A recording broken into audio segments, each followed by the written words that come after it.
We're going to be working over at tryhackme.com. If you don't have an account at tryhackme.com, let us know, and then we can give you a link to create an account over there. You don't need to pay for an account over at tryhackme.com. Everything we're going to be doing is going to be free or available for free for everybody else. Okay, let's go ahead and start. All right, everybody. So this is HackerFrogs After School Disk Image Forensics Part 2. So this is the digital forensics course, and we're going to be doing the number 6 session today.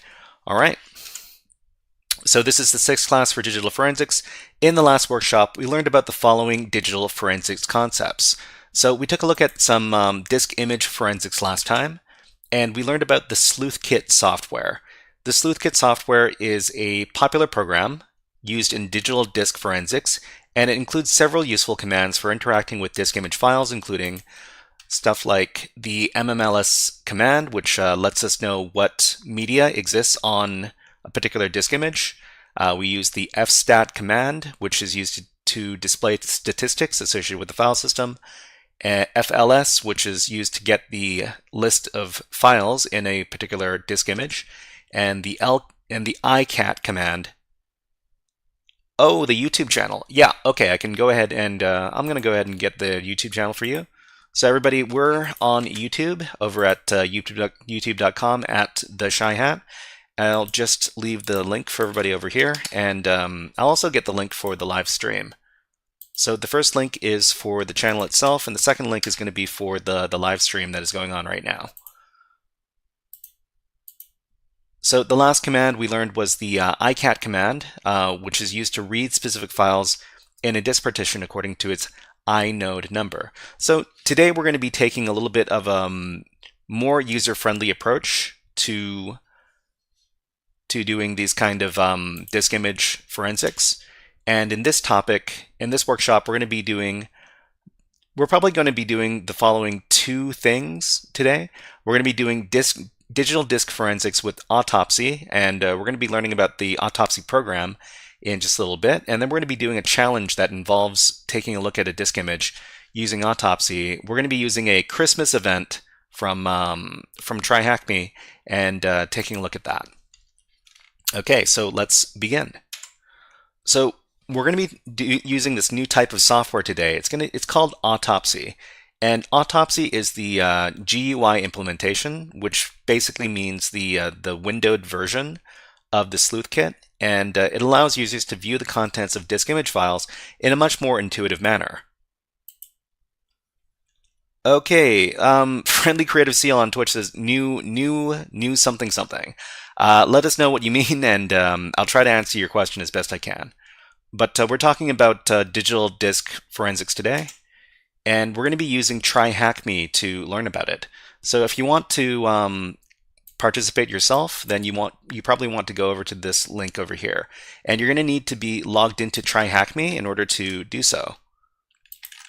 So this is the link over here. I will provide it to the live stream as well. Okay. All right, let's go on over there. So I'll show you what it looks like when we go there as a person who hasn't seen it before, and that means I'm going to have to reset my progress in the room. So that's just going to take a little bit of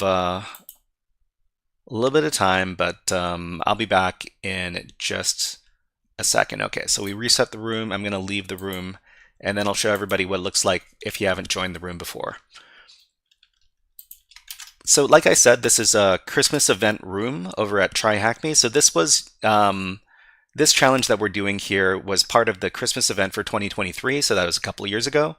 And these Christmas events are actually very good for teaching people about cybersecurity topics, because each day up until Christmas, they cover a new topic in this particular event. So the first thing we want to do when we arrive on the page, we need to be logged in first.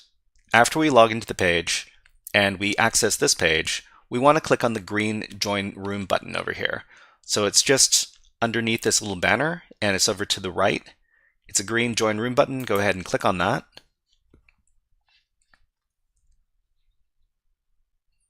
So after you click on it, it should tell you, it should give you the information over here. Okay, so scroll down a little bit, and this is the Christmas event from 2023 over at Try Hack Me. So they've got all these little characters here, and they're telling a story about some bad person trying to do some hacking and ruin the Christmas for the people over at this fictional town. So we're not going to get super into the storyline for this event, but we do have to understand that this kind of story is happening in the background. So what do we do from here? David Motionless on Twitch says hi. Hi, David Motionless. We're just doing some digital forensics exercises over here, and what we're going to do is we're going to go over to task number 30. So the task that we need to do for this exercise to learn about digital forensics is task number 30, and we just need to scroll down all the way down until we see task number 30 here. It's called day 24. So this is day 24 of the event, and the title is going to be "You're on the Naughty List, McReady." So we can go ahead and click on this header, and then we'll see that that the task information over here opens up. But more importantly, we also see that there is a start link. So there's a green Start Machine button over here, and we need to click on this to get access to the stuff in the room. So what I want you to do is I want you to click on task 30 on the web page, and then after that, click on the green Start Machine button over here. David Motionless says, I was waiting for your stream. You said Monday. Yeah, we are. This is Monday, and we're doing our stream. Okay, so for everybody who got here a bit late, this is the link for the room that we're doing over at Try Hack Me, and we're doing task number 30 once you get over there, okay?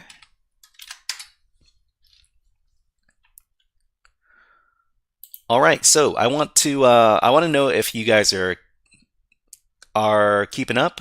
If you guys managed to click on the green, well, it's a green button that turns gray after you click it, and your machine is loading up. Please let us know in the chat by typing in machine loading, smiley face, just like this.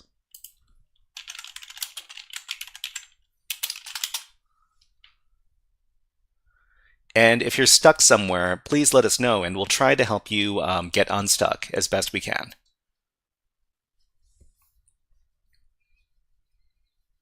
Okay, we see some people whose machine is loading. That's great. And let me see if I've got some other stuff to talk about before we start answering the questions over here. Okay, so nothing quite yet.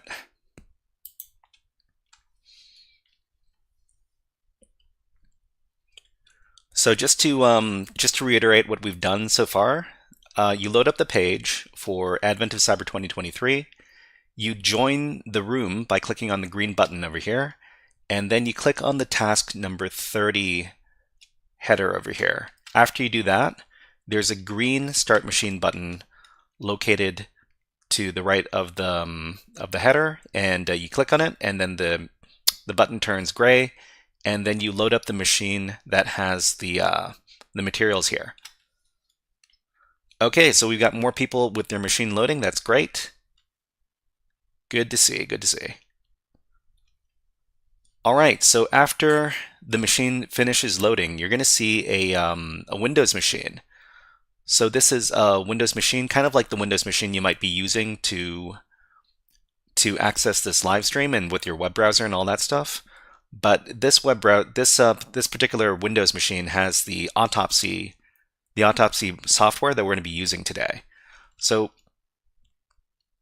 what we're going to do is we're going to try to make this machine nice and big, because this screen is a little bit cramped. We've got our web page on our left-hand side and our Windows machine on our right-hand side. What we want to do is we want to make it big. We want to make this machine bigger, so we're going to go to the center of the screen, and then we're going to scroll down, and we're going to click on this button over here that's labeled View in Full Screen. So it's in the center of both of these windows, and then at the bottom, it's two arrows pointing away from each other. Go ahead and click on that.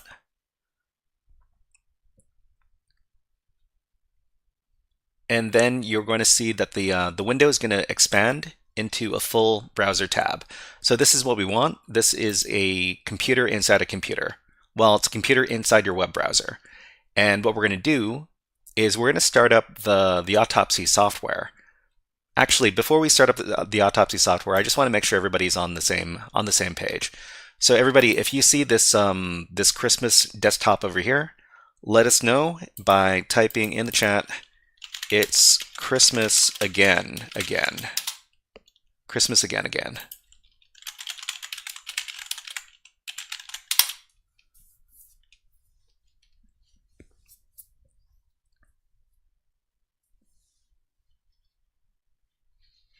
Okay, great to see. We got some people who are on the same page.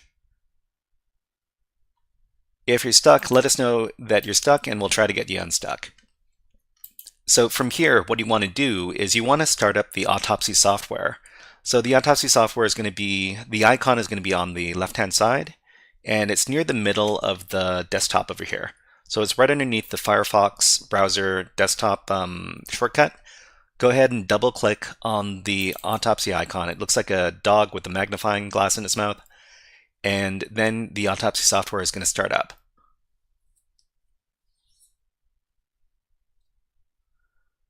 Okay, so B House, I see you here. I see you here, no problem. And you just, no worries, just follow along as best you can, and everything is going to be all right. Okay, so after the autopsy software finishes loading up, you're going to see three different options. There's going to be new case, there's going to be open recent case, and there's going to be open case. So new case, open recent case, and open case. The button we want to press is going to be the one in the center. So this one over here, open recent case, just double click on that, and then it's going to give you a list of files. There's only one file here. So that's good for us. We just need to double click on this file right here. The case name is Tracy McReady. We just need to double click on this, and it's going to open up the case file. So it's going to take a little bit of time to load up.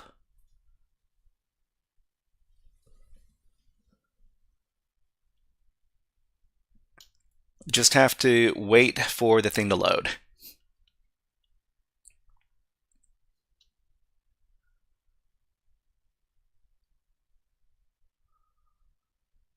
Okay, so user AD says the thing hasn't loaded yet.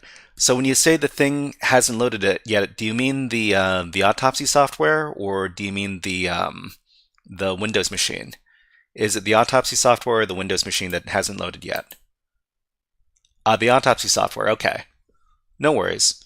So when it finishes loading, you just want to click on the Open Recent Case button. So when it finishes loading, you're going to see three buttons. You want to double click on the button in the middle, and then you want to select the file, the only file that shows up after that, okay? Okay, so in the meantime, let me see if I can make this text a little bit bigger, because it sure is really small. Let's see, maybe we can go to options. And let's see, I think there should be something for view. I wonder if I can make these, I want to make the text a lot bigger.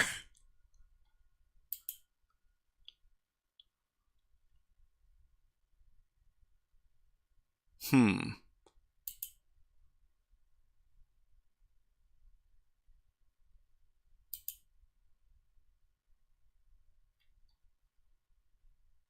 It looks like I can't find.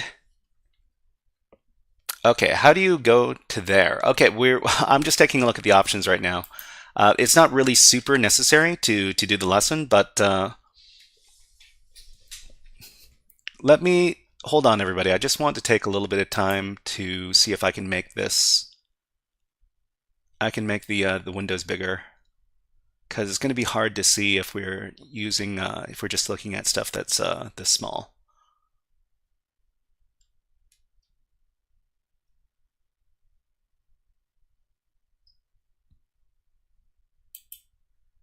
Hmm. Uh, Neems on Twitch. Hello, nice to see you here. And okay, so for user AD, asks how do you go to there? What you want to do is you want to click. So you're going to see three buttons. So three buttons. There's going to be open case, open recent case, and open new case.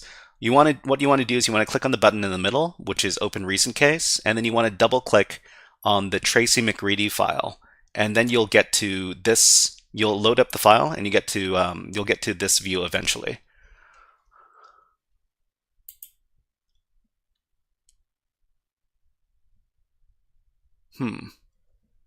Yeah, unfortunately, I don't see a way to make this stuff bigger.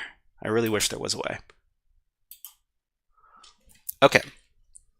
All right, so everybody, we're going to start off and we're going to talk about the three windows inside of Autopsy.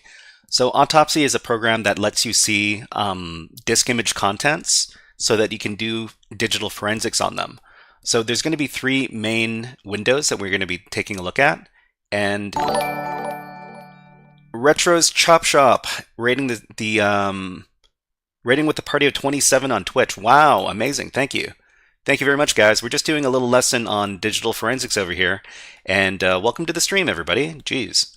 Okay, so the three windows are going to be this one over here, and this one is called the tree view. The tree viewer, this is going to let you see all of the different sections on inside the disk partition, the disk image rather. And then there's going to be this section right here. So this is the tree viewer. This is the contents viewer, which is going to be a more detailed view of what we look at in the tree viewer. And at the bottom here, this is going to be the, wow, those are some awesome emotes. Awesome Retro's Chop Shop, thank you. And at the bottom over here, this is going to be the details viewer. So whatever we select inside the contents viewer is going to be, we're going to see the details over at here at this window. So there's three windows: the tree viewer, the content viewer, and the details viewer. So let's talk a little bit more about this. So over here, so there are three major views to pay attention to in Autopsy. So we've got the tree viewer, which is the red portion over here in the screenshot, and there's going to be the results viewer or the content viewer, which is green over here, results viewer, and the last one is going to be the contents viewer. Okay, or we can also call it the details viewer. All right, so everybody, if you affiliate anniversary, happy affiliate anniversary. Is it my affiliate anniversary already? Thank you very much, and welcome Raiders. We do cybersecurity stuff on this channel, and we're just talking about some digital forensic stuff right now. Okay, so what is the tree viewer? The tree viewer is the most general view, and it allows us to browse the disk image contents by the directory tree or by sorted categories created by the Autopsy plugins. So when you take a look at the tree viewer over here, we're going to be able to select files inside of the image that depending on the category of the file.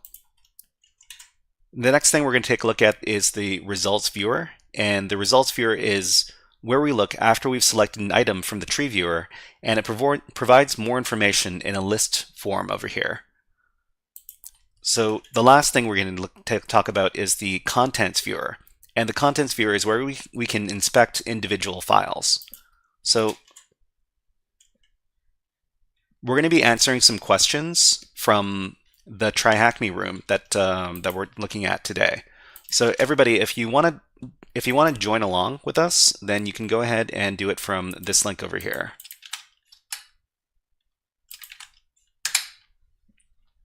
You'll need an account over at tryhackme.com. But after that, you can access the stuff in this room, and we're currently doing task number 30. So task number 30 from this room, it's a Christmas-themed room, but it has an interesting digital forensics exercise for us to do. So inside of task 30, I want you to scroll all the way down to the bottom until we get to the questions. So it's quite a bit of scrolling, but the first question over here is it's going to be this. One of the photos contains a flag. What is it? So the first thing we're going to do is we're going to take a look at the photos in this disk image. So the disk image is actually from a phone. A lot of people don't understand, but phones are actually little computers. And because phones are little computers, you can take a look at the contents of them just like you can take a look at the contents of regular hard drives. And this is how we're going to do it. We're going to go over to our Try Hack Me machine with our autopsy opened up. And what we're going to do is we're going to click on File Views. So we've got data sources at the very top of this tree. We're going to click on File Views instead. That's the one below. And then after we click on File Views, we're going to click on File Types. So we click on File Types, and we can actually click on the little plus icon here. And then we can click on By Extension. Actually, no, we're going to click on By MIME Type. So MIME Type is basically the type of file we're going to be looking at. So click on By MIME Type and click on the plus. What we're going to do is we're going to click on Images, because the question asks us to look at images. And click on Image, and then click on the plus. And then we're going to take a look at all the different images. Actually, I think what we want to take a look at is the JPEG files. So go ahead and click on JPEG. And then after that, you're going to see a list of different image files over here. And I see on YouTube, 187MDK is here. Hello, nice to see you here. And welcome to the stream. Okay, so this is a list of different image files on this particular mobile phone image. And what we want to do is we want to take a look at the biggest ones, because, well, the biggest images are usually, the biggest pictures are usually the most interesting ones. So what we can do is we can click on Size over here. So click on Size, and you're going to see that the biggest sized images are going to be at the top. So you can click on the first file over here, and you're going to see what the file actually looks like in the viewer over here. Let's make this window a little bit bigger.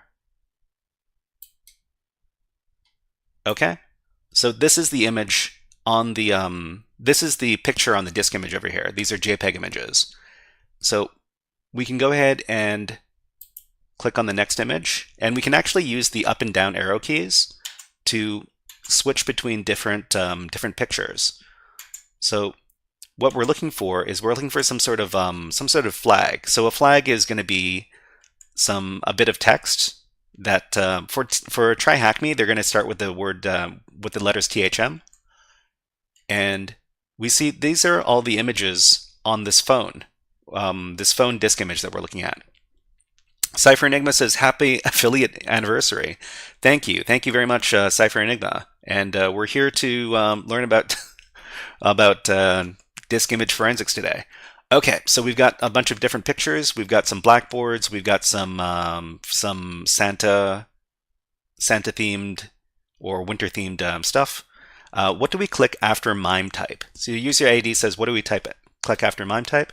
So we click on By MIME type, and then after that we click on Image, and then after that we click on JPEG.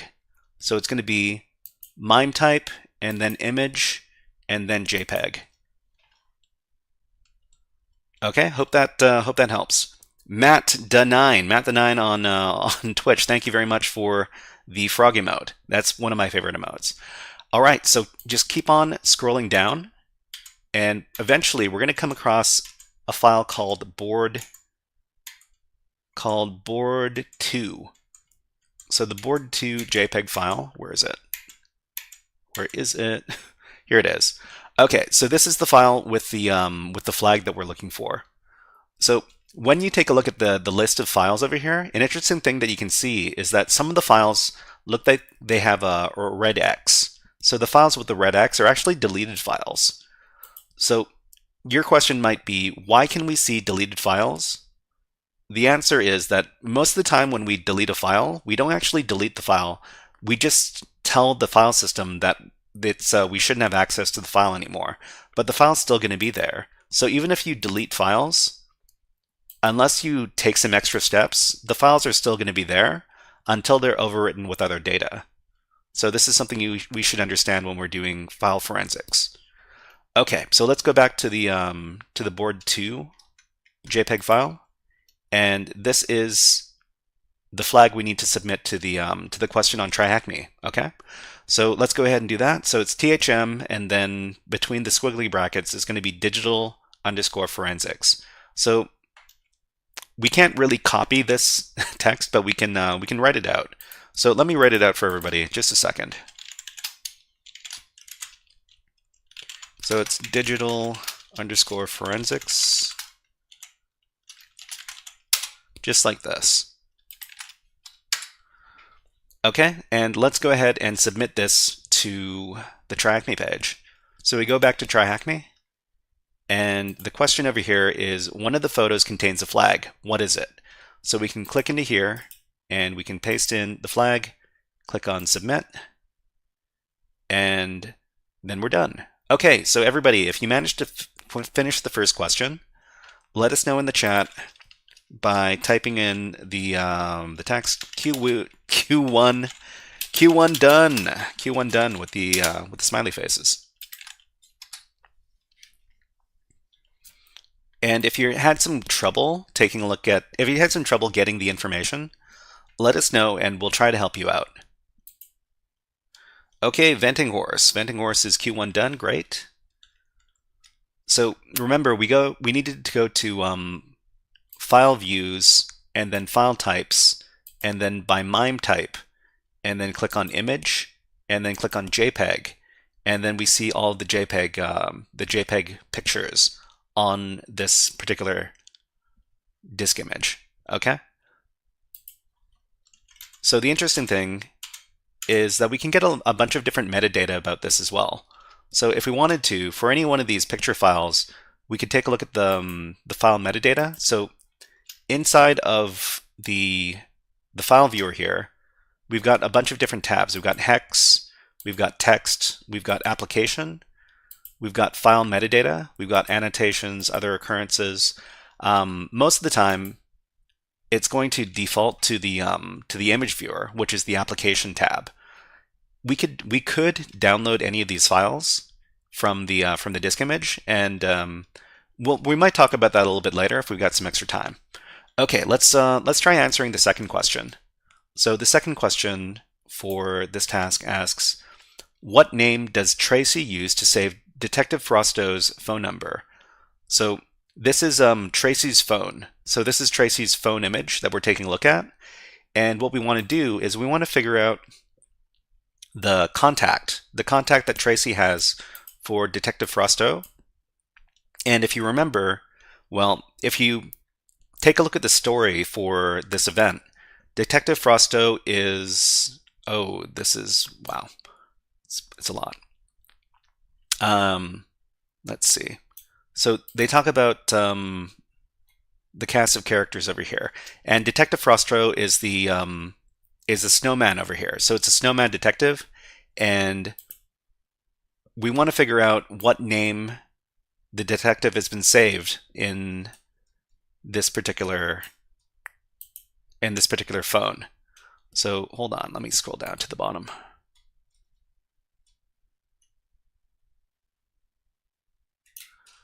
Okay, so what name does Tracy use to save Detective Frosto's phone number? Let's go over to the machine over here. And what we can do is we can click on the stuff below here. So near the center over here, we've got Data Artifacts. So Data Artifacts is one of the tabs that we can click on. And we can click on the contacts over here because we want to take a look at the contacts for this phone to see what name the person gave to Detective Frosto, which is the snowman. So click on contacts over here. And then you're going to see a bunch of different contacts appear in the little list. So the list up here, and if you think you know which name is the snowman detective, let us know in the chat and type in the chat to let us know that well, you can guess the answer. Van Frosty. That's a pretty good guess. That's a pretty good guess, but it's not it's not quite the one we're looking for. It's actually very close to the top of the list. So the answer in this case is going to be Detective Carrot Nose. So this one right here. So this is the second one in the list. And if you click on it, you see Detective Carrot Nose and a phone number. So this is how your contacts are saved in your mobile phone.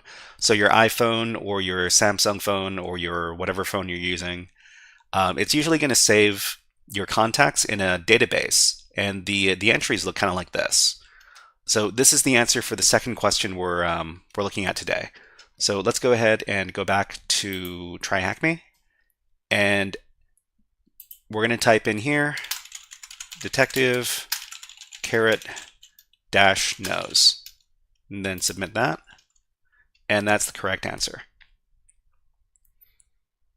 Okay, so I think we've got a bit of time to play around with this exercise here. So before we go and answer the third question, we're going to talk a little bit about some of the other types of files we can take a look at in this program here.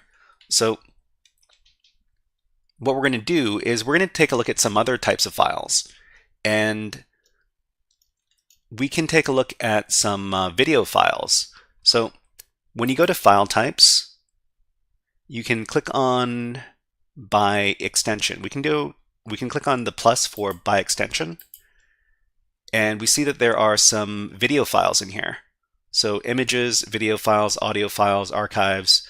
So we can go ahead and click on videos. Where is that? We can click on videos over here. And then we see that there are a couple of videos here. So there are some MP4 files. And we could also get this by clicking on File Views by MIME type, and then we can click on Video. So File Views by MIME type, and then click on Video down here. And we should see some MP4. So there are two MP4 files. We can click on this list, and there are two of them over here. So unfortunately, we can't take a look at the videos inside of the autopsy program. But you know what? We can download these files. So what we can do is these files here, we're going to right click, and then we're going to select Mort GG is now HackerFrog. Thank you very much. Thank you very much for the follow on Twitch. Okay, so we can right click on the file, and then we can select Extract File. So Extract File is going to download the file to our file system. So right click, Extract File, and then we can click on Save. Okay, it says File Extracted, and we're going to do that for the second file as well. So click on the second file, and then right click, and then select Extract File, and then click on Save. That's going to save these two video files. Okay, so after that, how can we access these files? So what we're going to do right now is we're going to minimize the autopsy window. So when you're working inside these virtual environments, you got to be very careful. So the autopsy window is going to be a white window, so we need to go ahead and minimize only the autopsy window and not everything else. So after that, we want to access the file system. So to access the file system, we can go over down to the bottom. We're going to see this Windows button, this magnifying glass, and we're going to see a little file folder button. So we can click on that, and that's going to open up the File Explorer. And what we want to do is we want to go over to our Documents folder. So in Documents, there's going to be this Tracy McReady document folder. Double click on that. And we're going to click on the Export folder next. So that's going to be where all the exported files are going to be kept. And we see we've got two files over here that, that we've downloaded. And what we can do is we can just double click on them to open them up. They're video files. So it's going to take a little bit of time because it's kind of a slow computer. Windows Media Player is gonna open up. We're gonna click on Recommended Settings and click Finish. And let's see what kind of videos we have. Okay, so the video is going to open up.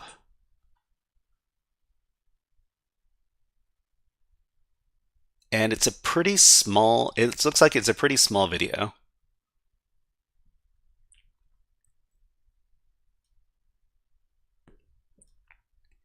So that's all it is. Let's make this nice and big and we'll try replaying the video.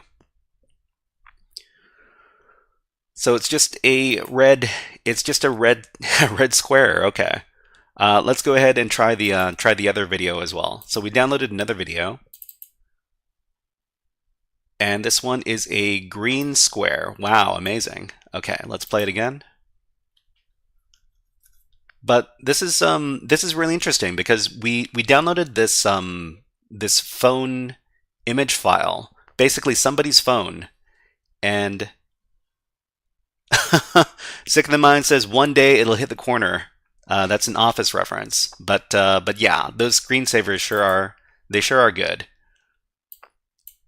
So we downloaded somebody's phone image, and then we opened up the phone image in this autopsy software, and we managed to pull some files out of it. So I think that's pretty cool because, well, if you think about it, there are people selling their phones and their hard drives and stuff, and you could buy different you could buy these devices. You could buy somebody's old phone, you could buy somebody's old hard drive, and you can take a look at what kind of stuff is on these hard drives and on these phones by using software like Autopsy. And sometimes there might be some hidden treasure inside. Who knows? But anyways, there's ads running on Twitch right now, so we're gonna run an ad on YouTube as well. And then we're going to take a little break. We're going to take about a minute of break, and while the break is going on, we're just going to play some bird videos and take a little water break, okay? So we're going to be taking a break for about a minute, but we'll be back. And in the meantime, please watch the birds. We'll be back in just about a minute. I just need to have a little bit of water.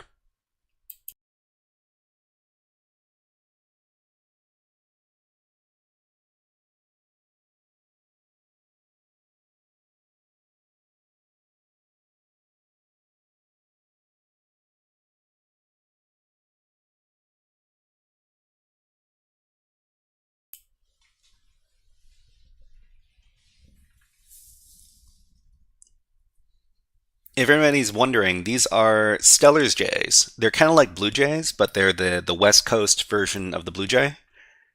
And they're some of my favorite birds. They come around to the bird feeder every day, and they eat all the peanuts and the seeds that they set out in the bird feeder, and they're a delightful little addition to the garden. Okay, let's put the birds away. Let's get on with with today's lesson. All right, so we downloaded a couple of video files and we took a look at them. They weren't super interesting, but let's go ahead and go back to Autopsy. So to go back to Autopsy, go down to the bottom of the screen over here, and you're going to see the Autopsy icon over here. So it's the dog icon. Go ahead and click on that. And here we are. So some other stuff we could download is we could download all the images from the disk image, from this disk image as well. So we could go over to File Views and then File Types, by extension, Images, and we see all the images over here.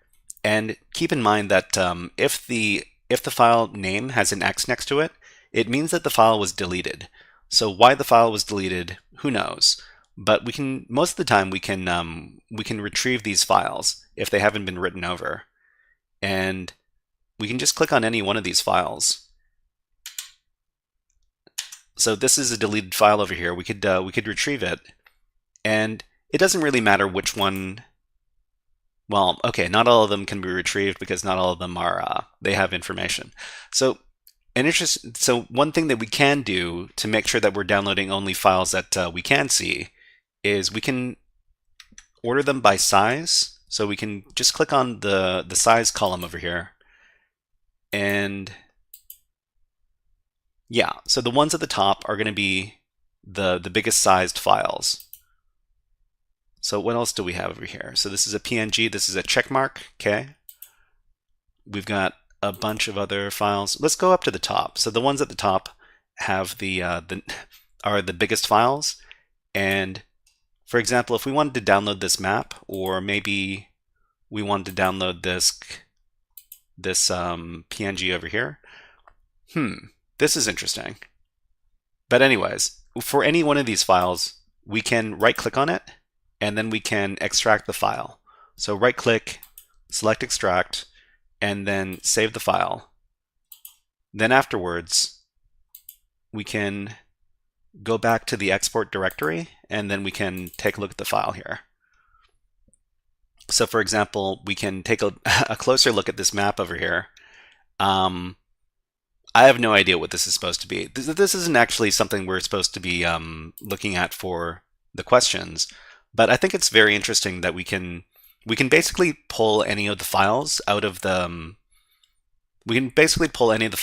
disk image and then examine those files. So that's really cool. Let's go ahead and get out of here, and let's answer the last question for this task. So last question.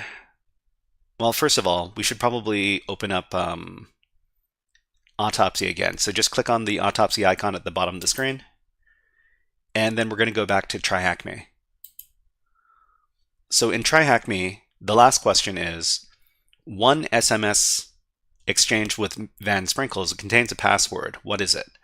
So what we're going to do this time is we're going to do a little bit of snooping, and we're going to take a look at the text messages in this phone. So how do we do that? We're going to go back to autopsy, then we're going to go to data artifacts. So data artifacts is going to be down here in the tree view.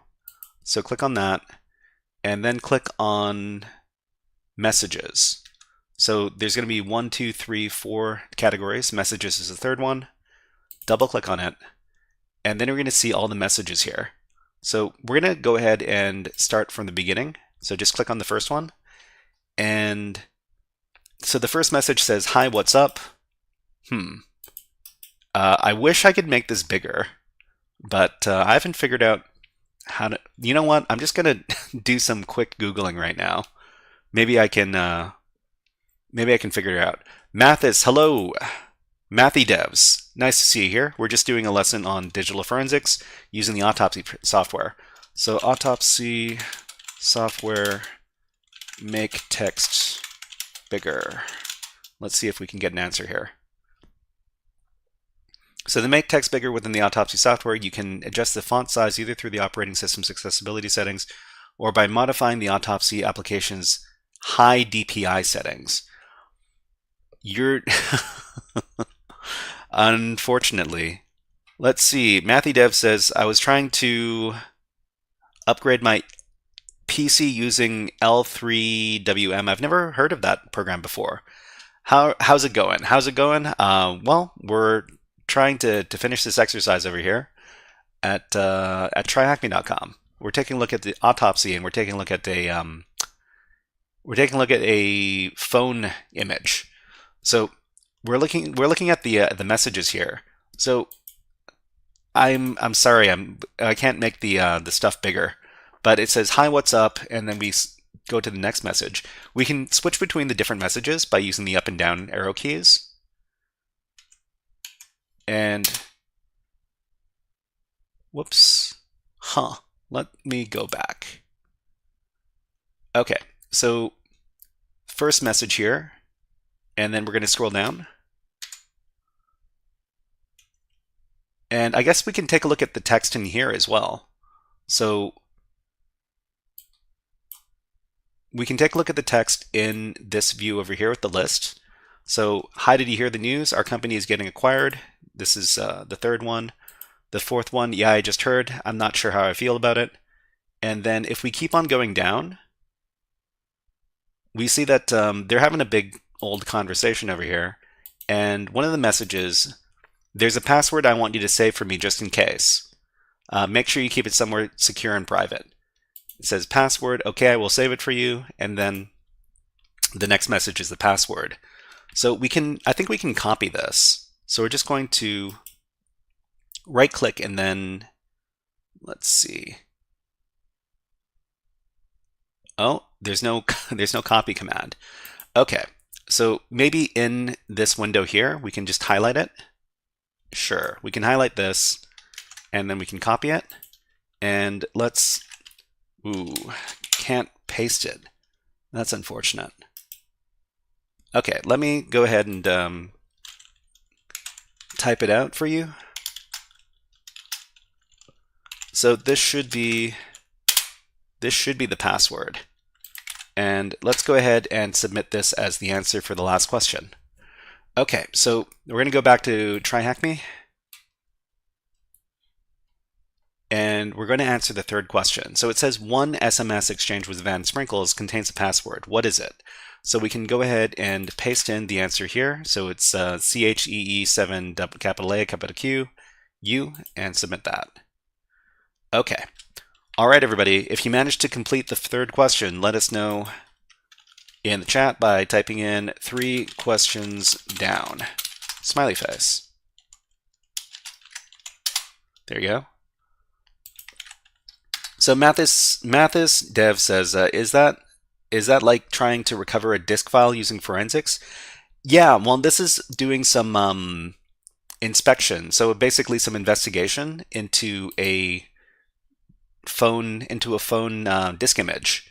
So if we managed to get somebody's phone, we could make an image of the disk drive for the phone, and then we could inspect it using some software like this. So this is called the autopsy software, and it's free. It's free software, so that's always good. And we can use it to take a look at the contents of disk images. Okay, so before we finish, let me tell you about one other thing that we could take a look at to learn about the autopsy software. So we didn't have time to take a look. We don't have time to take a look at it today, but there's also the disk analysis and autopsy challenge in Try Hack Me. And before we go, let me go ahead and get you the link for that. So Try Hack Me. Let's go ahead and search for this in real time. Okay, so learn, search. This is autopsy. Let's see if it shows up. So disk analysis and autopsy. So if you want to try out one other room that features autopsy, you might want to take a look at this link over here.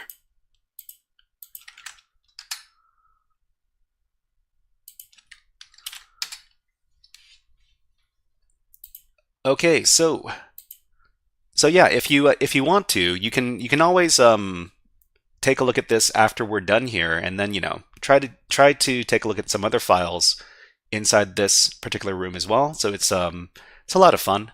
But before we finish up for today, let's do a little summary of what we did today.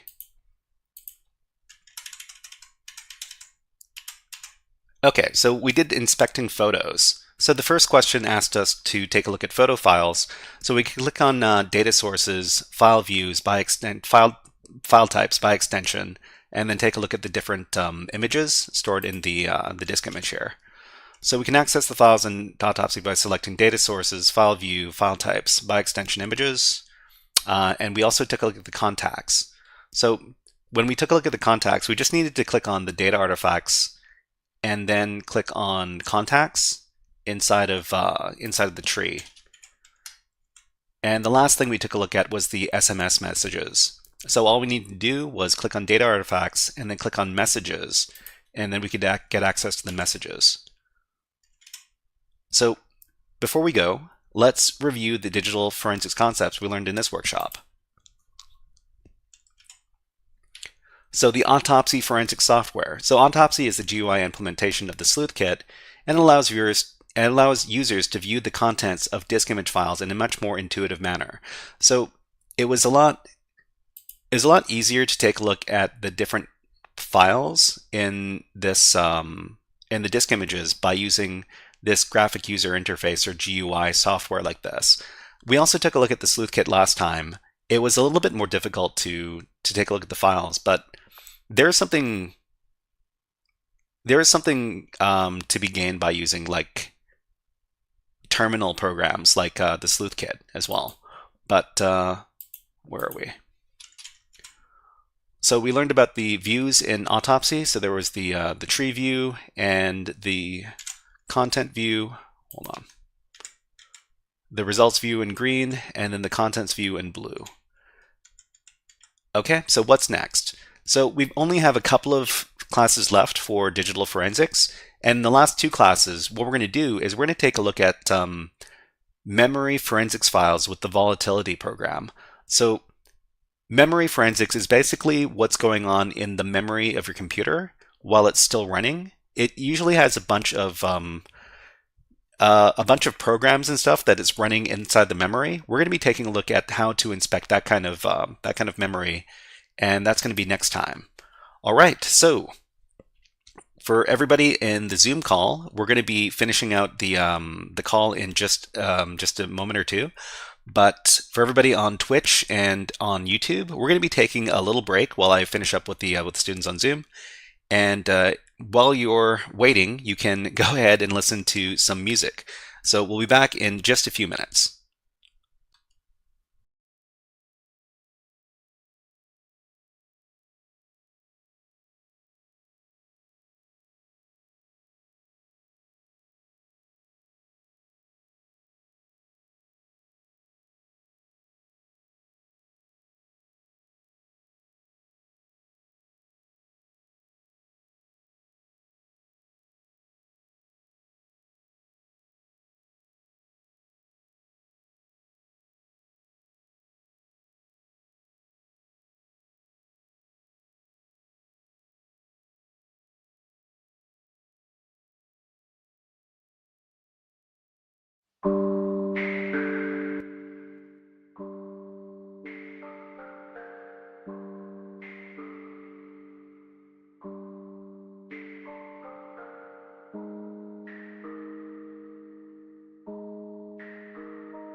All right, everybody, we're back.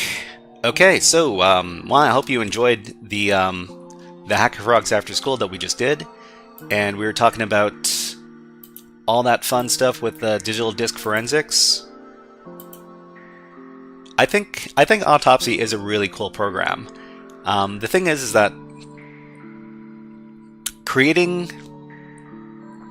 the images themselves can be a little bit tricky, but there are guides out there that you can use, and for anybody who hasn't tried out Try Hack Me Advent of Cyber before, these are really cool events that they do every year, and every day up until Christmas they do a different cybersecurity exercise. So I always enjoy them each time they come around every Christmas.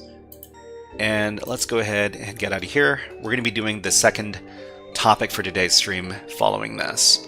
So I kind of forget what's on the docket. Let me remind myself. So this is week 20, and we have a Reddit. If you're wondering what we're doing over at HackerFrogs, we have our schedule posted every week, and this is week 20 of 2025.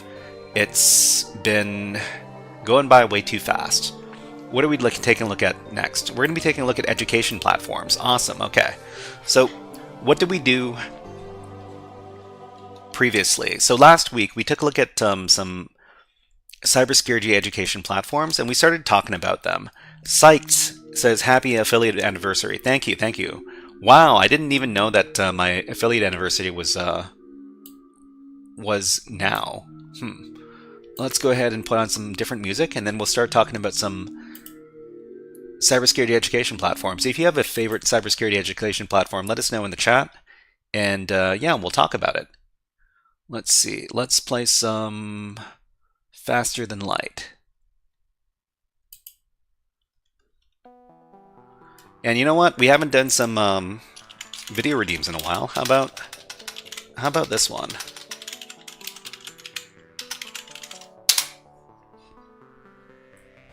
We're in. Shall we play a game? How about global thermonuclear war? Psych says favorite platform is here with Shy Hat. Yeah, thank you very much. Thank you very much, Psyched. But I'm kind of like a school teacher. I use everybody else's textbooks, and by everybody else's textbooks, what I mean is everybody else's cybersecurity platforms, education platforms. So we made up a list last time, and the list is over. Where did I put that list? Hold on. Gotta keep organized. So the list is going to be at the GitHub. This is Hacker Media, and this is Education Platforms. Okay. So if you want to take a look at the education platforms that we were taking a look at last time, the list is over here in this Markdown file. J Mike, hello, nice to see you here. Thank you for the what is that emote? The saluting face. Great. So, here's a salute to you too, sir. All right. We started taking a look at some education platforms. We gave our URL, if it's free or if it's paid, the topics that it covers on the particular platform, the target audience for the platform, and its user friendliness. So we talked about a few different platforms last time, like Try Hack Me, and Hack the Box, Pico CTF, Over the Wire, Hack My VM, Vulnix, Echo CTF, Portswigger Academy, and that was the last one.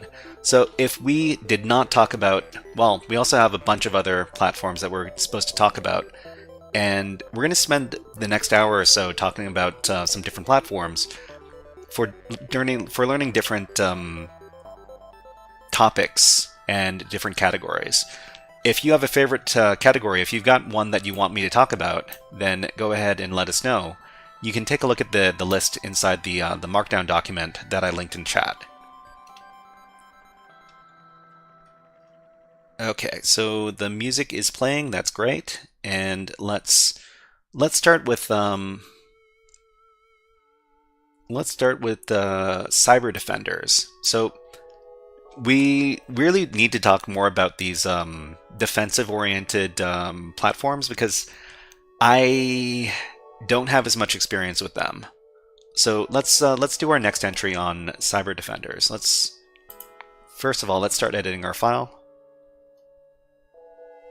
And let's see, we've got our criteria over here. Let's copy that. Let's go up to the top. Nope, not the top. Over here. Okay, so the platform name in this case is going to be Cyber Defenders.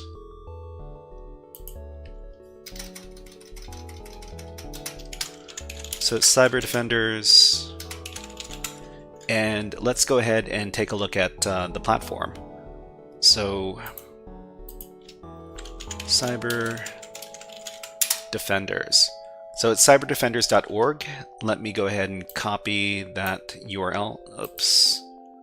Let's not copy the URL. Let's just go and access the page. So cyberdefenders.org, let me... PicoCTF is Bay, says JMike360. Yeah, I agree. I really like PicoCTF, but we want to talk about all of the other platforms that are out there as well. So Cyber Defenders, it says Blue Team Training Platform for SOC Analysts and Digital Forensics.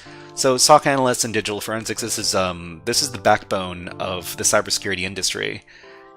Basically people who work in the defensive side of cybersecurity. And let's go ahead and fill in the URL here. So the URL is going to be this. Is it free or is it paid?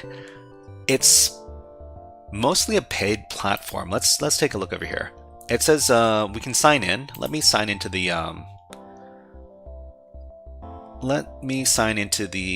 website. I'm pretty sure I have an account here. Cyber Defenders. Yeah, okay. So my username is the Shy Hat. Let's sign in. Seimeto says, happy affiliate anniversary. Thank you. Thank you very much. Okay, so OTP verification, it's been sent to my email. Let me go ahead and get that email. Just a second, everybody.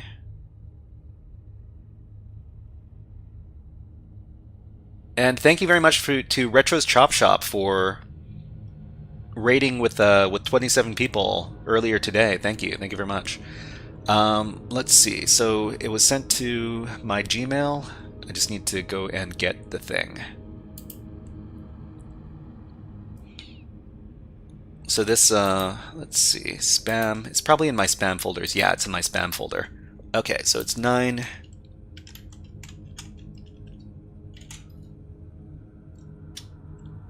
Got to be careful when you're logging into services. Don't want to reveal too much. Okay, so this was oh, I think I remember this platform. So there's quite a few free things that you can get on the platform as well. And let's see. I think you can look at some labs. And basically this is really good for digital forensics, which is what we were covering in the first hour of today.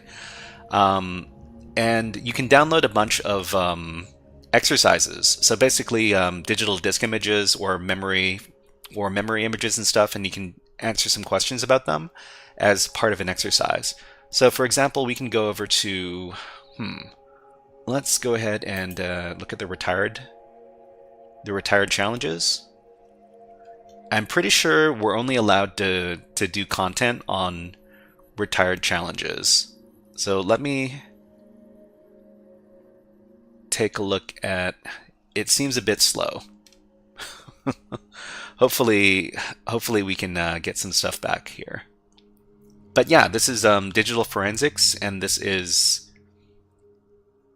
blue team stuff. So I guess we can start talking about this as well. So we got premium. We're not looking at premium stuff. We want to take a look at community stuff because... Okay, so Red Stealer, this is one of the challenges. I think I've done this one before. So what kind of challenge is this? So it's privilege escalation, defense, evasion, discovery, collection, impact. The tools we could use is whois, virus total, and all this other stuff.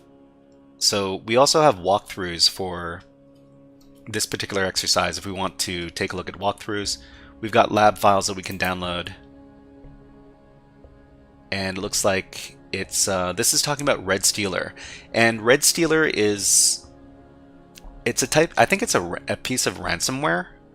I need to do a little bit of research here. So Red Stealer, this is malware, right? It's definitely malware. Okay, Red Stealer, it's a malware family. It's a malware available on underground forums for sale. Okay. So is it ransomware as a service? Let's take a look at this article here. So Malpedia. So you can subscribe. The malware harvests information from browsers such as saved credentials, auto-completed data, and credit card information. A system inventory is also taken when running on target software, target machine, to include details such as username, location data, hardware. So Redline Stealer, so it's an info stealer. I guess that makes sense because it's called Redline Stealer. And so you can take a look at this exercise here, which has to deal with Redline Stealer. So I guess in the scenario it says, you're part of the threat intelligence team in the Security Operations Center. An executable file has been discovered on a colleague's computer, and it's suspected to be linked to a command and control C2 server, indicating a potential malware infection. Your task is to investigate this executable by analyzing its hash. The goal is to gather and analyze data beneficial to other SOC members, including the incident response team, to respond to this suspicious behavior efficiently. So this is cool, and I think there's a decent number of free challenges on this website, so I guess we can talk about that. Okay, there are ads running on Twitch, so we run them on YouTube as well. And let's go ahead and play some birds. How about... Ooh, how about this bird? Okay, we'll be back. Oh, there's no bird anymore. We'll be back in about a minute. Please enjoy the wildlife while I take a little water break.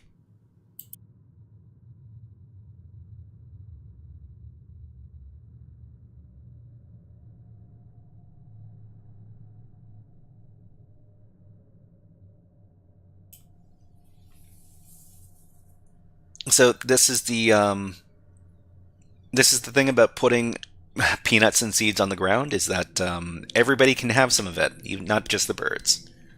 But that's okay. The squirrels can have some peanuts too.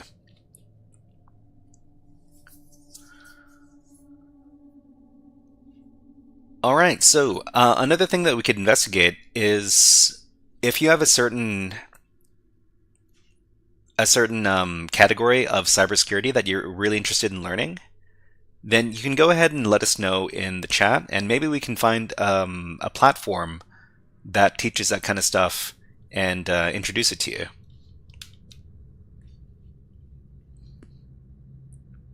Okay, put the birds away. Let's complete this entry over here. So Cyber Defenders, is this paid? Is this free or is it paid? So there's free and paid. Cybersecurity topics covered. So we're talking about digital forensics. We're talking about blue team topics in general, and we're talking about incident response.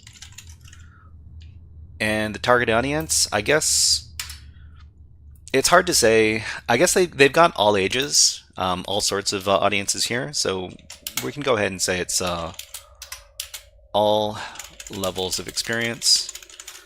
User friendliness. So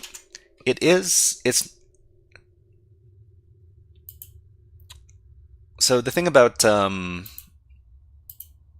Cyber Defenders is, I don't know, for some reason I found it a little bit hard to search for specific topics.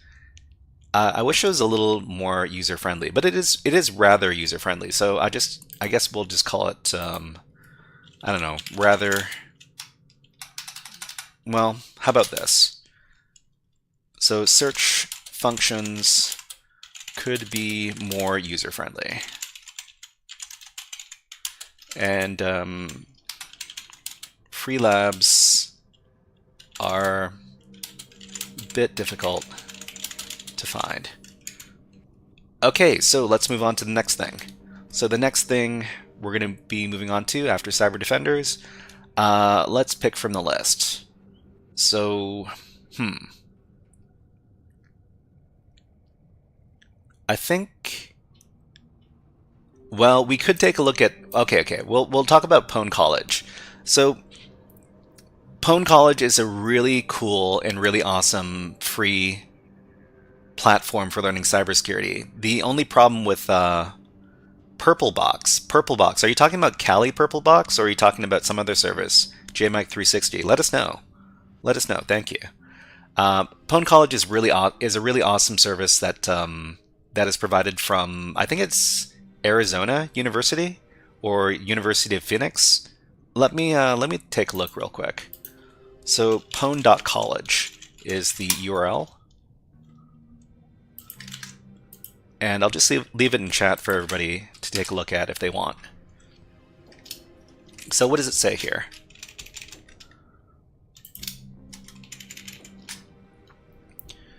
Pwn College is an education platform for students and other interested parties to learn about, practice core cybersecurity concepts in a hands-on fashion. In martial arts terms, it's designed to take a white belt in cybersecurity through the journey to become a blue belt and able to approach simple cybersecurity competitions, CTFs, and wargames. So, Cypher Enigma says, yeah. Cypher Enigma says, yeah.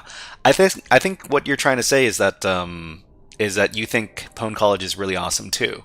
So the problem with Pwn College is that they don't let people who do content creation, so people who do live streams and people who do YouTube videos, they don't let any of them cover their stuff because they're worried about people getting spoilers. So that's kind of unfortunate. I would love to cover the stuff over at Pwn College because it's really, really good. It is really, really good. But unfortunately, they don't let people stream their stuff. But let's talk a little bit about it on the in our examination over here. So this is Pwn College, and the URL is let's see, it's going to be pwn.college. Is it free or is it paid? It's free. The cybersecurity topics covered. As far as I know, they've got a really good program for learning about binary hacking and reverse engineering. And they also teach some stuff about, what else do they teach about? Let me take a look at the website right here real quick. And I think they've got an AI feature as well. Oh, this leads to their Discord. I didn't want to go there. Hold on. Let me log in. So I'll log in, and I'm pretty sure I've got an account there. So Pwn College, yeah, I've got an account. Let's go ahead and log in.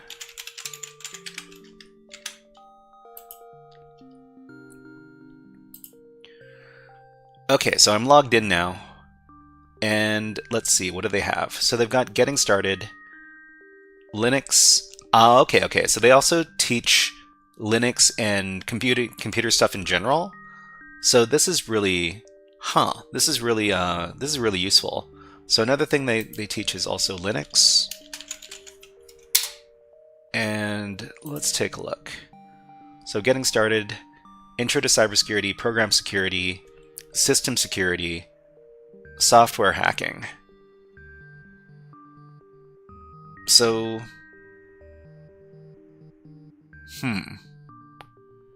hold on. I wonder if I could talk with their chatbot. Because I'm pretty sure they've got a chatbot that we can use. Search. Maybe we can search for something. Nope. Workspace, dojos, help. Okay, maybe the help.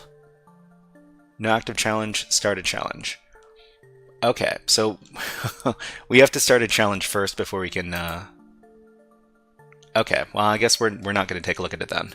All right, but I can't really emphasize how good Pwn College is. So if you're interested in learning about cybersecurity, if you're interested in learning about Linux or like computing in general, it's a pretty good place to learn about the stuff. And so we've got a bunch of different programs or courses you can take a look at, and yeah, we'll just kind of leave it there, and we'll move on to the next thing. So we definitely know that they teach binary hacking, reverse engineering, and Linux stuff.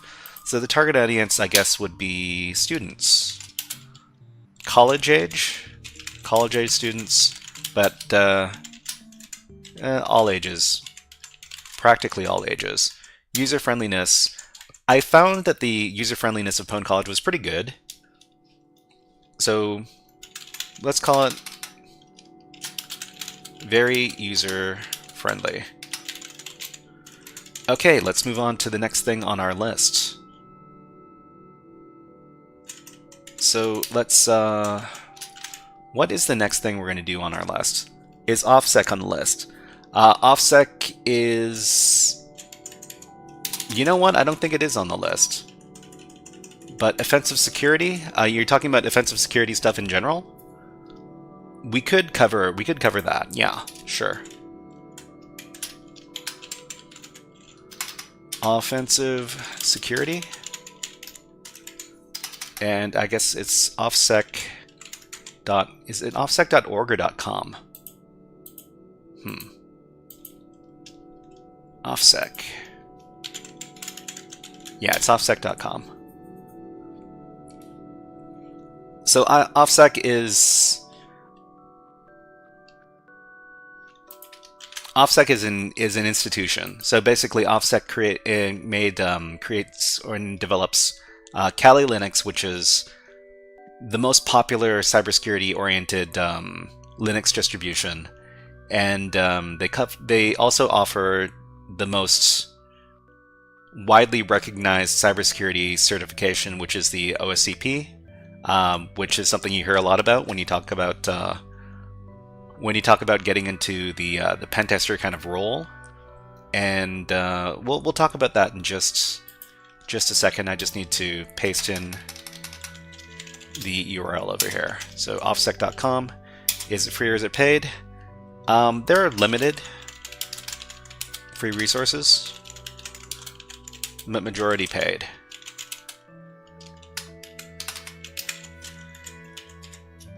Okay, so cybersecurity topics covered. They mostly cover topics like Windows, network hacking, Linux network hacking, web app hacking. They also have stuff on binary hacking and reverse engineering. They've got, let me take a look at the website here. So resources, I think we can take a look at the prices and planning to take a look at some of the stuff that they offer here. So most of the time I tend to cover stuff or platforms that have a lot of free materials, but OffSec is kind of an exception because they're so prominent in the cybersecurity space. Let's take a look at some of the courses. Can we search for courses? Courses. Okay, we got 300 courses. That's a lot. We got learning paths.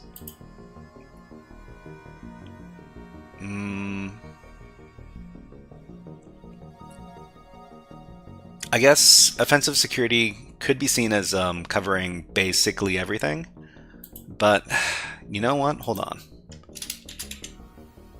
So I guess we'll look for products, cyber ranges, learning paths.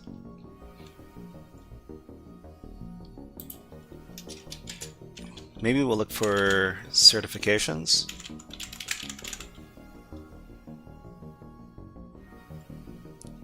I kind of wish courses and content. Okay, so this is what I'm looking for. So let's see. We got pen testing, we got web application, we got development, we got defensive stuff, security essentials. I guess we can take a look at all the courses over here. Is it gonna load up for me? Okay, so we got pen testing, web app,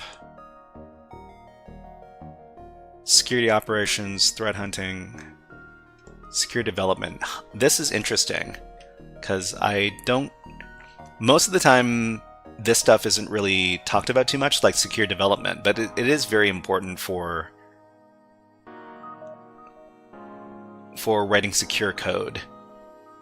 But yeah, all right. Let's finish editing over here.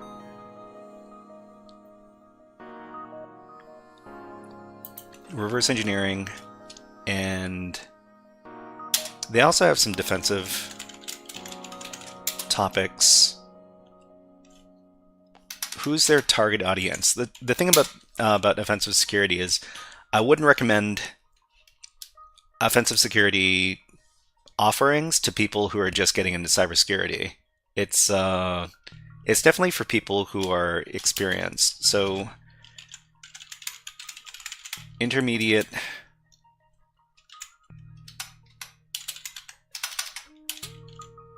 / experienced users recommended.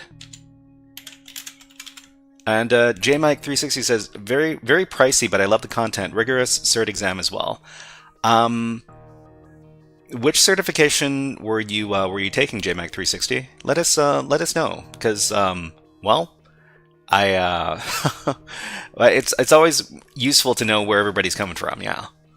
Okay, user friendliness. I remember using offensive security's labs, and they were pretty good for the most part. I should say it's the customer experience was pretty good. So rather rather good user friendliness. Okay, so maybe we can talk about let's talk about another platform next. SysOp. Wow, SysOp. I haven't heard that that term in a while. Geez. System operator, or SysOp, was a title that you used to hear a lot back in the BBS days. So I used to be a BBS user, but this was before I was really serious about computers. But I was a regular user of bulletin boards, or BBSs, back in the day. JMike says OSED course for binary hacking development. Wow, interesting. Yeah. That sounds like a lot of fun, JMike. And you know what? SysOp 99911. Let's give you a hack the planet, because that's what we do over here. Hack the planet! Hack the planet! Shut up and get out.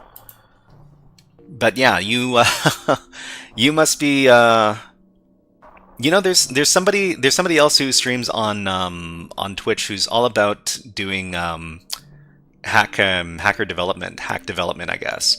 And that would be our good friend OreoByte. So OreoByte is, let's see if we can look up OreoByte.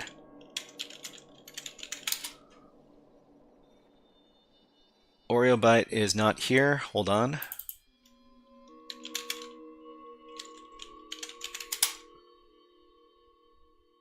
Here we go. They do a lot of videos that talk about bypassing stuff like Windows Defender. I'll pass on the YouTube channel over here.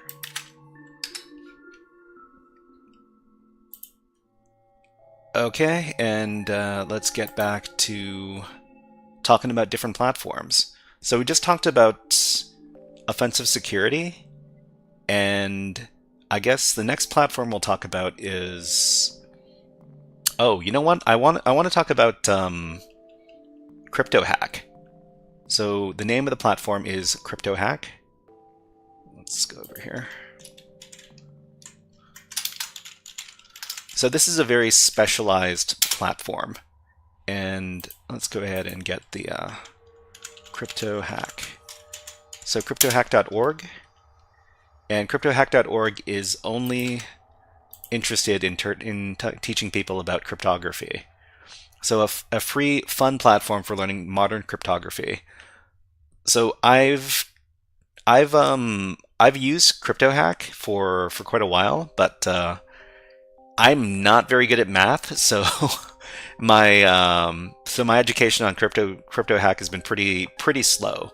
But it is an excellent platform for learning about cryptography, and I just wanted to do a little bit of a write-up over here. So let's see. So this is cryptohack.org. Is it free or is it paid? It is completely free. So there's only one topic covered here, and it's cryptography. The target audience is students interested in cryptography. So user friendliness. I found the experience over at CryptoHack to be pretty good. So I'll say quite user friendly. Awesome. Okay. Let's move on to the next platform. For anybody who's interested in learning about cryptography, it is a pretty good place to learn. We've got all sorts of challenges and courses over here.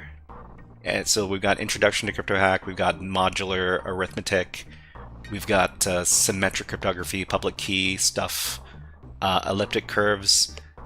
I thought there were more courses than this, but that's okay. The challenges here are they're very well designed, I think. And we also have a lot of community support as well. We got a blog, we got chat, we got careers.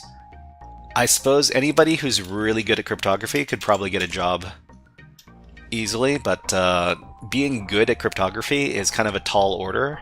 I certainly couldn't do it. I probably couldn't do a cryptography job if my life depended on it. But yeah, this is the place you go for some cryptography education. And there's another site, I think it's called CryptoPals. And I wanted to take a look at that really quick too. So cryptopals.com.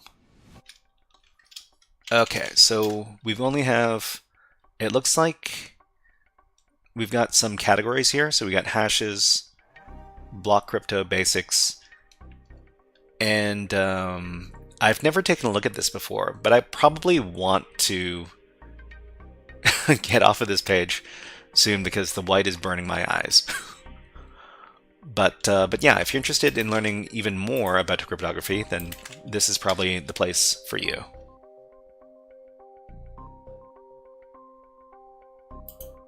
Okay, so we just finished up with CryptoHack. What's the next platform? How about we take a look at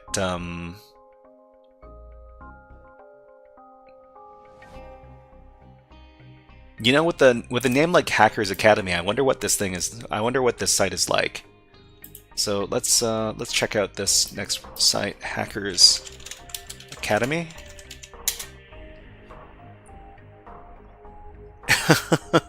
User friendliness not suitable for vampires. Oh, that's that's pretty good one. But yeah, it's just like it's as bright as the sun over there. Hackers Academy. So I don't think I've made an account here before. So what do we got? So we've got dark mode, first of all, and that's nice. So we've got a course catalog and we've got roadmaps. This looks like a paid-only site. Yeah, this looks like... But let's take a look at the courses over here. So we got Hacking for Beginners. We got a 5-hour course, Hacking with Kali Linux, Azure Hacking Fundamentals. I wish we could see some samples. But let's go ahead and take a look here. before we pass judgment on it. It's taking a while to load.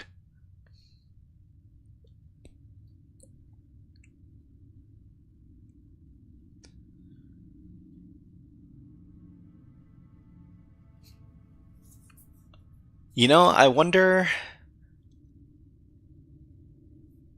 if there are any reviews for this site. Maybe we should go ahead and look for a review or two.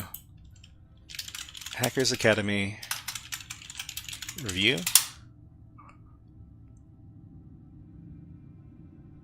Hackers Academy review.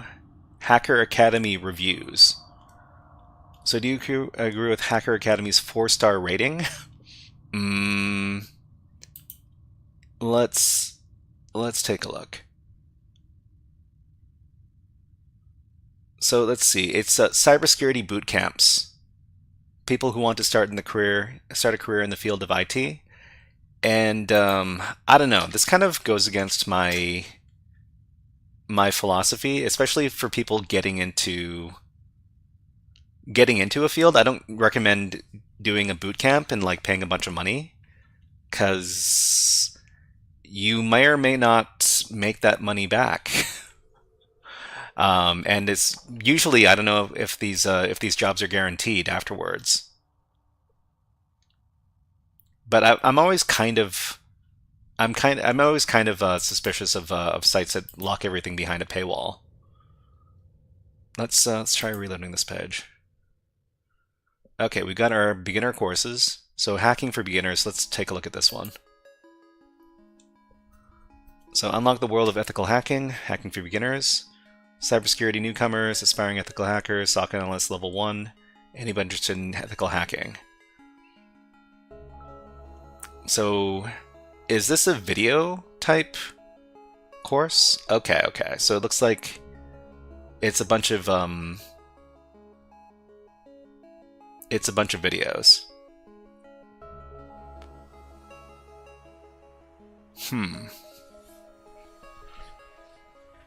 I don't know. Okay, let's do a little write-up. So Hackers Academy, right?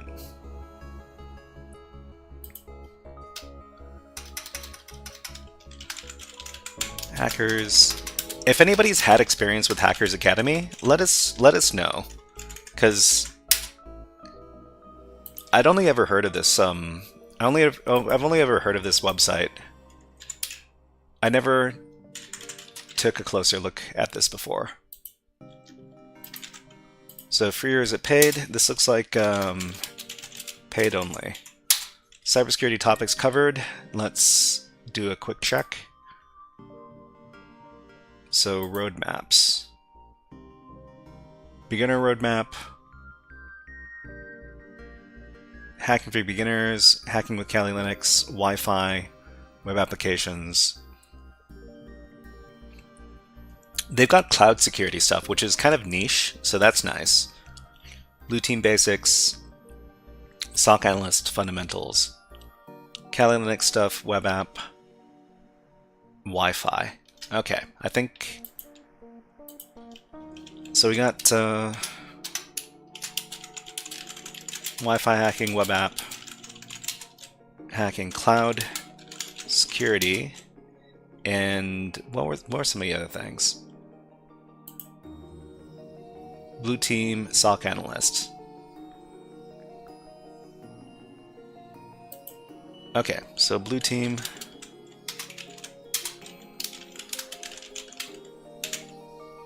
So most of the time you want to use a site that is specialized in whatever you want to learn. So if you want to learn about like Blue Team operations, you probably want to use a site that's specialized in stuff like digital forensics and incident response, Blue Team topics, and that's probably the best way you get education on that topic. So target audience. Target audience would be general audience, user friendliness, no idea. So I don't know, so it's how about unknown? Okay, so let's move on to... How about some more defensive-oriented ones? So we did Cyber Defenders. Let's try Let's Defend. I've heard some good things about Let's Defend as well. Let's take a look.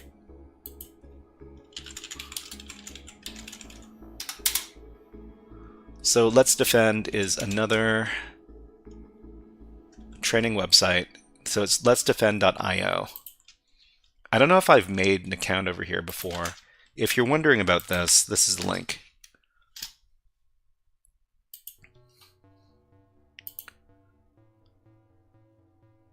And let's go ahead and create this entry on the site. So this is Let's Defend.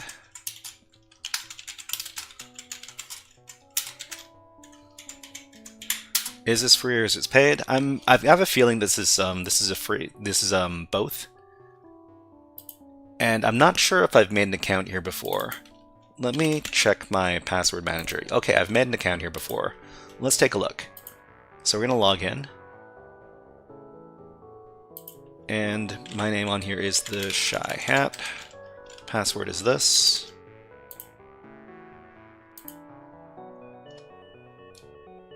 Okay, I'm in. So I'm currently doing SOC Analyst Learning Path here. And well, first of all, we got Learn, Practice, and Challenge. And I'm not too sure what the difference is between these categories here.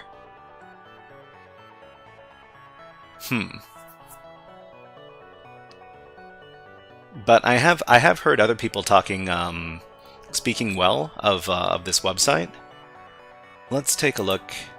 So we got to learn, and we've got a bunch of different roles that we can filter through. So that's kind of nice. So security analyst, incident response, detection engineer, cloud security engineer. Let's see. So let's pretend we're interested in security analyst. And we've got a bunch of stuff over here. Oh, we've got ads running on Twitch. So when ads run on Twitch, we also run them on YouTube. And let's go ahead and put on some birds. Okay, how about these birds? All right, we'll be back in about a minute. I just have to take a little water break.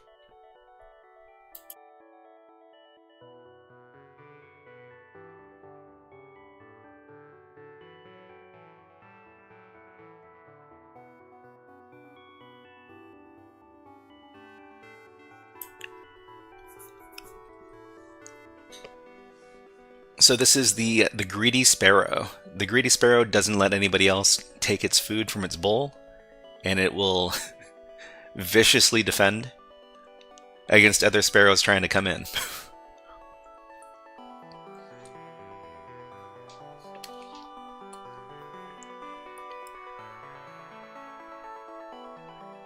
These sparrows are super funny.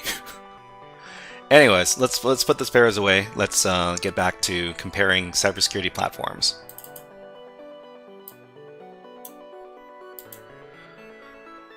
Okay, so let's see. Career switch to cybersecurity. So, the question is, we want to take a look at the free stuff. Okay, I guess I'm a bit biased because I want to eventually showcase some of this stuff in my own content. And it looks like we have free. Well, we do have like a free. We have a free tag over here, so badge free. I wonder if we can search this. If we can search it, then that would be really cool. So free. No, nothing matches free. Okay. I guess inside of here we need to. Inside of here we need to just be on the lookout for the free tag over here. So how to investigate to a similar network packet analysis. Oh, interesting. So network packet analysis, this has to do with this probably has to do with Wireshark. So network packet analysis, this is a course. I suppose we could start taking this course right now. Start this course today, sure. And cool, cool, cool. So network packet analysis overview, benefits, tools, Wireshark, and TCP dump. These are two tools that I use myself, and they've got, I suppose they have a bunch of different stuff inside this course. So they got TCP dump, Wireshark, and they've got a little quiz. I don't know if how far this goes. Okay, Wireshark, T-Shark, Network Miner.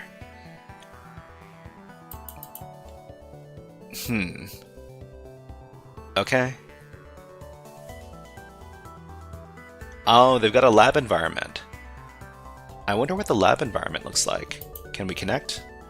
We need to confirm that we're human. Select all the clocks. I don't know. Okay. So this will load up a lab environment for us. This is probably some sort of virtual machine, right? And you know, if you want to take a look at what we're looking at right now, then you can take a look over here. So we probably won't spend too much time looking at this. I do want to see what the virtual environment looks like for their lab. So what are they asking us to do? They're basically asking us to look inside of this to use the Network Miner program. I've never used it before. If you have used Network Miner before, let us know, and let us know how it compares to stuff like Wireshark. It's a network monitoring packet analysis tool that can run on Windows and Linux. Okay, designed to capture and analyze network traffic while also detecting potential attacks, malware on the network. So it's So how is this? I guess this is a little bit different from Wireshark in that it also tries to detect attacks, right? So Network Miner stands out from other tools we've discussed due to its unique approach to its processing and reporting intercepted packets. It offers several key capabilities that distinguish it from other tools, such as file extraction, web page monitoring, and malware detection. Okay, so let's go down and take a look. Still loading. At this rate, it's probably going to take another 2 minutes to deploy. That's kind of a downside. But I suppose if they're letting people spin up virtual machines for free, I guess they can make it a little bit inconvenient, and it's still okay. But yeah, if you have a favorite education platform, let us know in the chat. And I think some people mentioned that they like PicoCTF, and some other people mentioned that they really like to use offensive security. Although I guess I would caveat that where I would say if you can get offensive security courses through your work, that's probably the best way to do it. Because offensive security courses are kind of expensive. We're talking like maybe $2,000 or $3,000 per course. It's kind of excessive unless you're getting your work to pay for it.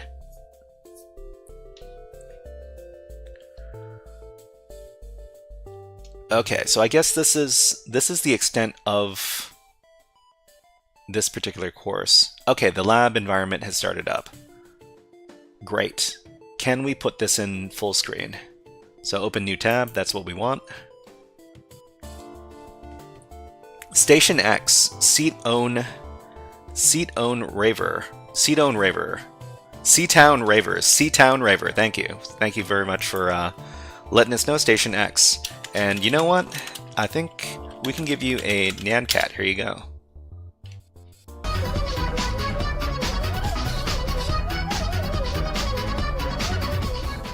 Okay, so we've got our virtual machine in its own browser tab. That's great.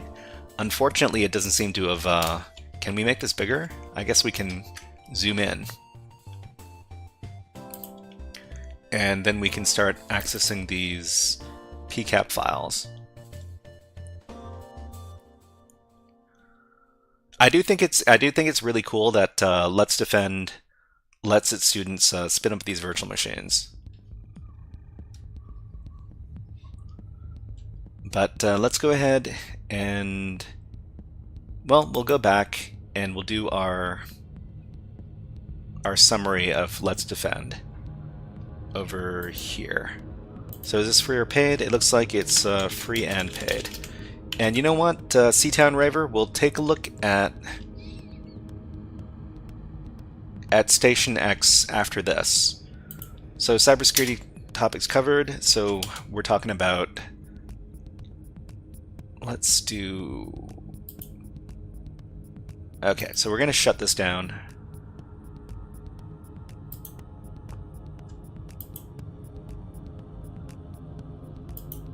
Let's take a look at the learn categories. So they've got some cryptology, but not cryptography. Forensics, forensics, incident response, memory stuff. Okay, I think I understand the stuff that's being taught here. So this is going to be incident response. It's going to be digital forensics. It's going to be SOC analyst stuff. Blue team topics in general. And let's see. I think that's a good summary. The audience is blue team oriented.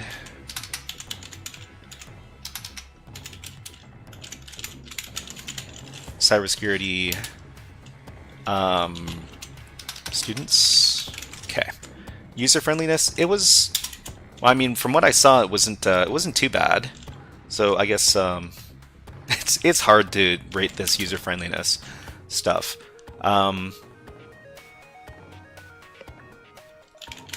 Rather user friendly.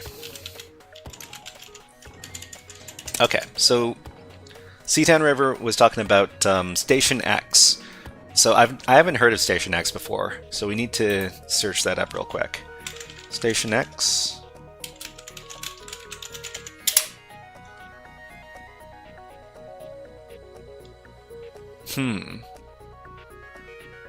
Okay, stationx.net, cybersecurity training and career development. Okay, let's take a look. So the #1 cybersecurity training and career development platform. Okay. Grolton, hey, hello, nice to see you here. We're just taking a look at different cybersecurity platforms for education.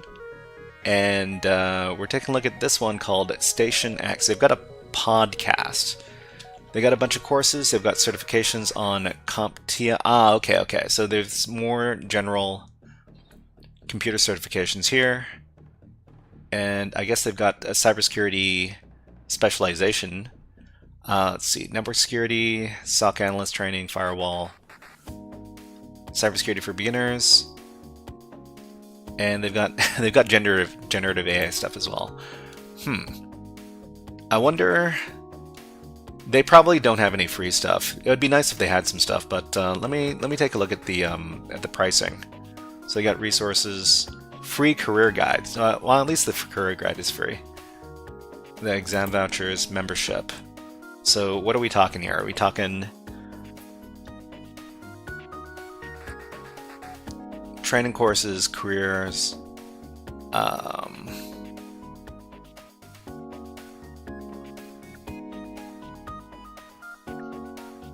All right. Well, can we get a quote?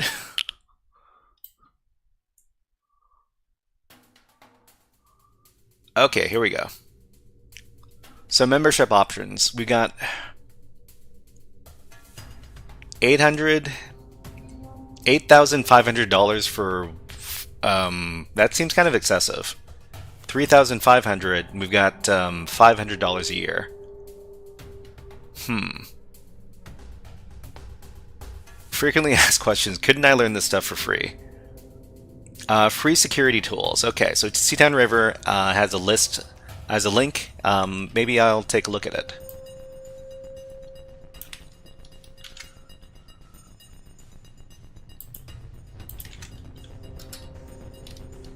You can find coupons online. So free security tools, we've developed a collection of free security tools that can be found and downloaded here. So CyberChef. So wait, they make CyberChef? Or is this...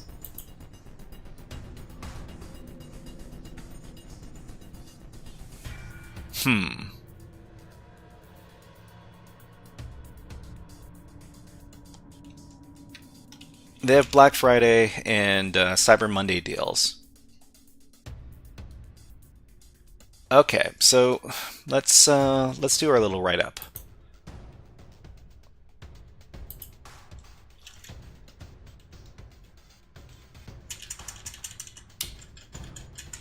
Let's make a copy of our template.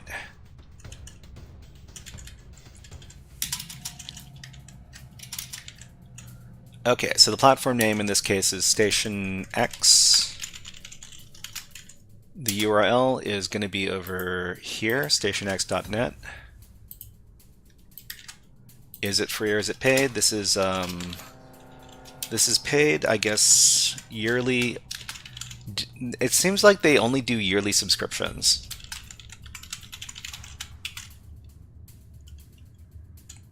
And cybersecurity topics covered. They've got all sorts of stuff. They've got...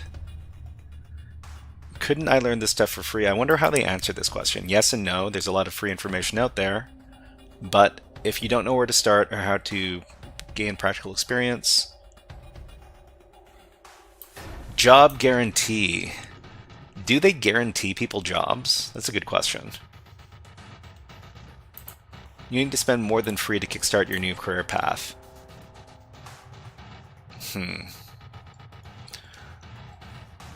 Okay, so let's go back. Let's take a look at what they teach in their courses.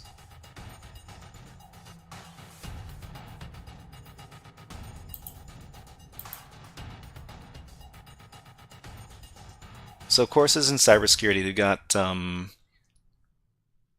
it looks like they have everything.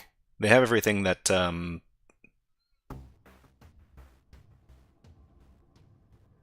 you know, funnily enough, it doesn't look like they have like pen tester type stuff. Network security, firewall, digital forensics. So it looks like mostly defensive stuff. But, you know, there's nothing wrong with that.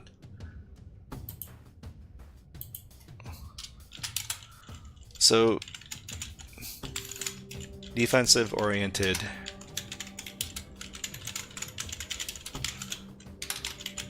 cybersecurity training. And what else? Oh, they have a lot of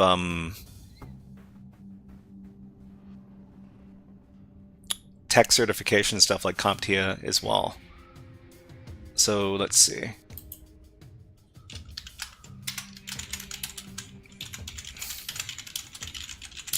So that would be CompTIA, etc. Okay. Capture the flag. Oh, okay. They also have capture the flags. Ronan, hello. Nice to see you here. And let's give you a hack the planet. There you go. Hack the planet! Hack the planet! Shut up again! Capture the Flag Hacking Part 2. Hands-on Capture the Flag Hacking Practice Labs 2.0. So they've got some... Well, they do have some free stuff. Okay.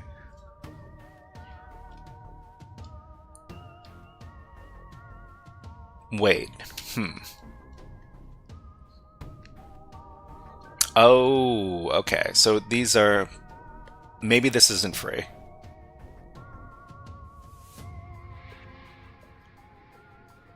Oh yeah, okay. So they do have offensive stuff as well. So I guess we could change that from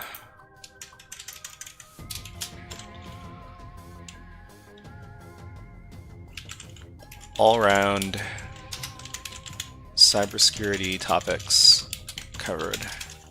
And they also have their tech certification stuff for stuff like CompTIA.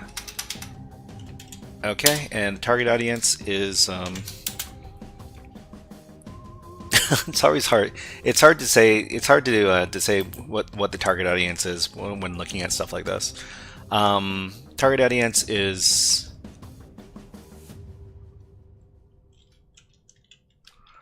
all ages.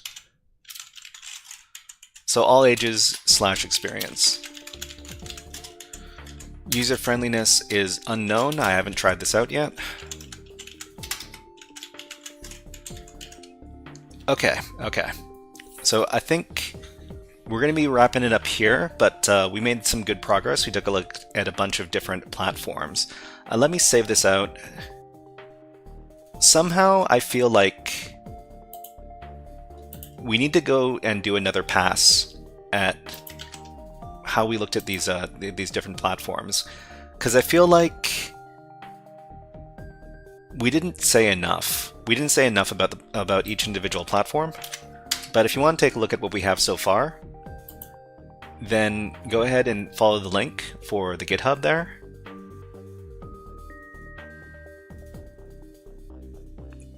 I think what we need to do is we need to include how much we would recommend each one of these platforms in the entries themselves. So if we would really recommend it, if we would somewhat recommend it, if there's not enough information, etc., etc. We might do that the next time we take a look at this, because we need a little bit more information in our analysis. All right, so the next thing we're going to do on the stream for the next hour or so is we're going to be taking a look at Baba Is You. So Baba Is You is a puzzle game, and not just any puzzle game. It's a puzzle game that that really gets your hacker mind thinking. And we've done a number of these different walkthroughs for Baba Is You. We're treating Baba Is You kind of like a CTF exercise, because each one of these levels has a solve method, and these are reproducible because it's not an action game. And we're going to be taking a look at a bunch of different rules and how the rules apply to the levels. It's also a very, very fun. The aesthetics of the game are also very, very fun and cute. So that's going to be some another point for it. So let us know if you like this this kind of topic, because I really want to branch out in the type of stuff that we talk about. We're still talking about cybersecurity. We're still talking about hacking stuff, but we're talking about a different point of view. And in this case, we're talking about Baba Is You.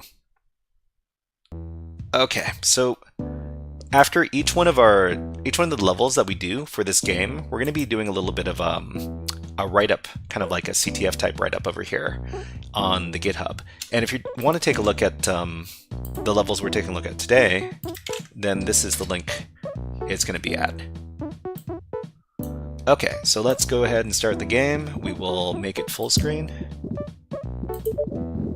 Alright, and let's make sure that the game audio is coming through. Okay, so it looks like the game audio is coming through. Awesome. And let's continue. So the last time we left off in the game, we were on area number 3. So let's go ahead, switch this up. Okay, so we just finished area number 2 the last time we were playing this game. So we're gonna back up out into the world map, and we're gonna move on to the third area of the game. So we've already conquered 2 areas. Actually, we've conquered 3 areas of the game already. So this is the tutorial level here. This is the first area. This is the second area. And we're going to move on to the third area, which is the temple ruins. Let's go ahead and take a look. And this is the first level of the temple ruins. It's called Fragility. So in each one of these levels, there's going to be a bunch of rules established. Let's take a look at what's going on here. Okay, so this is the first level of the Temple Ruins. It's called Fragility. We've got a number of rules in place. So the rules tell us exactly how the game plays.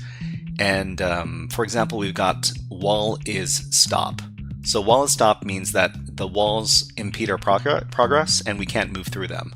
So in each one of these levels we play as a different character. In this level we play as the Baba character, which is this little white rabbit type thing.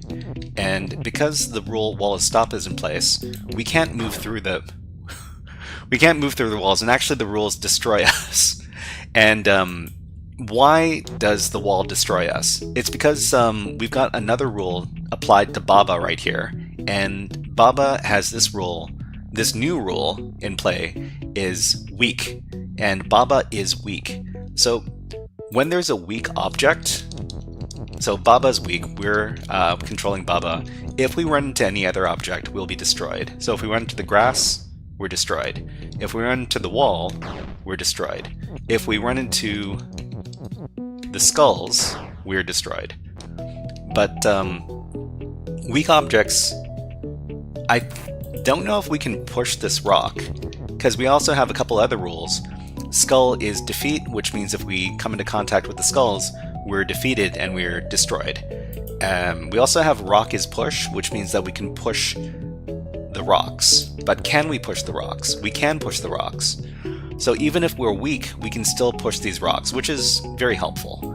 And the last rule is the most important rule, and that rule is flag is win. So if we touch the flag, which is the win object, then we finish the level, we win.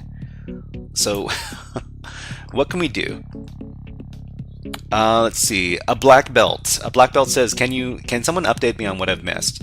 So in the first hour of the stream, we talked about digital forensics, and we were talking about digital disk forensics. We were taking a look at Try Hack Me, and if you can rewind the stream on YouTube in the video player, and if you wanted to, you could go back to the beginning of the stream that way. We also did cybersecurity education platform comparisons. Well, not comparisons. We just did a little overview during the second hour of the stream. And now it's the third hour of the stream, and we're doing our puzzle gaming.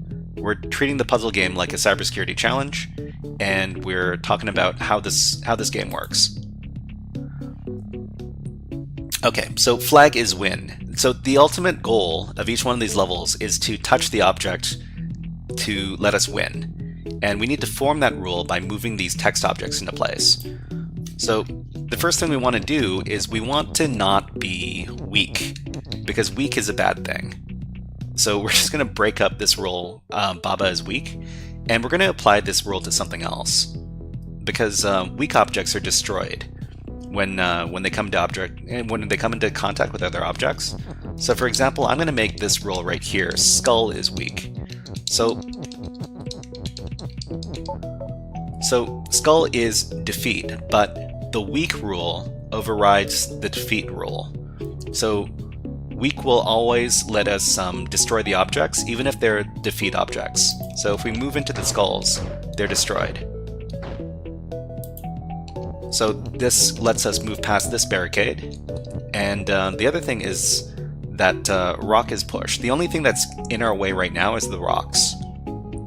And if we move this rock over here, we can't move past it, and we can't get to the flag. So what we're going to do now is we're also going to make the rock weak. So we're going to do rock is weak. So we're just going to move these blocks out.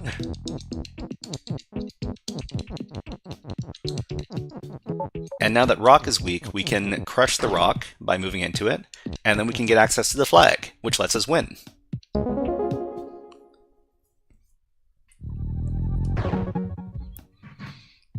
Okay, let's talk about what we did to solve that level over at GitHub. So this is the fragility level. So in this level, the key point is that we learned a new rule. So the new rule is, this is the first level that features the weak rule.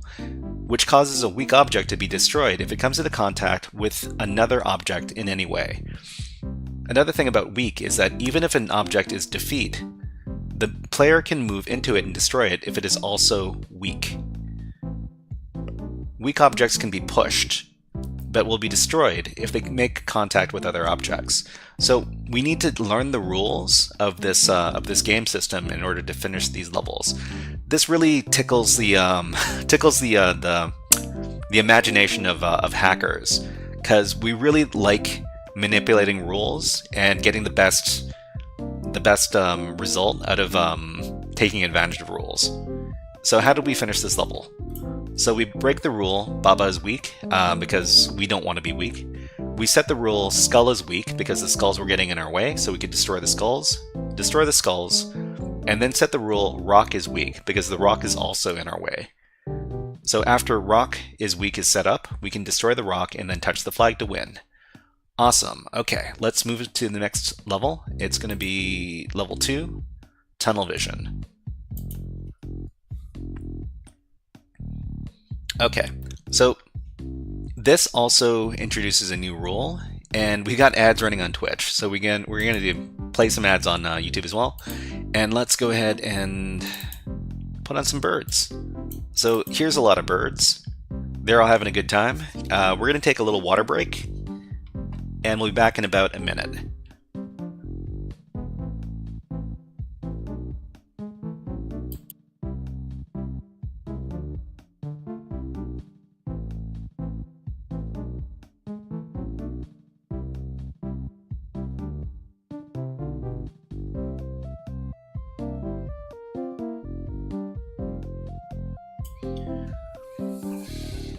So these are some sparrows, or at least they were some sparrows.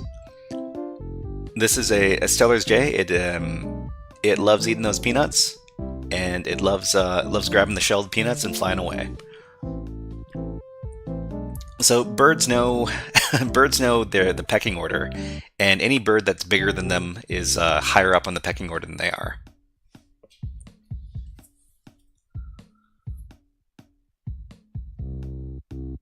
Okay, let's go ahead and put the birds away, and we'll continue on with the game.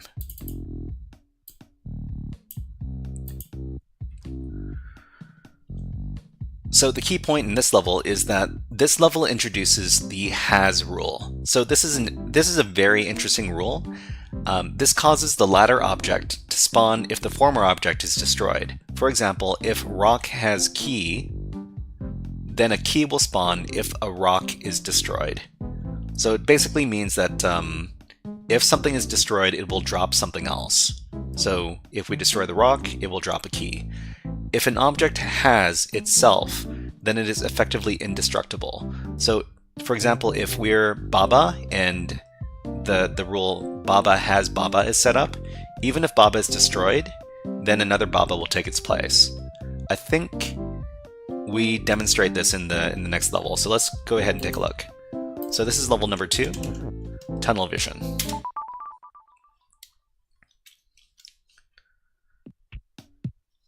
Okay, so what is going on in this level? So the first thing we want to do when we arrive on each one of these levels is to figure out which rules are in place.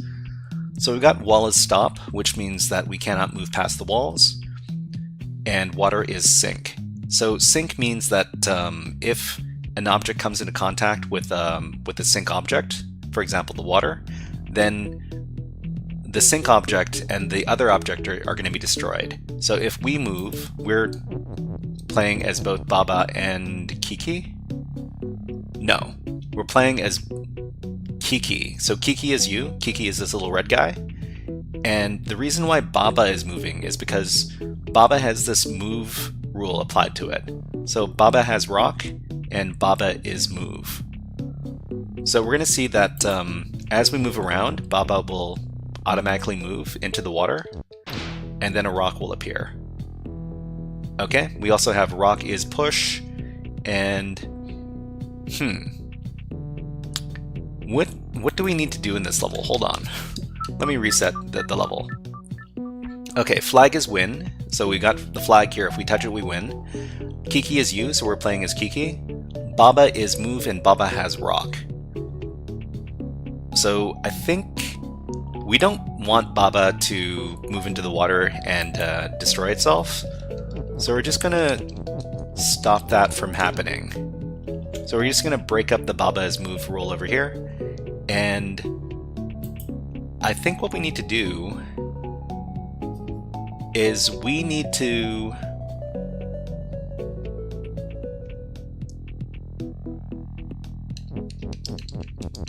become Baba has rock and rock is push. Baba has rock and rock is push. Ah, okay. So, okay, this is fine. We're gonna let Baba destroy itself, and then we've got a rock. We can move the rock into the water to destroy more of the water, right? Just like this. But we lose the rock. So how do we prevent this? We prevent this by having the rock make more of itself. So if we set up the rule rock has rock, then when the rock is destroyed, another rock will take its place. So let's go ahead and set that up. Okay, so rock has rock. Okay, so even if we move the rock into the water, then another rock will appear because the rock creates itself when it's destroyed. So we've taken advantage of this rule, the has rule, to create infinite numbers of this object, which is the rock. And that's how we win level.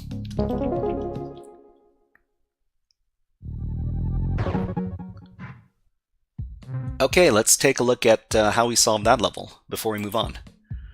So the method of solve. So number 1, form the rule rock has rock after Baba is destroyed. Push the rock through the water, then touch the flag. So the reason we were able to do this is because the rock was replacing itself after it was destroyed each time. Okay, let's move on to the next level. This is level number 3, a present for you. Okay, let's go ahead and access the level. A present for you.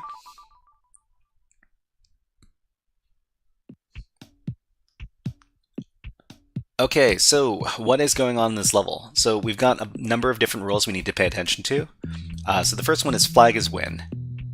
So flag is win, but there's no flag. We don't see the flag, so we can't win yet. We also have box has flag. So if we destroy the box, then a flag will appear. We've got water is hot, and we've got box is push, and love is you. So when we say love is you, we actually mean this hard object over here. And what else do we have? We got wall is stop, which means we can't move through the walls. And we've got water is hot, which means the water has the hot condition applied to it. That by itself doesn't do anything unless something else is melt. So hot and melt interact with each other in that if a hot object, or if a melt object comes into contact with a hot object, then the melt object will be destroyed. So love is melt. If we move into the water, we're destroyed because we're melt and the water's hot. So let's not do that. Instead, let's become the box. So box is push. Now we've replaced this rule. Instead of being the love object, now we're the box object. Box is you. So as the box object, we don't have to worry about the water being hot because box is not melt, but love is melt. But what can we do from here? We want to set up a condition where we can get access to the flag. So we need to destroy the box. So in this case, how about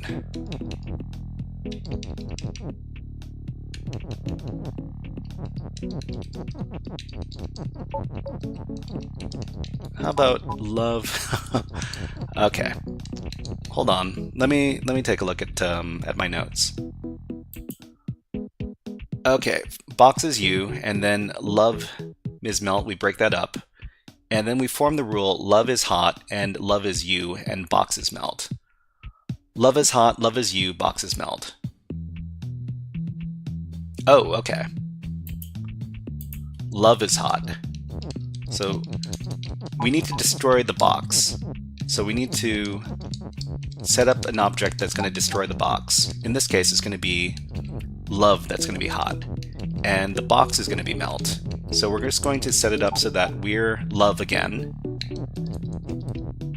And we're going to set it up so that the box is melt. Just a second.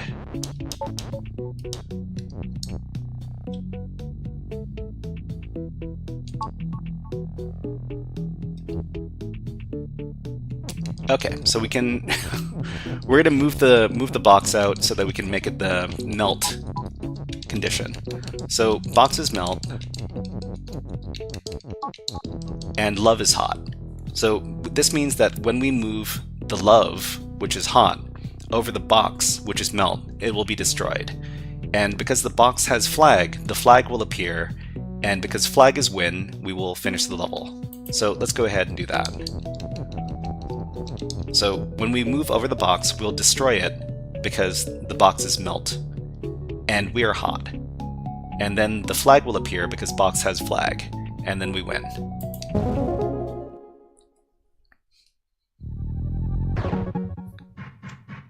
Okay, let's take a look at the rule at how we solved that level. So in this level, we needed to form the box. The rule box is you. So we need to become the box because the water was melt and it applied to love. Then we broke the rule love is melt. Then we set up the condition to destroy the box by setting up these rules love is hot and love is you and box is melt. We moved over the box and destroyed it to reveal the flag, and then we won. Okay, let's move on to the next level, number 4. Okay, so this is the Unreachable Shores level. The key point in this level is, if you're able to set up the rule object has object, and you are that object, you are invincible. So how does this apply? Let's talk a little bit about it in the next level, number 4, Unreachable Shores.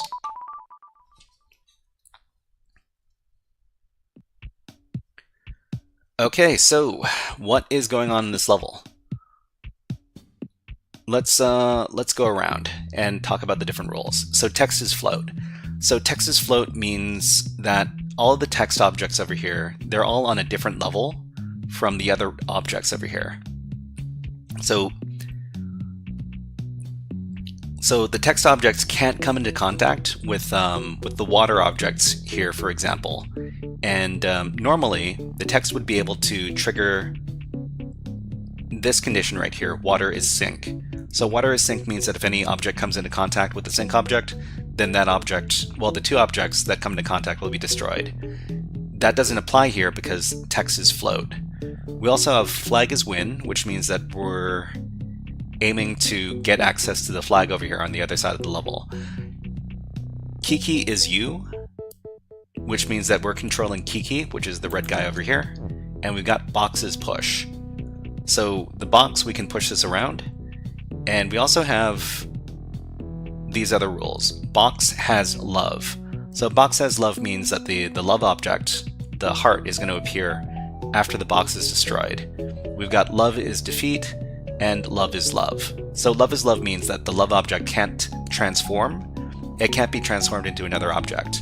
We also have love is defeat, which means that if we touch the love object, the heart, then we'll be destroyed. So what can we do? I think if we just try to move the box into here, then the love object appears, and we can't move past the love object. So we need to find another way to get past this patch of water here. I think what we're going to do is we're going to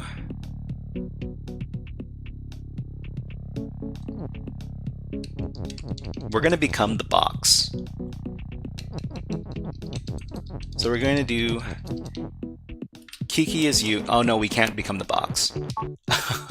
We can't become the box. I think we might be able to...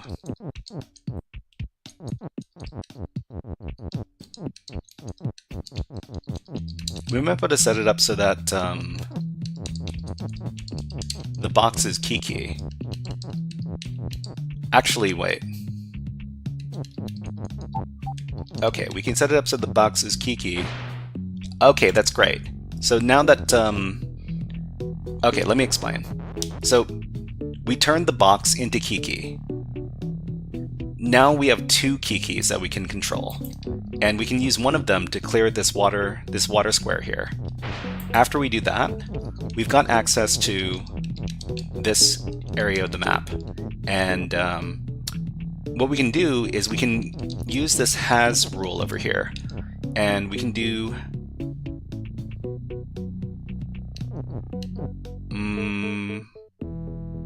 we can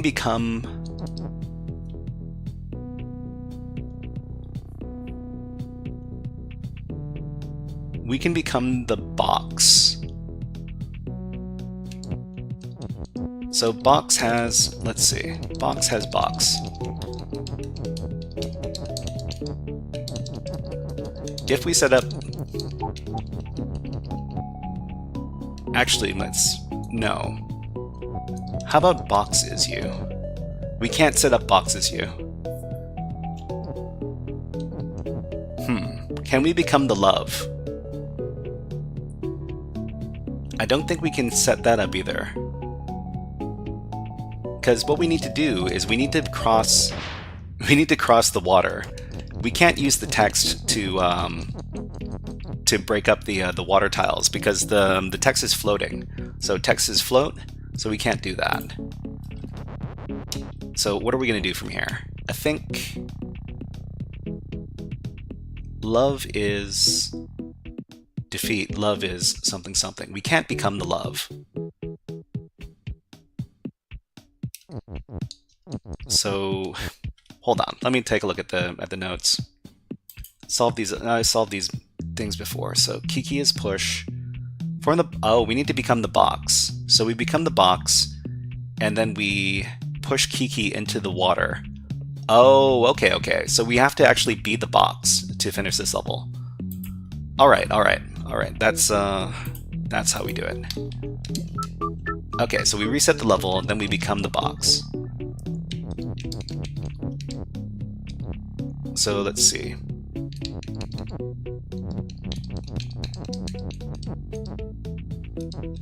So we become the box, box is you. So now we're controlling the box. And what we need to do is we need to push Kiki into this water square here. So Kiki is push.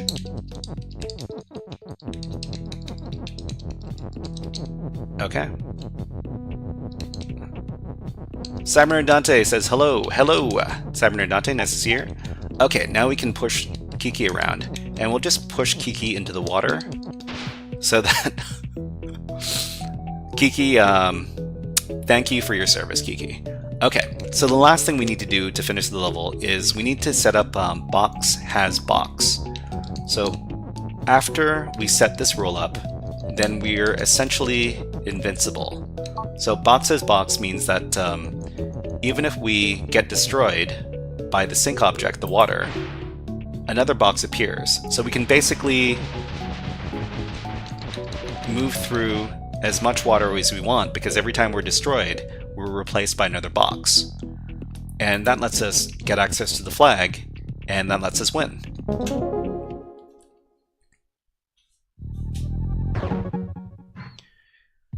Okay, I think we might do another 2 levels before we move on to our next to the next part of the stream. So before we do that, let's go ahead and talk about how we solve that level. So the method to solve is form the rule box is you. So we become the box, and then we can move Kiki into the water to get access to the room which has the has text. We form the rule box has box, which means that even if we're destroyed by the water, we keep on respawning, and then we touch the flag to win. Okay, let's move on to the next level then. So the next level is going to be number 5, but where's the key? Oh, this looks like another tricky level. Okay, I might need to refer to my notes to finish this level. It looks pretty tricky. Okay, this is level 5. Where's the key? Alright, so we've got...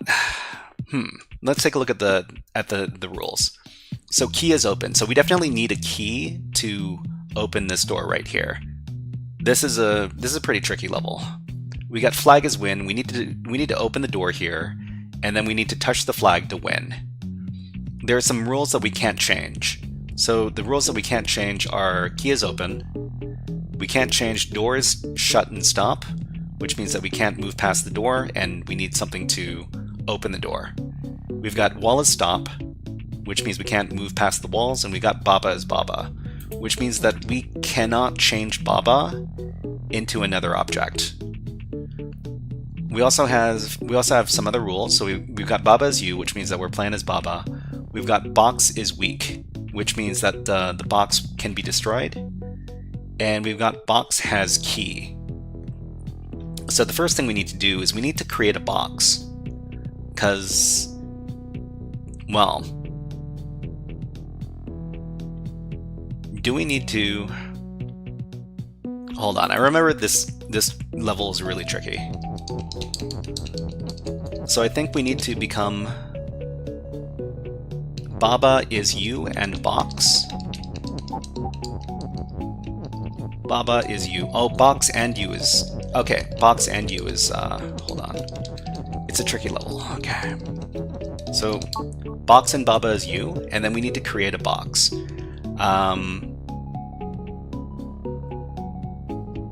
Box has key.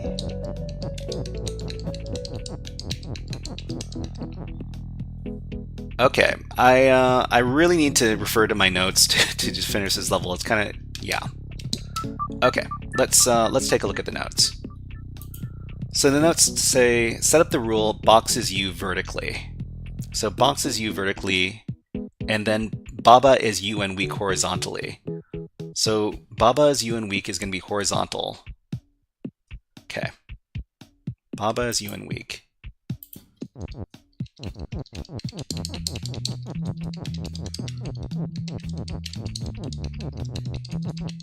So we're going to set up this rule over here. And Sigma says, did you already cover disk forensics? Sigma, hello, nice to see you here. Yeah, we've already covered the disk forensics in the first hour of today's stream. So if you want to go over to the YouTube stream, you can rewind the viewer and you can watch over there, or you could take a look at the first hour by taking a look at the VOD on Twitch as well. But yeah, we covered that in the first hour, and the second hour we talked about cybersecurity platforms and what kind of stuff they offer. And now we're doing Baba is you, and we're going to be doing that for another, I'm going to say another 20 minutes or so. But yeah, we did the disk forensics in the first hour. Okay, so Baba is you and weak. We need to form this, and we also need to form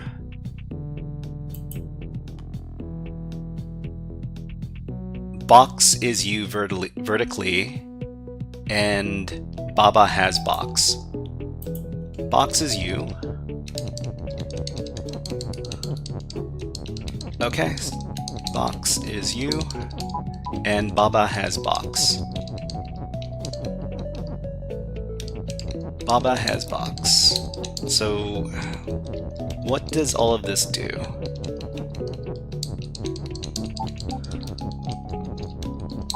So, we need to create a box, and we need to be the box at the same time because we're going to destroy Baba to get the box. So because Baba's weak, we're gonna push Baba into one of these objects to destroy Baba and to create the box. At the same time, we need to be the box, otherwise we'll be defeated and the level will end. So what we need to do is we need to move Baba into a bush to destroy him. But now we're now the box, and from now on we need to get a key from the box because we need to use the key to open the door over here. So the next step is we need to do this. Set up the rule key is you vertically, and then box has key horizontally, and then box is you and weak horizontally. So key is you. Okay, so vertically we're going to do key is you, because we want to be the key when we get access to it. So key is U.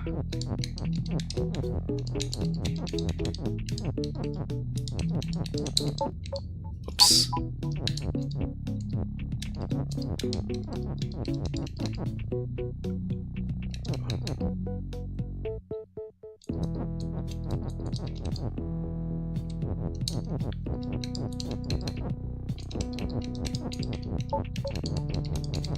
Okay, so key is U. Nope. I'm getting confused. Key is U vertically.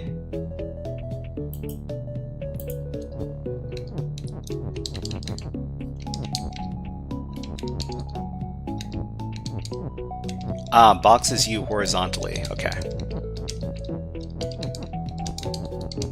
Box is U horizontally, vertically, key is U. And box has... What are the other rules? Box is U and weak. Box has key. Box has key, box is U and weak.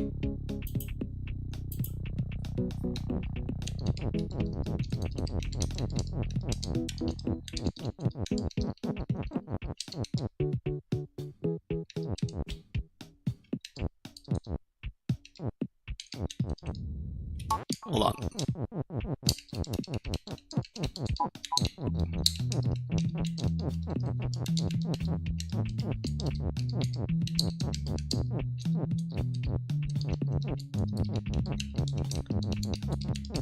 Okay, box has key. We need to set up this rule. So box has key. Box has key is U and weak. Oh man. Okay. So box is U. Box has key is U and weak, which means when we become the key, we will still be here because box is U, but when we destroy the box, then a key will appear and the box will no longer be here. So we need to set up both key is U and box is U, and then move into... Hold on. Box is... Oh, I didn't do this correctly. Okay. So key is U, box is U, box is U, key is... Box has key. How do we set up box has key if we're not doing it this way? Hold on. Key is U vertically. Box has key horizontally.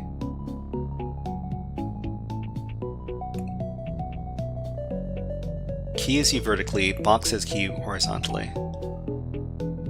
Box has key. Key is U.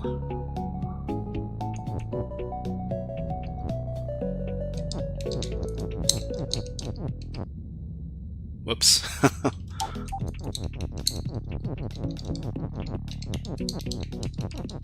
We do...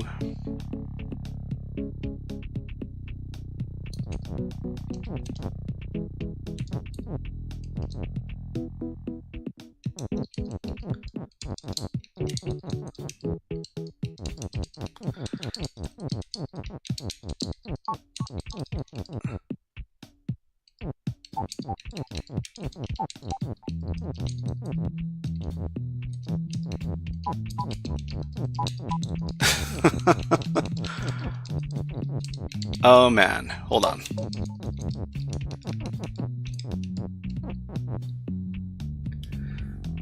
I'm really confusing myself. Let me go back.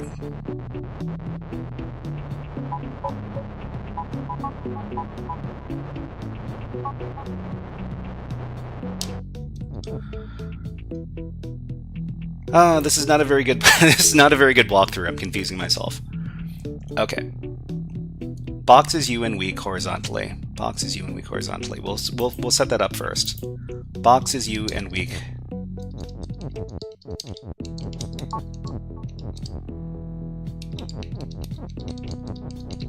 Horizontally.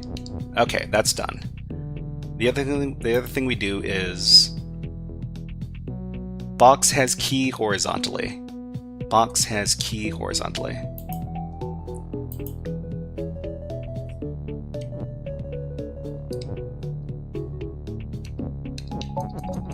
Ah, we do it over here.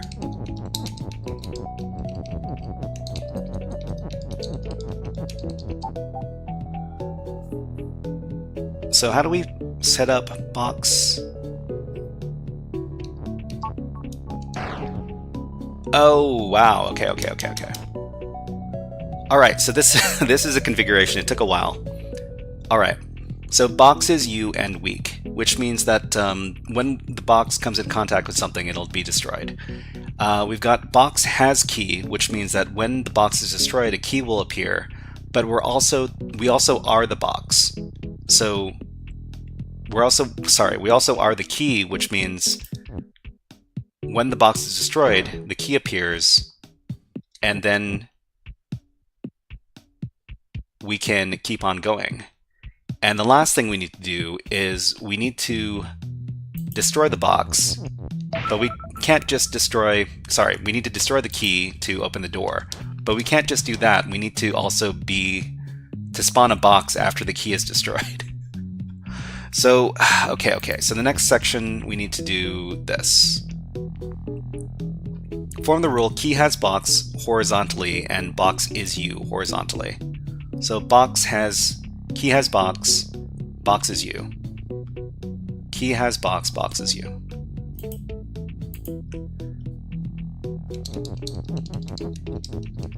Key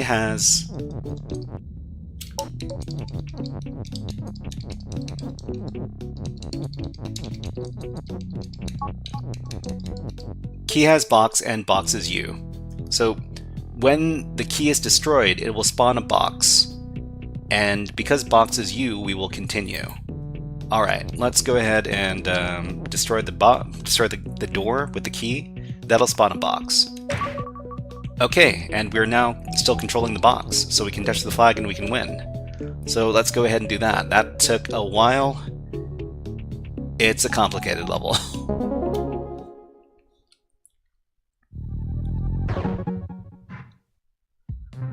Okay, so we've got ads running on Twitch. So when ads run on Twitch, we also run them on YouTube. And let's go ahead and put on a bird. This is the lovely northern flicker woodpecker. It is native to most of North America, with slight color variations between the West Coast, the West Coast birds, and the birds located in the central of the country on the east. Let's go ahead and take a little water break. I need to have a little sip of water. We'll be back in about 40 seconds.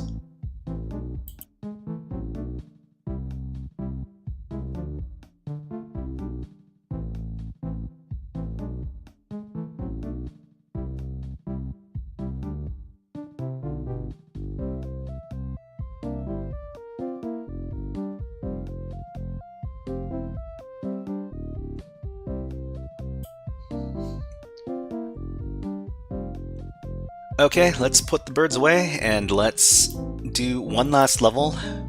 Hopefully it's an easier level than the last one. Sometimes the difficulty of these levels spikes a little bit.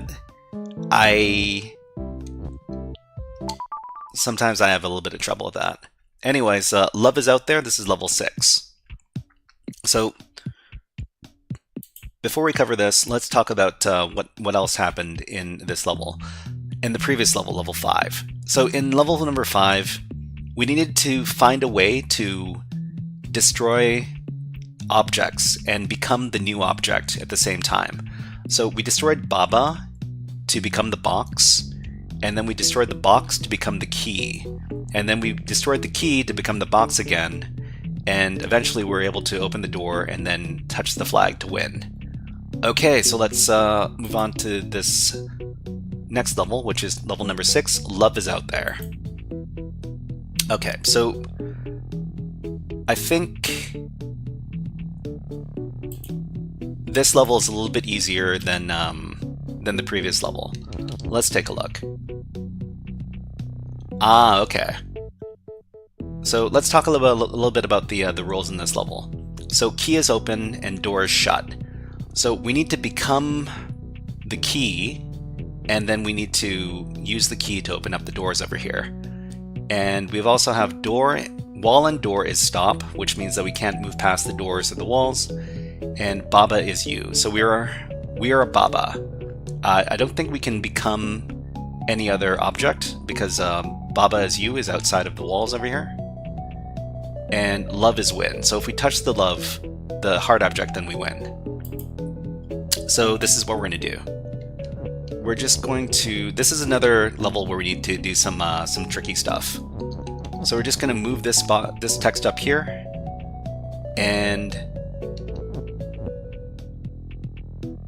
we're going to set up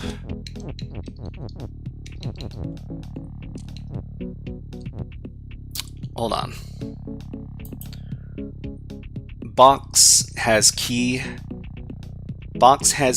box. Box has key and box, and key is push. Box has key and box, key is push.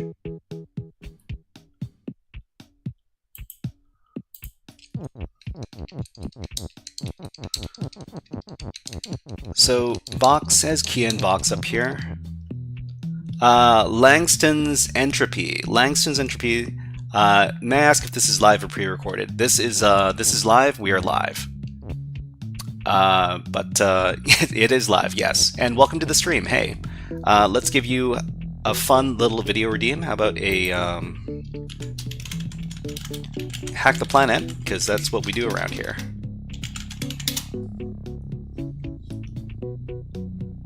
Hack the planet! Hack the planet! Okay, so we're going to set up the rule box has key and box. So each time we destroy a box, another box will appear and a key will appear. And we need to be able to push the box. So we're just going to set up the rule key is push. Sorry, box is push. So box is weak. Actually, we don't need box is push, because what we need to do is we need to destroy the box. And if box is push, we can't destroy it by stepping on top of it. So we're just going to step on top of the box to destroy the box. And another key and another box appeared. So we can set up this rule, key is push. So the screen shake is a little bit annoying. I'm gonna disable it for right now. Hold on. Let's see. Disable screen shake. Okay. Alright. So because the box is weak, it is continually being destroyed by the key that's on top of it. But we're just going to move these keys out over here. And we're going to destroy the other door with the key. And now we have access to the love object to win. So the reason we were able to finish this level is because we were able to give the box object the has keyword with key and box, which means that when the box is destroyed, another box will appear and another key will appear. Well, another box will appear and a key will appear.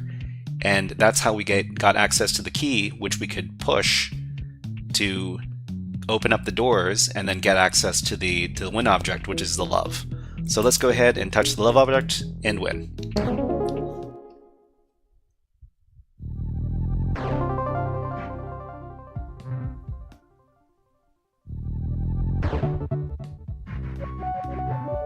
Okay, we now have access to a bunch of other levels, but we're going to try to finish off the remaining levels in this area before we move on. But we're going to do that in another stream because we want to move on to the next part of the stream today, which is the hacking challenge. So we're going to be hacking a Linux machine, and let's close out Baba as you and move on to the next part of the stream. Okay. So let's go ahead and talk about what we're going to be doing for the last part of the stream today. So look, for the last part of the stream today, we're going to be doing some Linux hacking over at Docker Labs. So Docker Labs is a website where we can download vulnerable Docker machines and deploy them to our network. So if you're interested in participating yourself, then you can go ahead and go to the link over here to dockerlabs.es. Langston's Entropy says, "Awesome, thank you. I found out about the channel today. I really like the PDF explanations. PDF explanations. Which video were you taking? Which video were we watching today? May I ask?" Langston's Entropy. Let us know. And you know what? We missed the music, so we're gonna put on some new music while we do this hacking challenge. So let's put on some cyberpunk music. This is from the Valhalla game. It's all about serving drinks to cyberpunk denizens in a dystopian future. Here you go.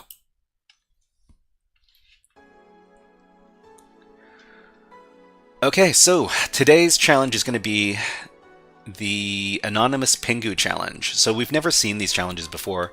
We're going to try to finish them without taking a look at without it getting any clues, because we haven't seen them before.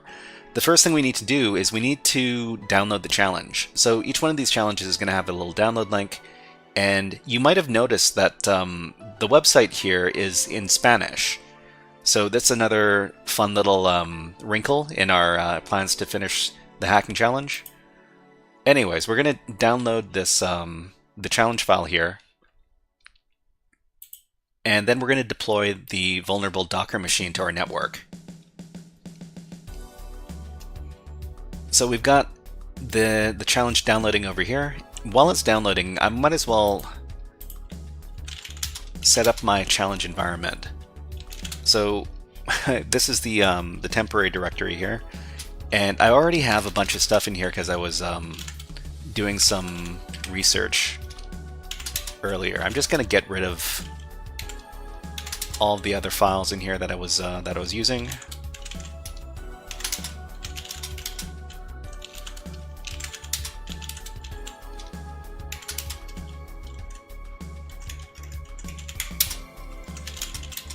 Okay, so what we're going to do now is we're going to set up our hacking environment, and we're in the temp directory now. I want to stay in the temp directory because after the hacking challenge is done, I want to delete everything that's associated with it, and everything in the temp directory is going to be deleted as soon as I turn off the computer. So this is where I want to work on my files. So we're going to set up a few different tabs. The Tasteful Thickness says, "This isn't Linus Tech Tips." Were you expecting this to be Linus Tech Tips? The Tasteful Thickness? Let us know. Okay, so we're going to do our Nmap scans in this tab. Let's go ahead and give it a fancy color. Let's do blue.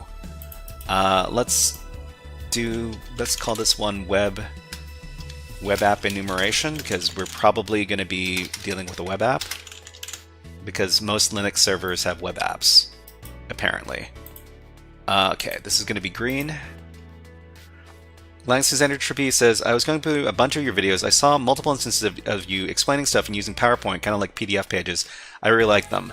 Yeah, that's something I wish I had when I was taking a look at walkthrough videos. Because a lot of people, they don't explain the concepts that they're hacking when they're doing their demonstrations, and I really like to focus on the key points for each one of these challenges. There's usually one or two. There's usually one to get in and another one for the privilege escalation. Anyways, the next tab, let's make this our research tab, because we love researching stuff. And let's make this one yellow.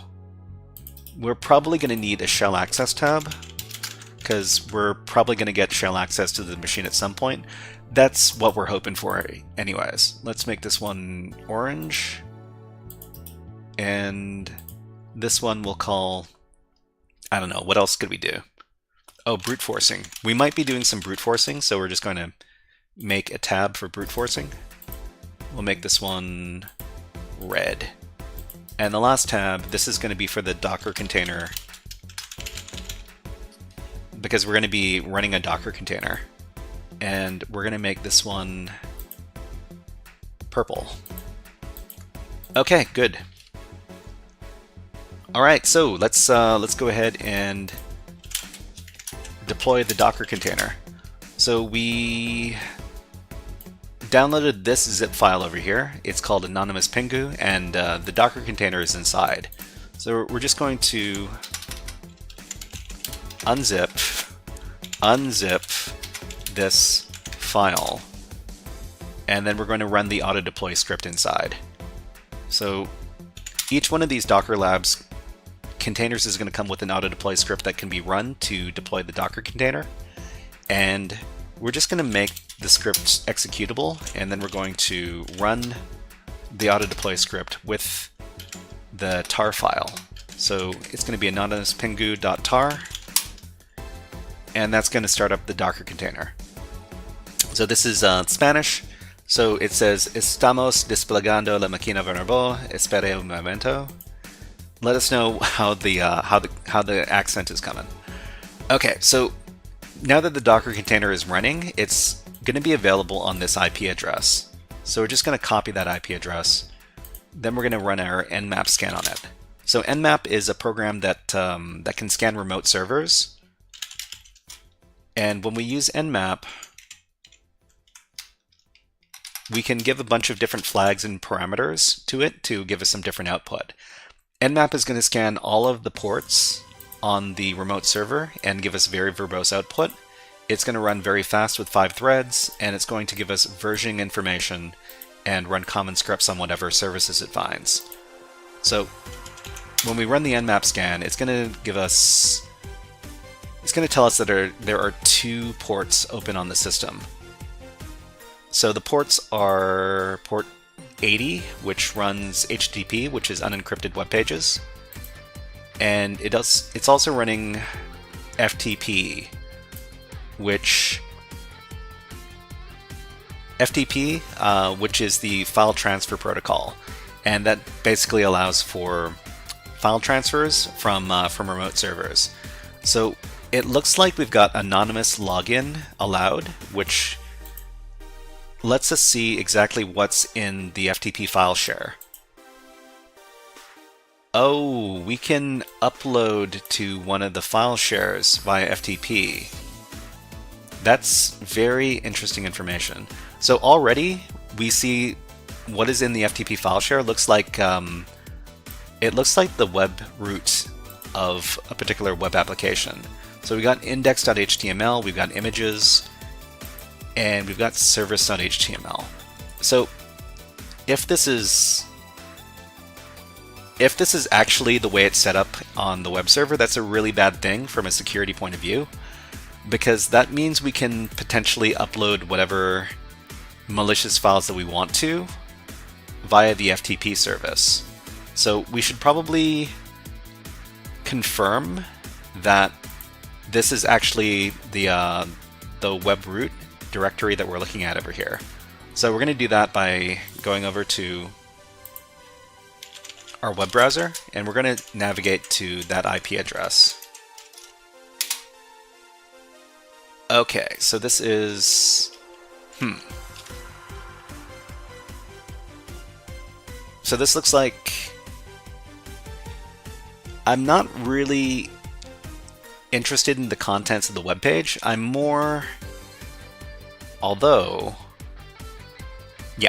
interested in seeing if we can, if there are these web pages on the website. So like stuff like houston.html, houston.html, contact.html, about.html. So if these are all present, then this is probably the web root for the website. And let's go ahead and, well, we can check. This is very, very specific. So this directory here, let's check it. So Okay, so this is...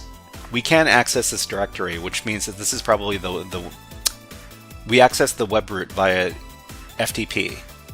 So in that case... Well, let's go ahead and access the system via FTP. So let's see. I'll just use this tab here, FTP, and FTP allows anonymous login in this case. So we're going to type out our name as anonymous, and it says it lets us in. So let's take a look at what's in here. So we got an upload directory. So there's potential here for malicious file upload, but in order to take advantage of malicious file upload, we need to have some sort of technology on the website that runs script files. So usually on these Apache web servers is going to be PHP, and I don't see any PHP pages in here. So let's take a look at some of these directories. So let's go into the upload directory. There's nothing here. There's the images directory. Probably... There's probably nothing... Well, okay, there are images in here. So just a bunch of PNG files.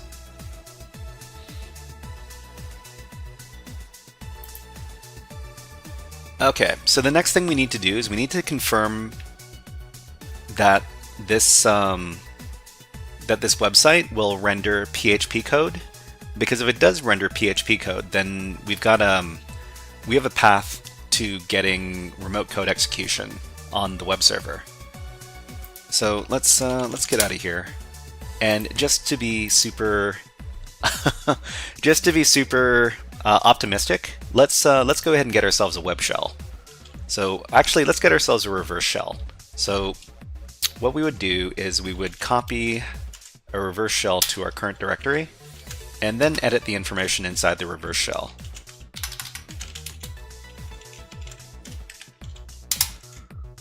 So a reverse shell script is basically a script that is going to open up a connection to a specific remote server.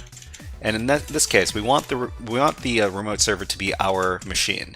So our machine is on the Docker network, and the Docker network is this one right here, 172.17.17.0.0/16. This is our IP address on the Docker interface, so we can just copy this, and we're going to copy it over to our web shell as the IP address that's going to be connected to.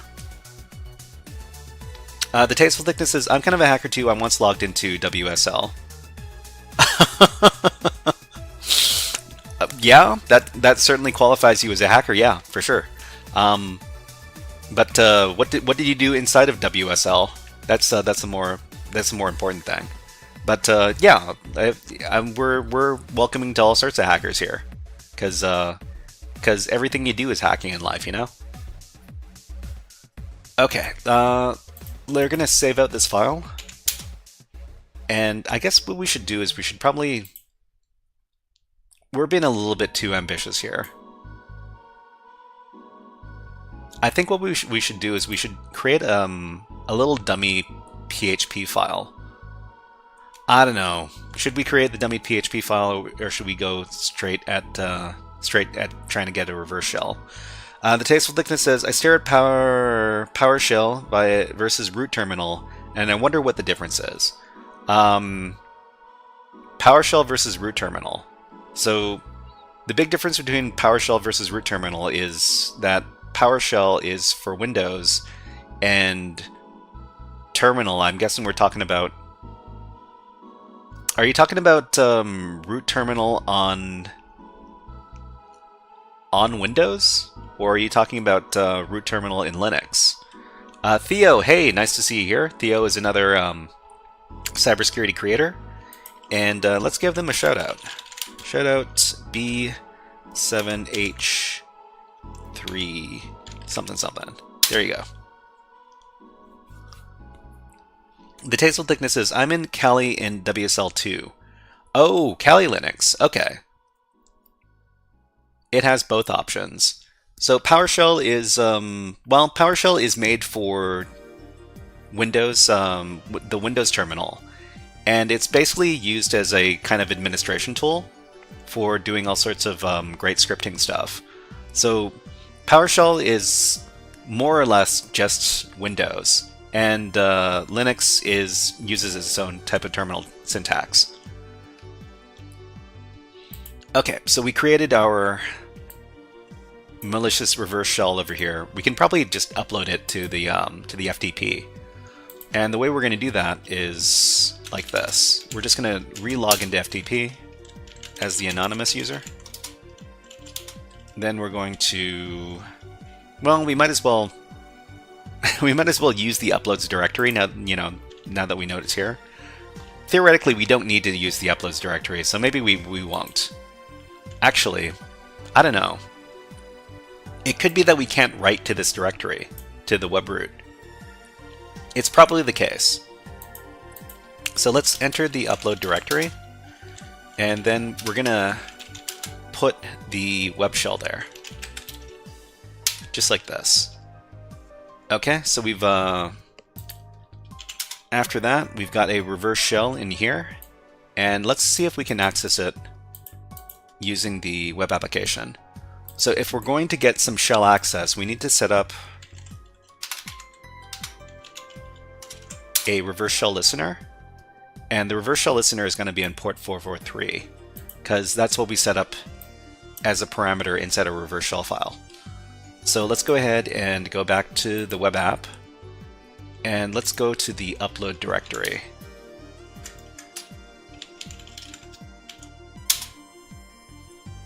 Okay, we've got our malicious PHP reverse shell that we uploaded.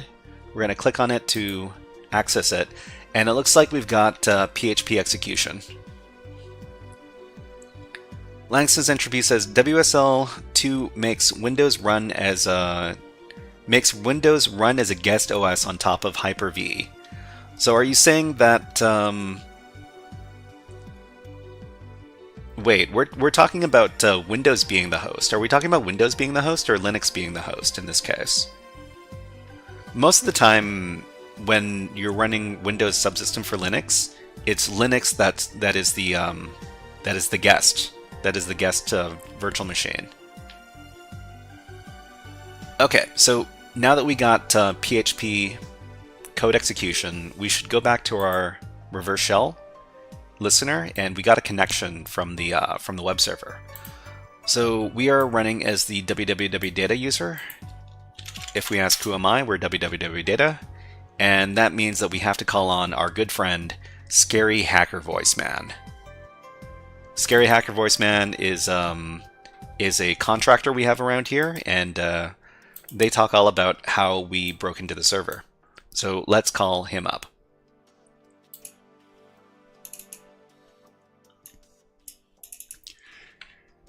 Hey everybody, it's me, Scary Hacker Voice Man. Scary Hacker Voice Man comes out every time we break into a web server, and we just broke into this one. Well, Mr. Anonymous Pingu Administrator, it seems that you like setting up FTP on the web root with anonymous login enabled. Well, that was a big mistake. We managed to log into FTP ourselves, and then we uploaded a malicious PHP file. We used this file to get reverse shell access on your web server. Maybe you knew about these security flaws, or maybe you decided to accept the risk. Well, you accepted the risk. And now we're in.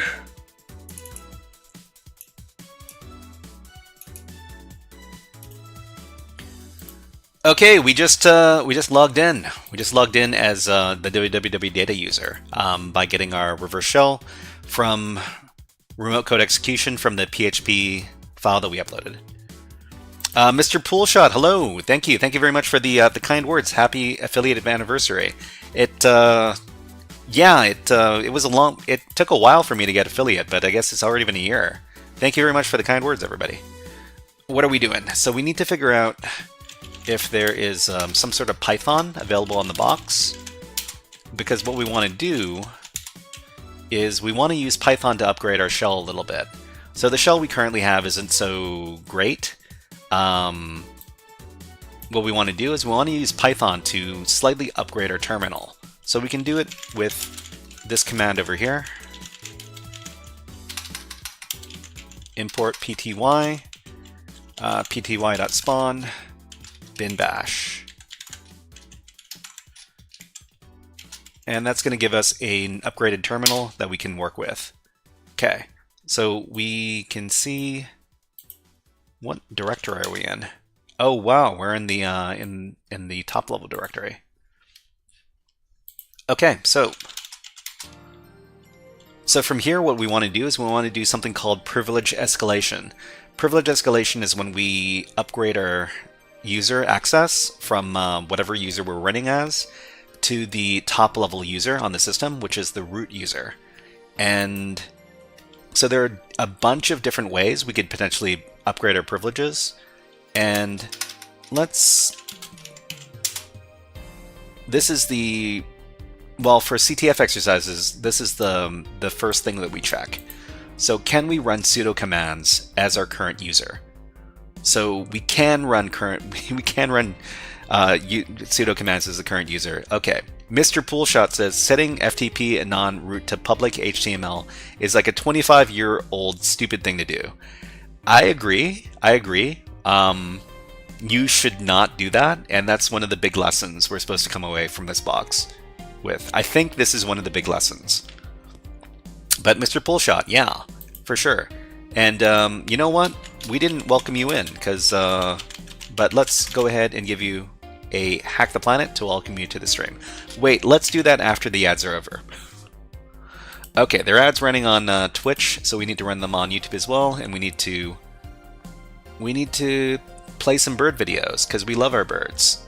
How about this bird video? So this is from last summer when we had the bird bath out. And let's see if we can get some birds. Okay, we'll be back in about a minute. Just have to take a little water break.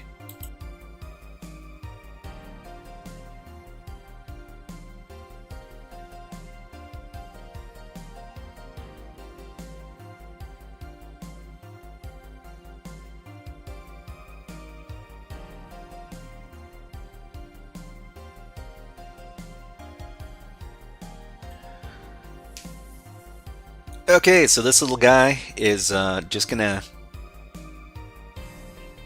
have the time of his life over in the bird bath. So the thing about these bird baths is that you have to change the water very frequently because, well, the birds get in the bath to get all the dirt off of them, and after a while, that water starts to look kind of gross. So you have to change it pretty frequently. Anyways, let's put the birds away and let's welcome in Mr. Poolshot. So Mr. Poolshot, here is a Hack the Planet just for you.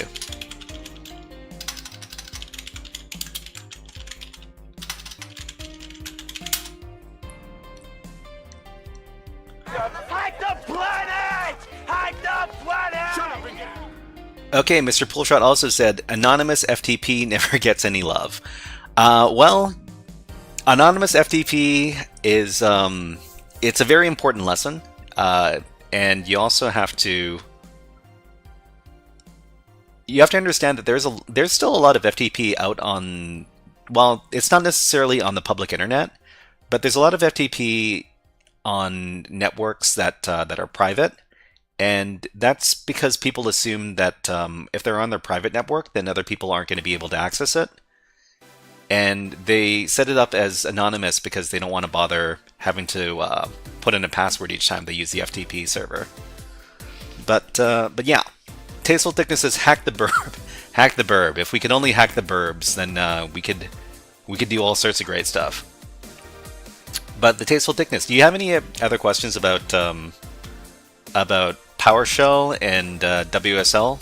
You said you were using Kali Linux. Are you trying to learn security stuff currently, or are you just using it for fun? Okay, so we can run sudo commands as the Pingu user with no password, and we can run the man command. This is interesting. Chirp chirp, Zost the goat herd. Zost the goat herd. Hello, nice to see you here. And you know what? I wonder if we've got any bird. We've got some bird redeems as well. How about you take this bird redeem with the Stellar Jays? There you go.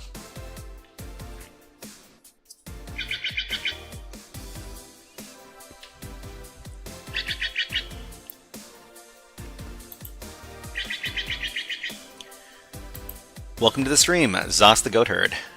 Okay, so Pingu can run with no password the man command. So we could probably set up some sort of command that gives us elevated access as the Pingu user, if this is the case. So if we can run the sudo command, what we can do is we can look up whether or not there's some sort of command we can give with it by looking at this resource right here. It's called GTFO bins. So GTFO bins is a great resource for learning about potentially vulnerable Linux commands, and we can just search for the binary that that we're checking here. So in this case, it's the man command, and the man command is used to take a look at the manual for specific binaries, but we've got sudo permission with it. It says here, if the binary is allowed to run as superuser by sudo, it does not drop elevated privileges and be used to access the file system, escalate, or maintain privileged access. So they've got here sudo man sudo man, and while we're running the manual command, we can run a system command inside of it, which is going to give us a shell. So in this case, let's create a bash terminal. So, okay, let's go ahead and run the first part here. So it's going to be sudo as the user Pingu man. So we're going to get the manual for the manual command, and we see here that there's a bunch of text, but in the middle of this we can break out and run any command we want. And the command we want to run is a shell command. So we're going to do !/ bin bash. So we're going to run this in the middle of running this man command that we're running as the Pingu user, and we're going to get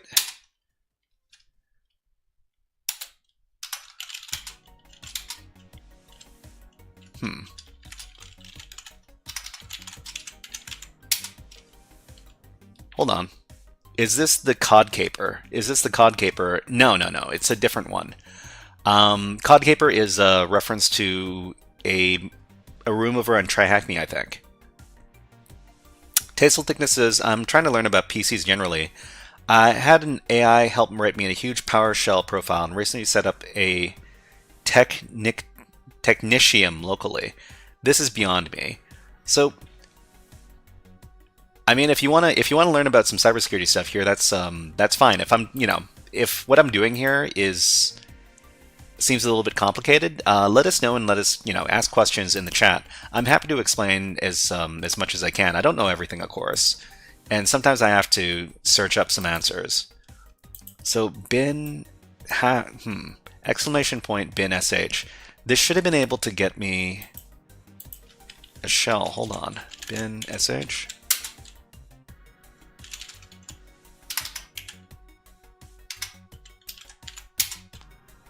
The pager doesn't seem to be working in this case. Oh wait, I think we need to change the pager to something else. I think what we can do is we can set up the pager. That's one of the environment variables. Let's see. I don't see the pager in here, but I think I've done this. I've done this privilege escalation before. Let me see if I can look it up. Sudo man. Oh wait.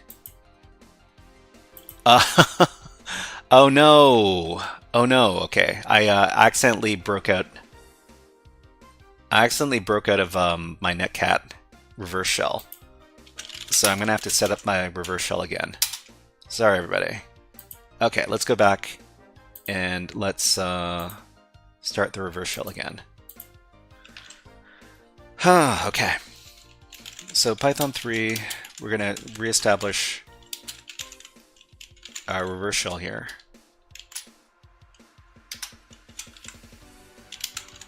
pty.spawn bin bash. Okay, so let's take a look at the environment variables here.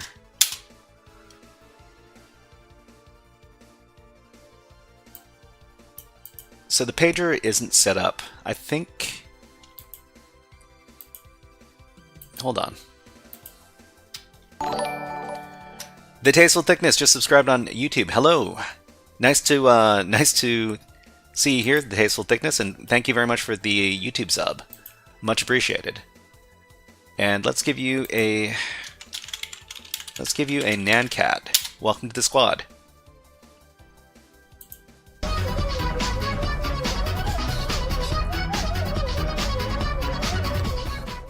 Okay, so let's see. I think we can set the pager to a different program.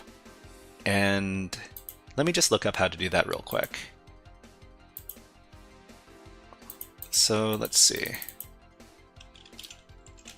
Linux environment environment pager. Okay, so the pager variable controls which program is used to view text files and other output, such as man pages, long lists, and output from other terminals. The default value of the pager is usually less, but you can set the pager environment variable to your preferred text viewer. Okay, so how do you set up the pager variable? It is export pager equals something. Okay, so let's do that. So export pager equals bin bash. Okay, so after that, we can run our sudo command as the Pingu user.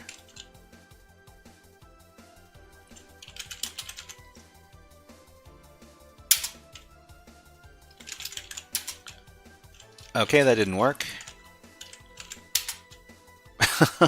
Still not working, huh?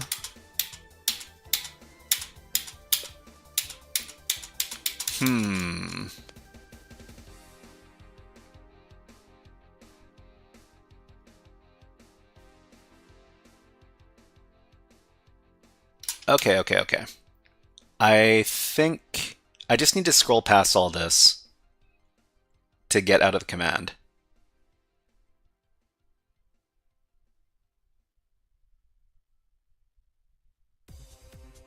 Is this actually progressing? Or I can't tell if this is actually looping or not. Hold on.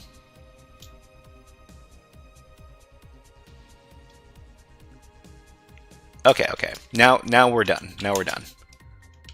Now everything is all kind of messed up. Everything is underlined now. Okay, so we weren't able to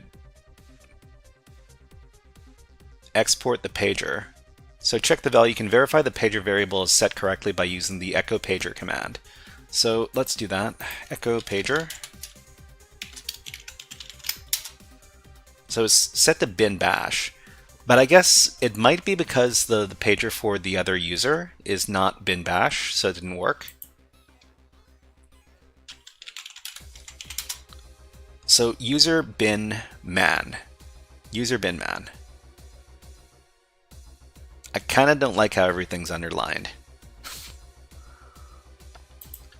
Anyways, before we continue, maybe we can check up on the home directory over here. So we got Gladys, we got Pingu, and we got Ubuntu. Wouldn't root have its own environment?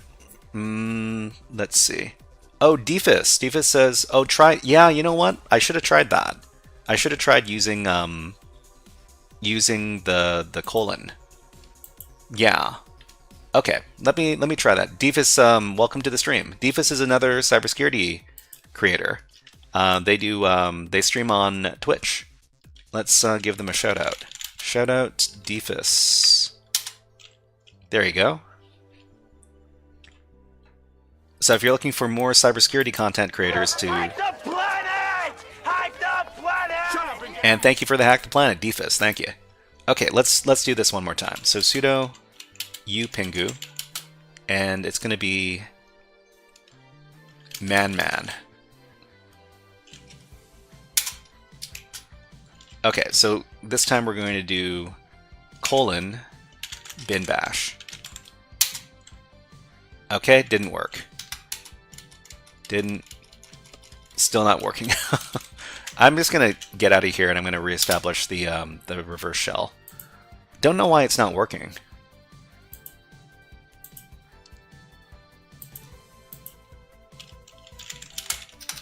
Okay, so from here, let's go ahead and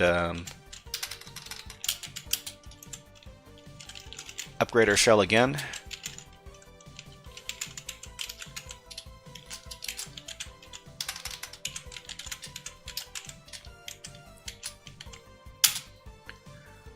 Okay, let's move into the Pingu directory. It does not let us. Permission denied.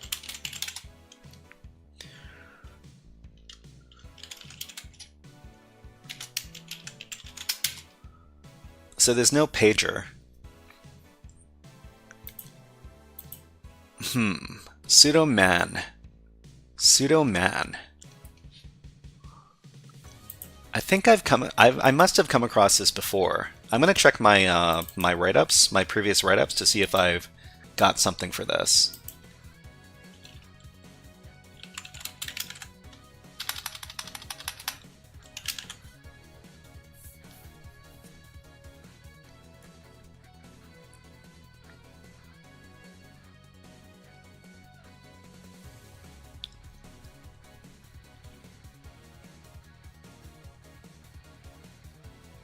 Unfortunately, man is kind of a very common word. Actually, wait. Okay, I've got another write-up over here that that I did for another machine called Locker.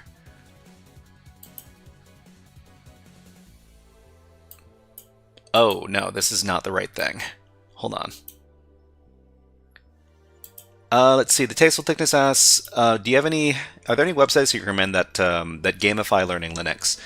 Yeah, I can recommend a couple. So, let's see. PicoCTF is good. PicoCTF isn't Linux specific, but there are some challenges that that focus on Linux. And actually, if you're looking to learn some Linux through PicoCTF, let me go ahead and recommend a playlist for you.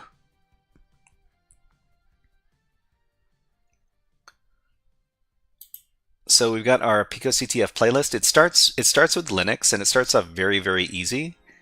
And the challenges over at PicoCTF are very, very well written. Let me copy the link. That's the playlist for PicoCTF. And PicoCTF in general is a very nice site for learning about all sorts of cybersecurity stuff. But there's also Bandit at overthewire.com or overthewire.org. So this is another little CTF war game. It's very, very well known. And I actually have a playlist for that as well. if you want to learn about Linux through these. So hold on, let me get the playlist. So Over the Wire Bandit, where are we?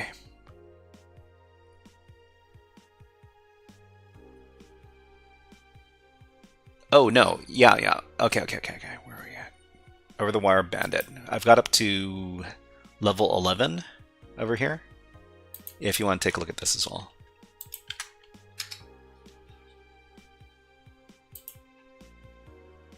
But let's see, what else can we...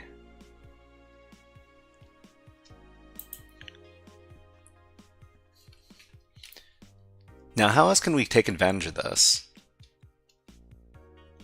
I think there was one more. There was one more challenge where I remember where we had to do sudo with the man command. And let me see if I can find it.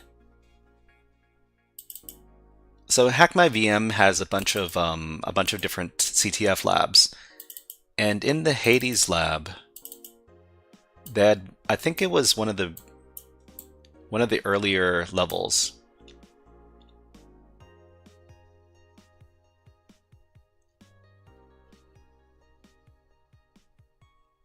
Ah, okay. This is what we need to do. If this is the same thing, we need to do export man pager. So export man pager, we're gonna make it bash interactive.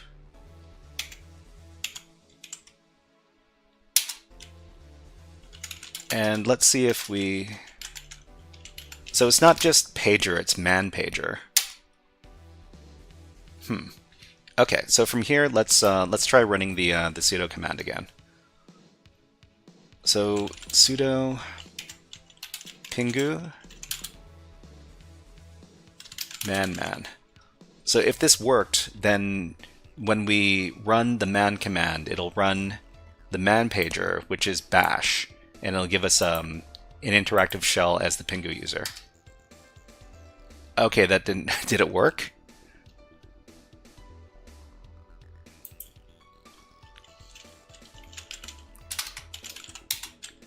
It doesn't look like it worked.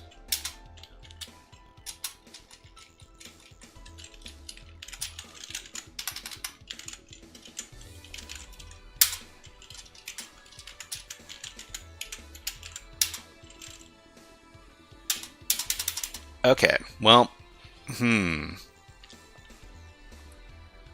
I'm not too sure what to do from here. Let's we need to reestablish that reverse shell again. This is, I mean, sudo with man as a privilege escalation technique should be fairly common. Okay, so Python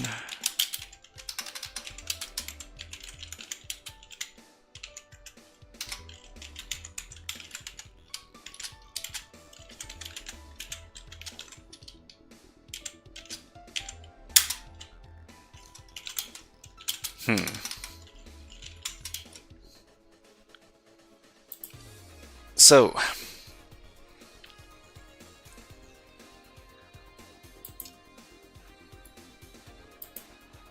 let me see if I can just look this up real quick. So sudo man privilege escalation. Whoops, that's not how you spell escalation. This is. They've got examples. Abusing sudo, okay, sure.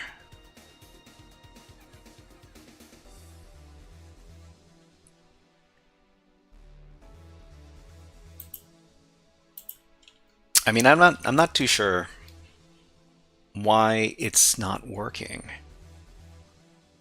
But let's go over to GTFO bins. So we should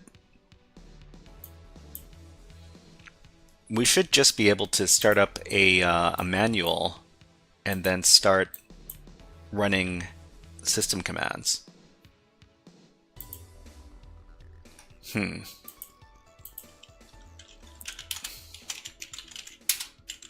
Oh, you know what? Maybe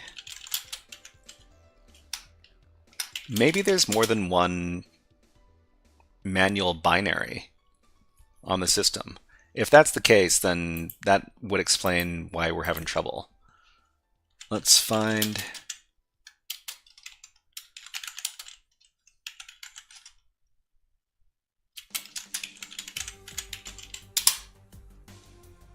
Okay, there's more than one... There is more than one man binary. So that might explain why we've been having some trouble. Okay, so, in that case, we need to get our path variable. So the first thing in the path variable is user local sbin. There's nothing in user local sbin. Then there's going to be user local bin. There is... There's no user local bin. There's user sbin. There's user bin.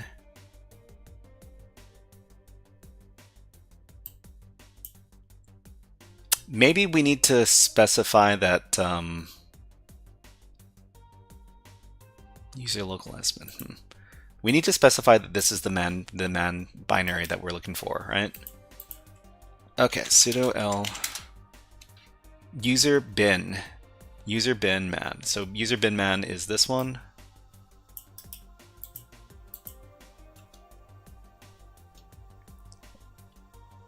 We got a secure path. It could be that the secure path also has some weird path stuff as well. Okay, let's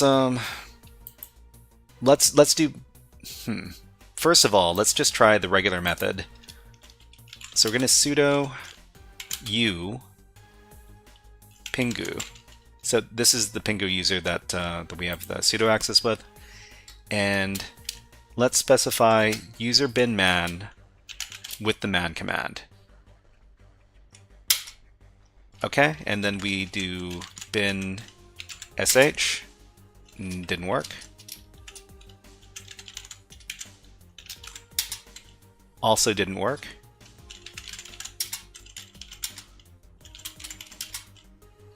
But you know what? Doing that kind of screwed up the paging. So something kind of screwy is going on.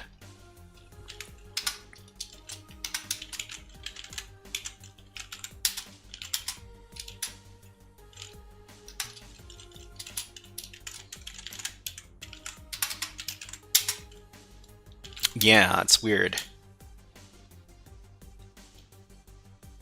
Okay, I'm just going to break out of this. And then reestablish the thing again. The other thing we can do is we can...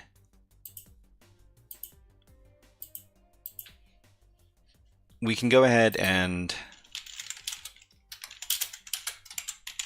use the man pager again. We can set up both of those pagers. Man pager and regular pager. Import pty.spawn bin bash. Okay. Let's see. Echo.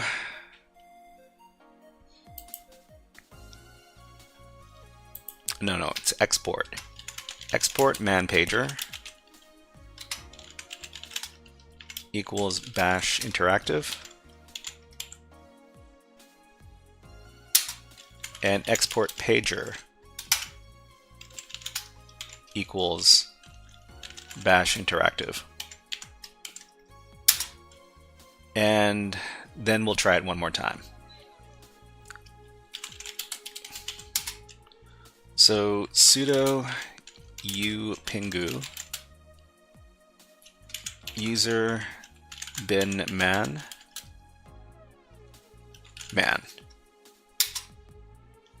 So it didn't work one more time. Huh. Okay, this is getting a little bit annoying. Hold on. Gotta reestablish my shell.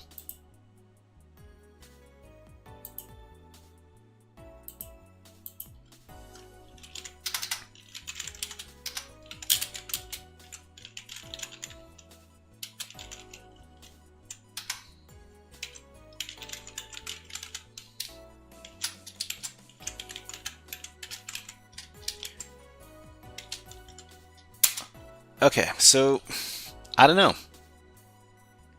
I don't know why all this stuff hasn't been working. I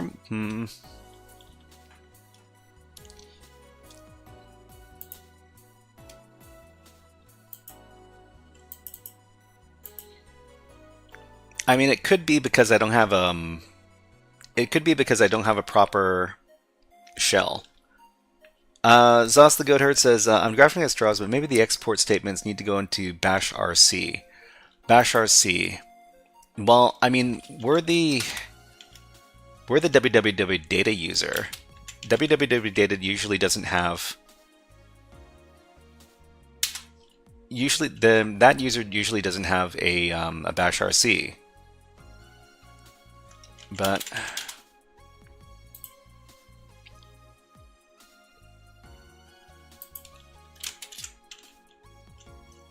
I mean, what is our home directory?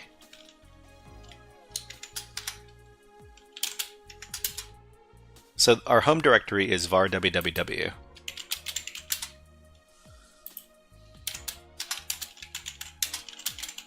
Don't think there's anything super interesting in the web directory anymore.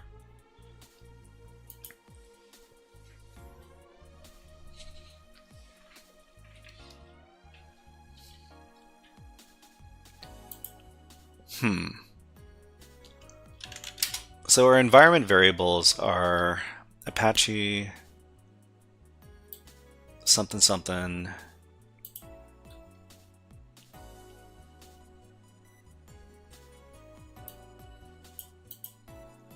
Our path is this.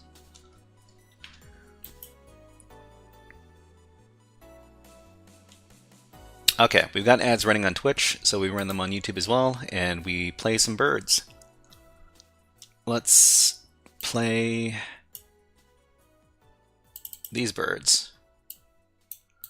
Okay, we're going to take a water break. We'll be back in about 1 minute.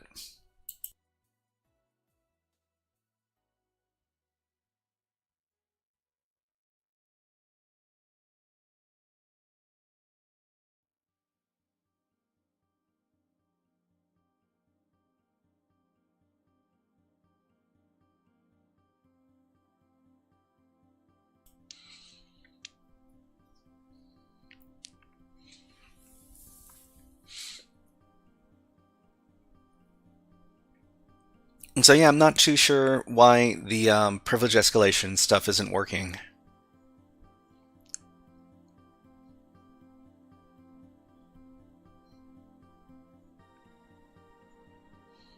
I guess the next step we could try is we could try asking the AI for some help.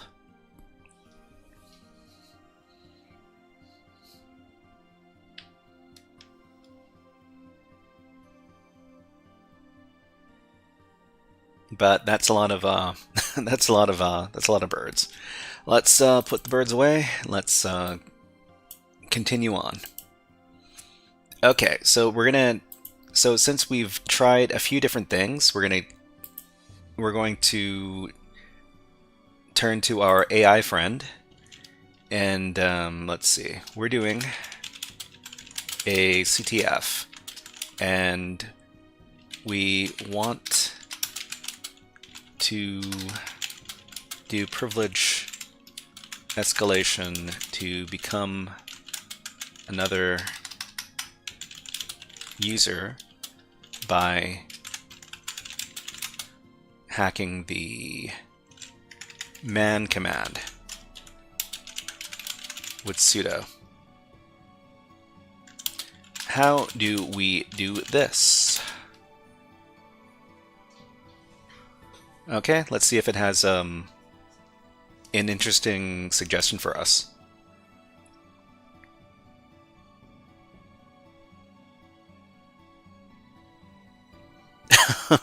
Tastel Thickness says, hack the other 3 burbs. Of course. Of course that's what we would do. Okay, so it looks like it doesn't have an answer.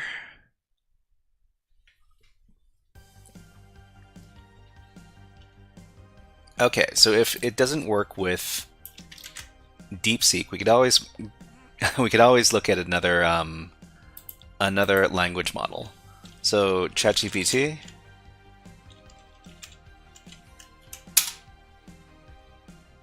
Okay, we got ChatGPT. Let's ask it about this. Stay logged out. Okay, so some CTFs purposely misconfigured this to allow a user to break out into a shell, depending on the exact pseudo configuration. So let's see. All no password user bin man. This means that the current user can run man as root without a password. Since man uses a pager like less or more or less, and less can spawn a shell, this is exploitable. Okay, so do we need to set the pager to less? Oh, wait. Is the current pager we're using more? Okay. So let's set our pager to less then, right?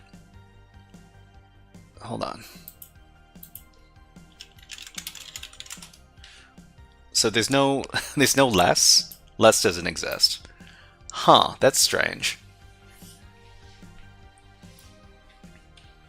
Cypher Enigma says, man. What does the capital H do with the man command? I'm not doubting that's the solution, but I'm just a bit curious what the command actually does. So the capital H is what? Because I've never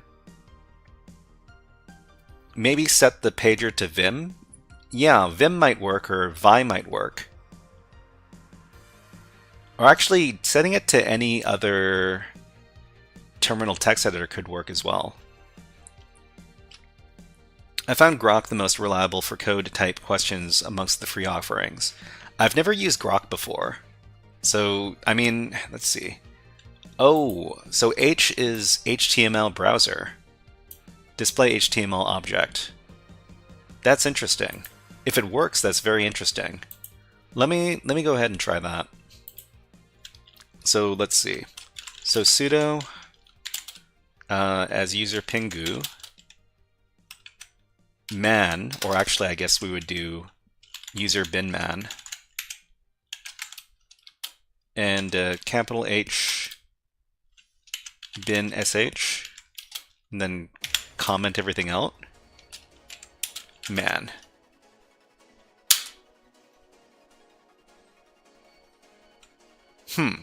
It didn't seem to work, but at least it didn't put us into the to the man page, which is nice. GTFO bins. Oh, really? Wait, Cypher Enigma, you should be able to. You got auto-modded? You got auto-modded for sharing a link? Really? I'm going to allow that. Check the GTFO bins. We've actually tried the command from GTFO bins already, but it doesn't seem to be working. So we just tried this. The AI gave us the suggestion that we should set the pager to less, or I guess we could set the pager to any other program. So let's see. So which Vim? There's no Vim. Which Vi? There's no Vi. Which Nano? There's no Nano. Oh, right. It's because of yeah, it's checking for the GTFO. It's not because it's a link. Okay, that makes sense. So the current pager, I think, is the more command. So there is the more, but I don't think we can break out of more. Or can we? Let me check the GTFO bins for more. Oh, okay. Oh, you just gave us this method. Okay, yeah. But yeah, that didn't work, unfortunately. Langston's Entropy says, I don't know about these things, but it's possible to run C code as a child process to overflow the buffer. So, sorry if this is a nonsense question. So generally, this isn't what we... It sounds interesting, but this is generally not what we do for these kind of challenges. Because this is supposed to be an easy rated challenge. And generally that kind of buffer overflow usually isn't something that's included in these easy challenges. But, So we have more. Yeah, I was going to look up the GTFO bins entry for the more command, because that's the pager that's being used in this case. So more...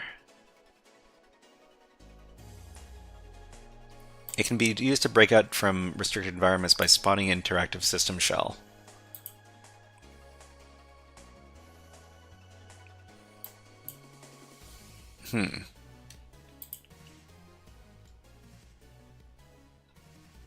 So if the binary is allowed to run as super user, it does not drop privileged access. May be used to access the file system escalator, maintain privileges. So let's see. Sudo more etc. profile. I mean, in this case, the file itself isn't really... We're just setting the terminal.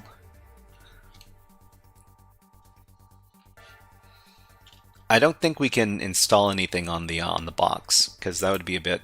Well, that would be a bit cheap.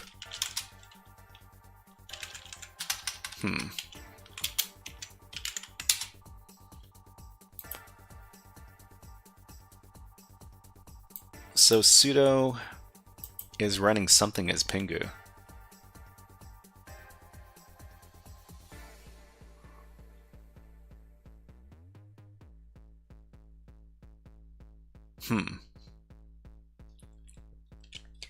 Cypher English says, are there any sensitive files you've come across that might be vulnerable to the file read and hint at something like password reuse? So there's no... we didn't get a password. We broke in by using malicious file upload.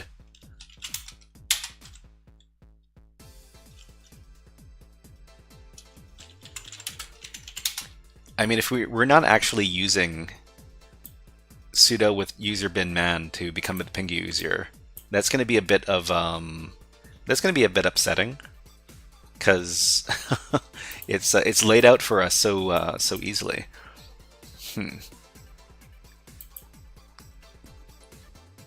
So for some reason, I think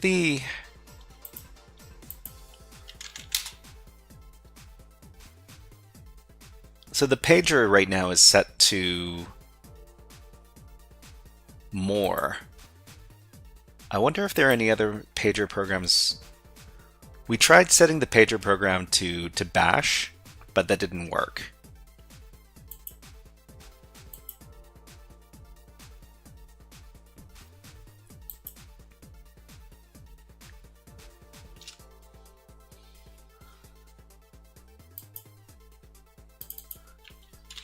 The reason why the privilege escalation with the man command works usually is because the pager is usually set to less. And then you can do something like this.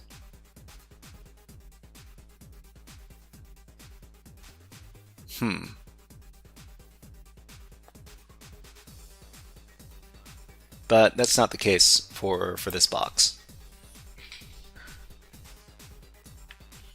MC25 says, from that, looks like you need to move something to Pingu, then find something.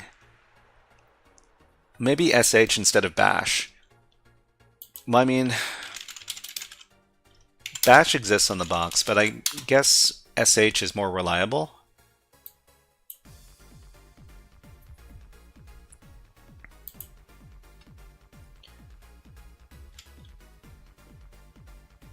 Oh, you know, are we in BusyBox? Another thing is there BusyBox? This is a Docker container. So Docker containers don't have very many, they don't have very many binaries.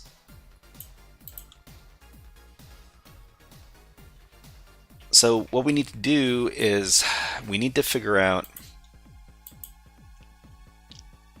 if any of these pager programs can be used to break out of a restricted shell or to spawn an interactive shell. I guess we can ask our good friend ChatGPT, man less vi, what common pager binaries can be used to run system commands or spawn a shell?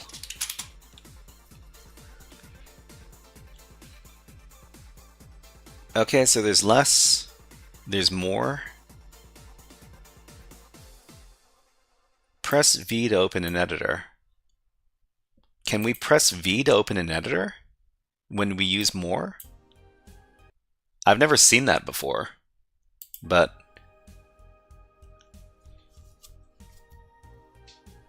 let's see. Can you upload netcat and break out with that?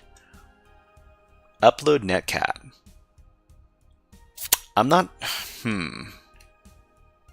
It's user bin bash, not bin bash. It's user bin bash. What? User bin bash, not bin bash. Oh.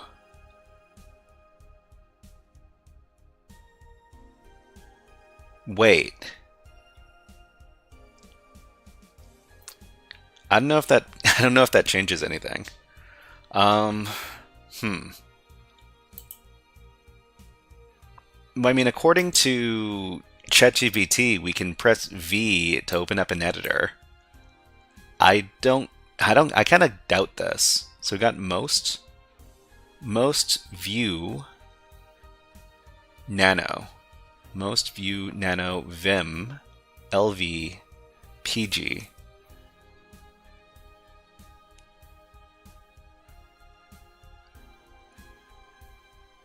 Do we have most or net or view?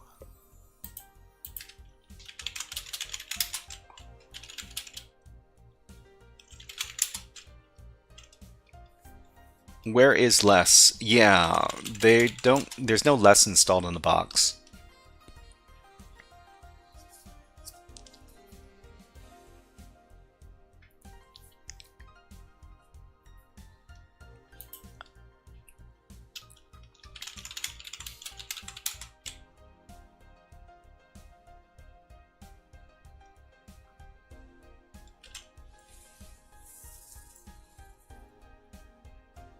Okay, so,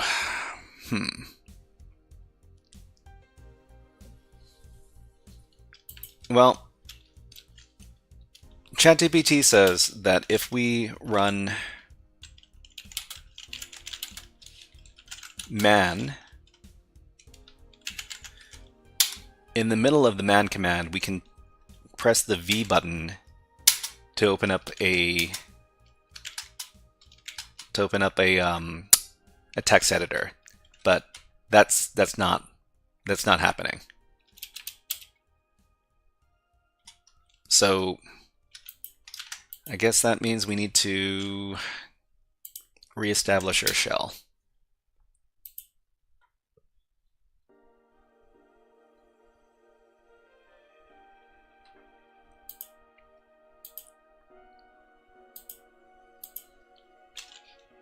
Okay, so what are we doing here? Python 3 again. Import pty pty.spawn bin bash. Actually, user bin bash.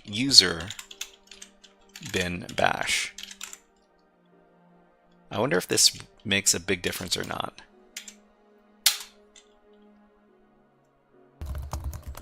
Let's see. Awa Lonely. Hello, nice to see you here, and welcome to the HackerFrogs. Why don't you have a hack the planet? We got to remember what we're doing. Hack the planet! Hack the planet! Shut up and get in. Okay, so let's see which bash and which sh. So this is user bin sh and user bin bash. Less is in, wait, more is in user bin more.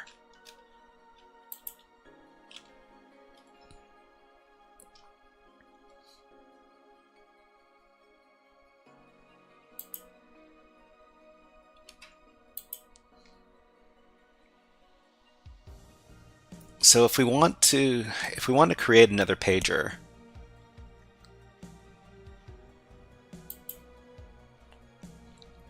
is there even a bin bash? Is bin? Let's take a look. So let's take a look in the bin directory. There's no bin directory. So bin directory redirects to user bin. Okay. So that answers that question. I think that should be... that doesn't make too much of a difference now then. Oh, we can't use exclamation point bin bash. It has to be... Maybe that's why it didn't work. Okay, that... Oh, let's try it one more time. Okay, so user pingu and... man. So exclamation point user bin bash. No. User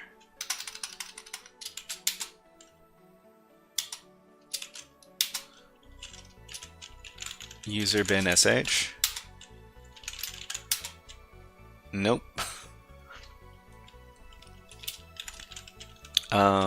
User bin bash.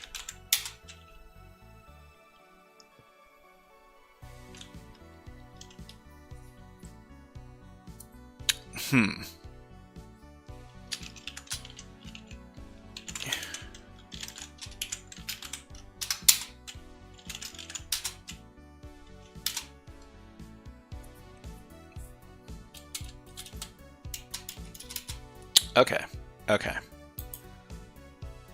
Back to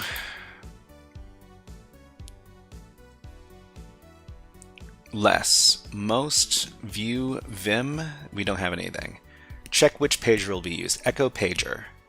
So the pager defaults to less, but the pager in this case is...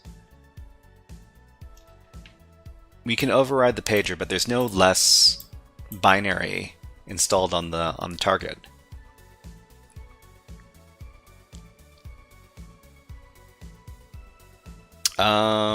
Okay, so Defus offered a suggestion, and then do user bin bash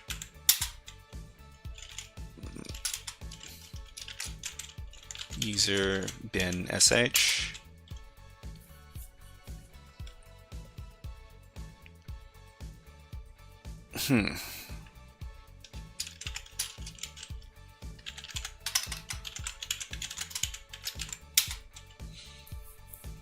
Yeah, it's kind of a mystery here. I guess we can go back to trying to switch up the pager program, because we know that the current pager is the more program, but we haven't been able to get any other program to act as a pager.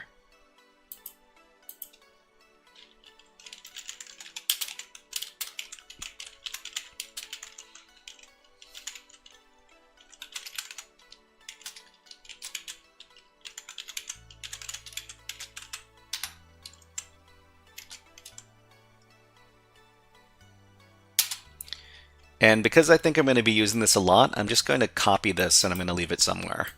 Let's leave it over on this on this terminal, because we might be using this a lot. Okay, so echo pager.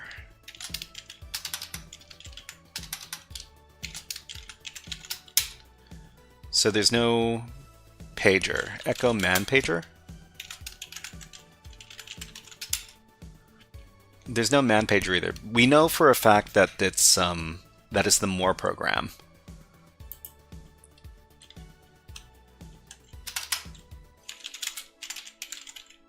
We can't get the more program to run system commands.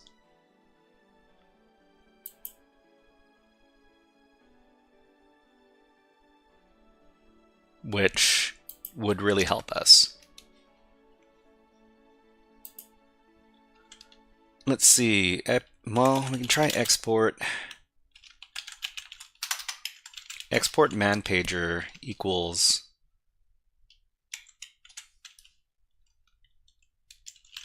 user bin bash -i, and export pager to also be user bin bash -i.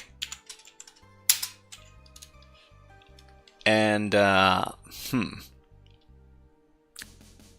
and then we can try to run the man command.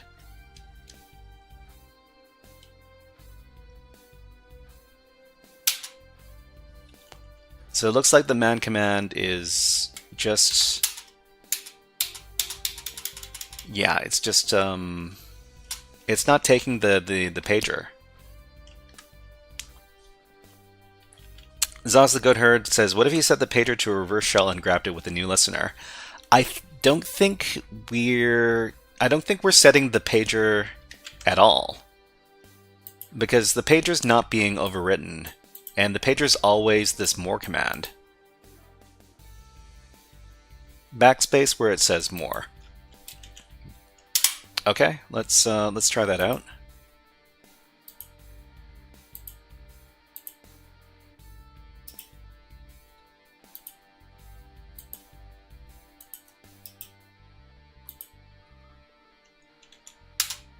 Backspace where it says more, then type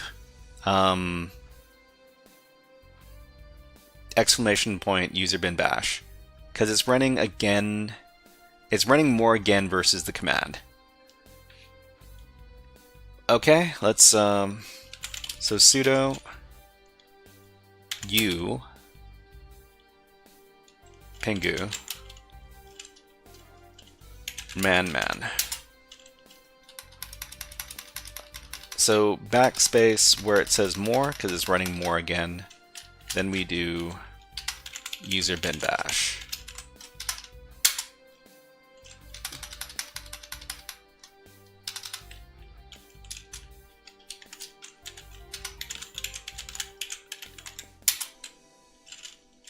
Yeah, doesn't seem to be. It doesn't seem to be taking anything.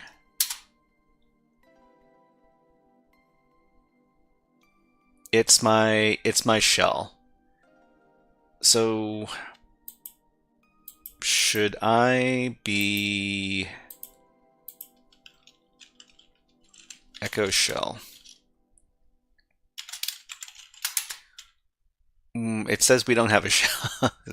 It says we don't have a shell. Maybe ltrace can provide an insight. Ltrace on what? Ltrace on... Actually, I don't know if I have ltrace here. No, there's no ltrace, there's no strace.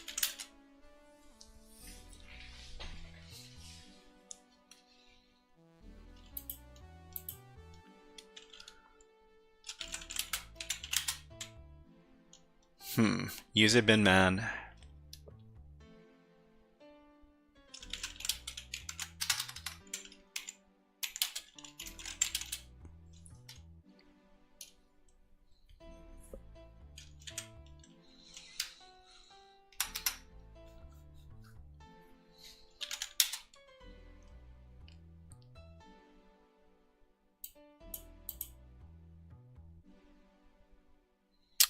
Should I be looking for other... Oh, okay. I'll allow the GTFO bins. My reference for GTFO. Okay. Let me take a look at that link. I'm just gonna copy it.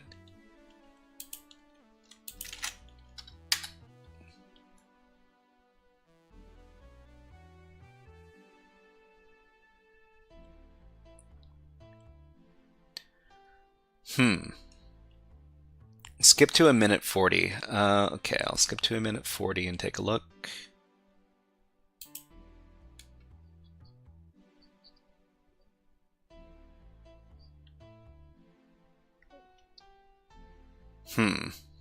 Happy affiliate anniversary. Thank you very much, iFly. Thank you.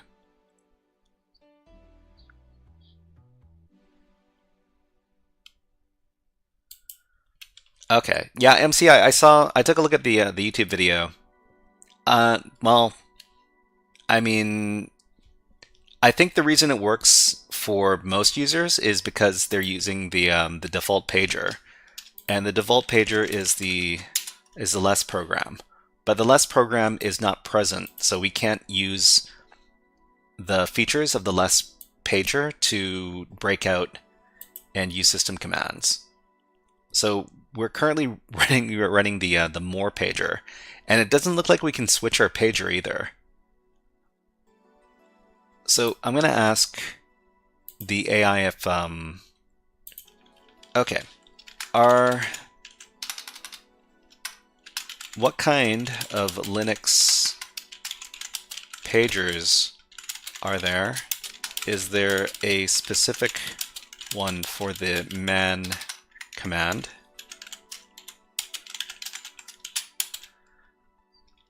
How can we change our pager binary? Are there other methods?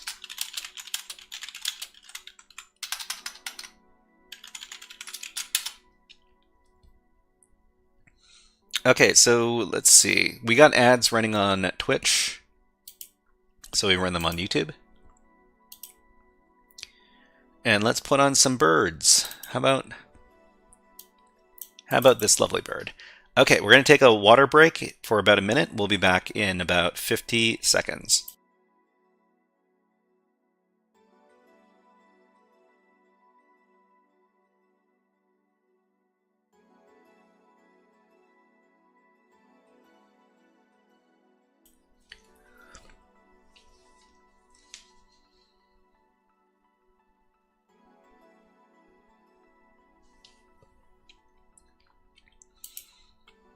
Let's see.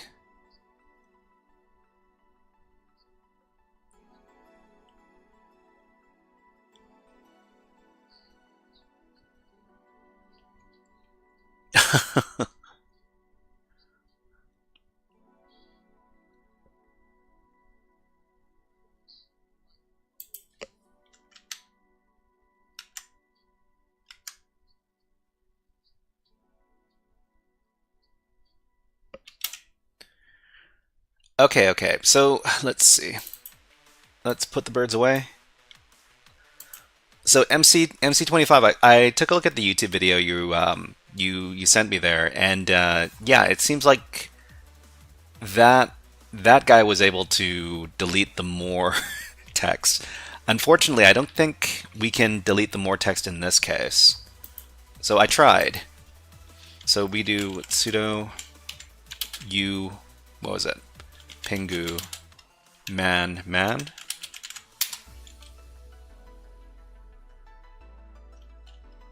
Huh. In this case, the pager didn't show up. That's because I'm running sh. Is it because I'm running sh? I don't think so. Let's see, MC25, the pager, yeah, you were able to delete the more. The burbs seem less hackable. Well, I mean, Glog78 says, just an idea. Can you show the permissions of the man binary? of the man binary. Can www replace the executable on the file system level? Okay, well let's so which man? It's user bin man. Let's take a look at the permissions for user bin man.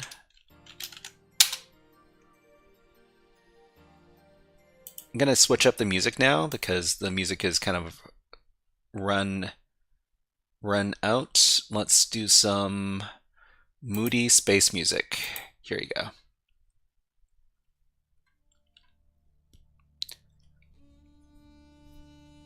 Zaz the Goatherd says, this bird needs to get back on his own hacking. I'm gonna give this container a try though. Yeah, I'll point out the container. So this is Docker Labs, and it is anonymous Pingu. So just search for this. I'll send you the download link. This is the mega.nz download link. Glog78 says thank doesn't work. What doesn't work? Let me take a look. Okay, yeah. So it's owned by root. It doesn't have writable executable. Yeah. This isn't. We can't replace the man binary with our own binary. Although that would be possible if we had sufficient permissions on the system. Not in this case.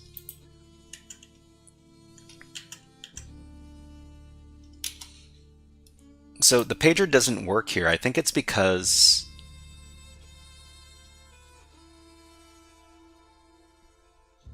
I'm not using a bash shell. So if we do user bin bash,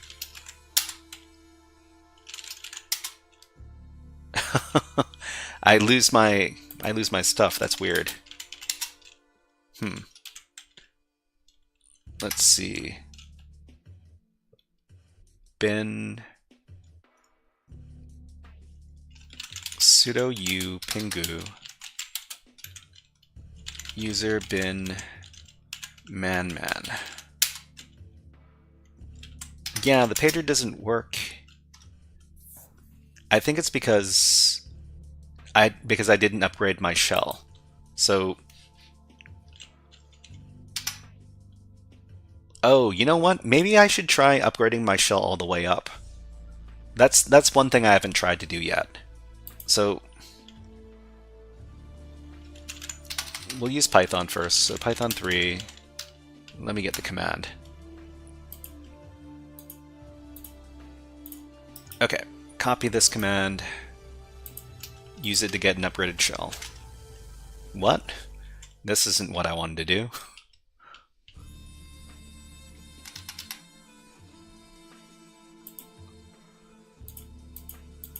Why is this terminal unresponsive now? No, wait. Okay, copy this.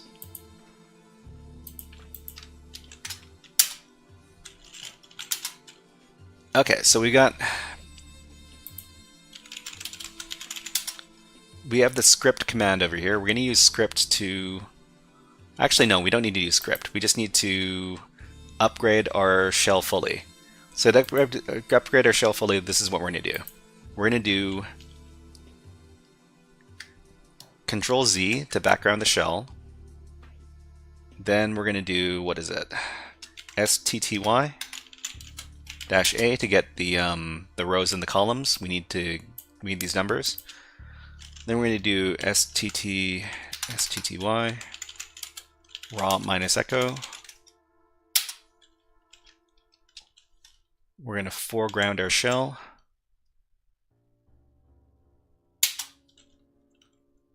We're going to export shell equals bash. Export term equals xterm 256 underscore color. Wait, what is the one for Kali Linux again?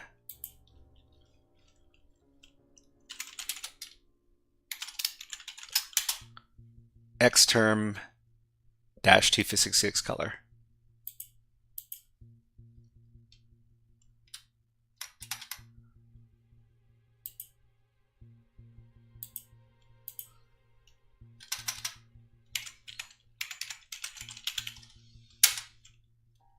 And then STTY rows 27, columns 111. Clear.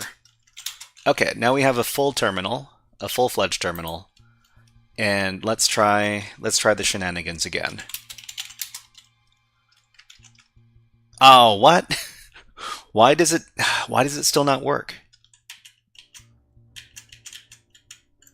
Hold on. All right.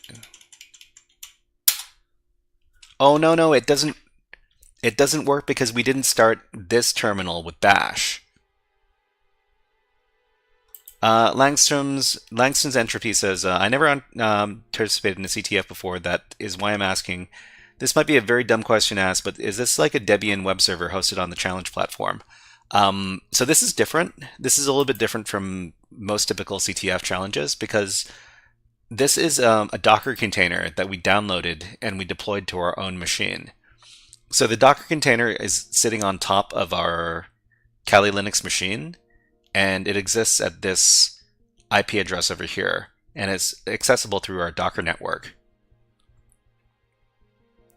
So the reason why our reverse shell didn't quite work the way we wanted it to is because we needed to start it with bash and not ZSH. So the default shell in Kali Linux is ZSH, and upgrading your shell with ZSH is not something that we can do. Well, not something I know how to do. So we're going to start our bash shell, and then we're going to do our reverse shell listener on port 443, and then catch it. So after we do that, we're going to upgrade our shell partially with Python.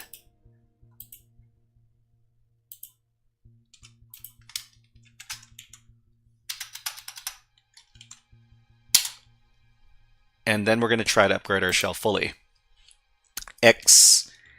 Exhahi. Thank you very much for the welcome, for the affiliate anniversary well wishes. Thank you very much. It's been a year since I've got an affiliate on Twitch. Amazing, and I've actually been paid a couple of times. Not very much, but I've been paid a couple of times, and isn't that nice? It's pretty good. Anyways, let's upgrade our shell. So background the shell. STTY-A, STTY raw minus echo, foreground the shell,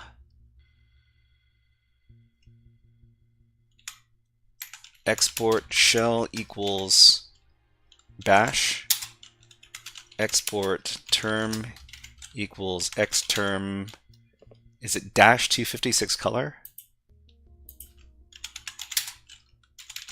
I keep on forgetting this. Xterm dash 256 color.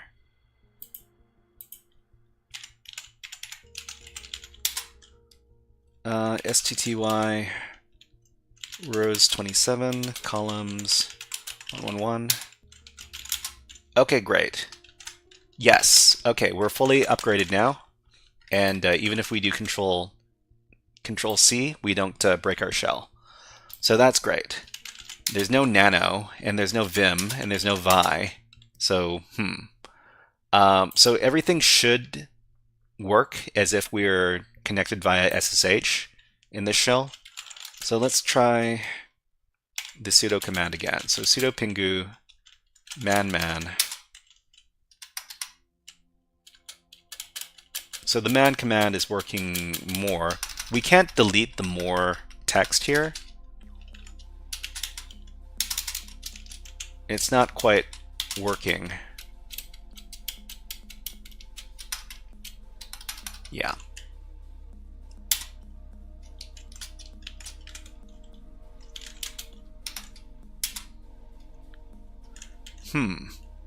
but I think we might be able to break out of this.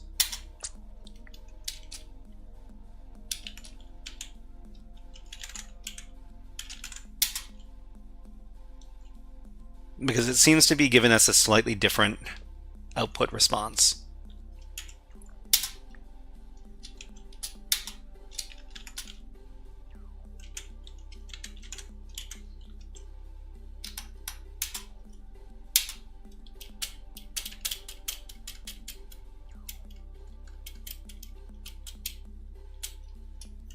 Okay, let's try that again.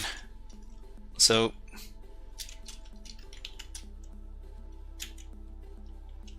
bin bash.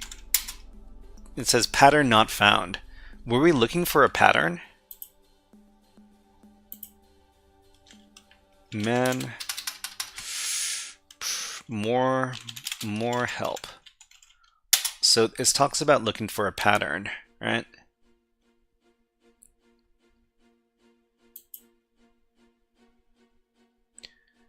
Display file beginning from pattern match.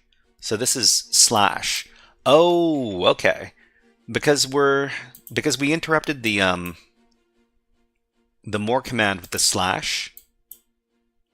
That means it was looking for a pattern. But that's not what we wanted to do.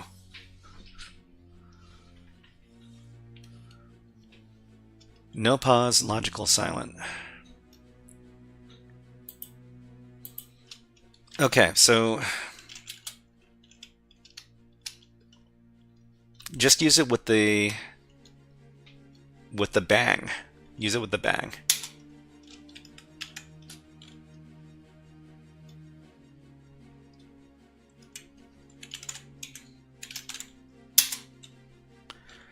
Wow, finally. Jeez, it worked. So we needed to fully upgrade our shell first, because otherwise it wouldn't work. But we've got access to the Pingo user now.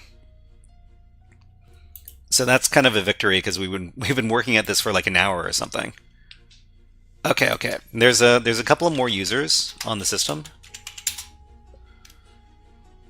So the next thing we need to do is we need to upgrade our access to the Gladys user. So we got nmap. There's nmap on this. And there's also dpackage. So one of these is probably going to get us access as the Gladys user. I think GTFO-Bins has an entry for nmap. I'm almost certainly sure that they have an entry for dpackage.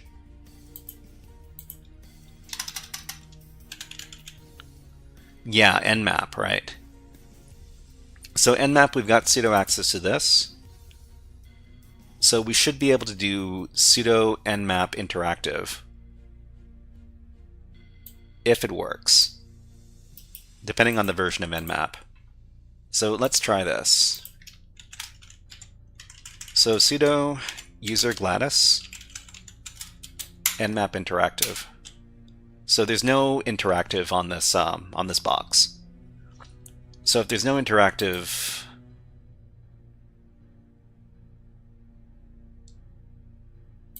we could try. Okay. We could try to run an nmap script, and the nmap script is going to be a bash script. Sorry, a bin, like a shell program. So os execute something into the temporary file. So we can go ahead and try this, and then we're going to make the executed command. We're going to make it bin bash or bin user bash. So user bin bash, and then run the mmap command with sudo.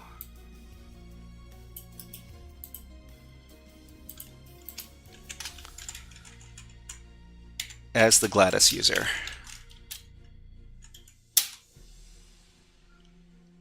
Okay, so something went wrong. We specified the script. It says what? Failed to initialize script engine. So it looks like nmap isn't working as a privilege escalation vector. I guess what we should do is we should go over to see if we can do privilege escalation with the D package program. So we can look this up as well.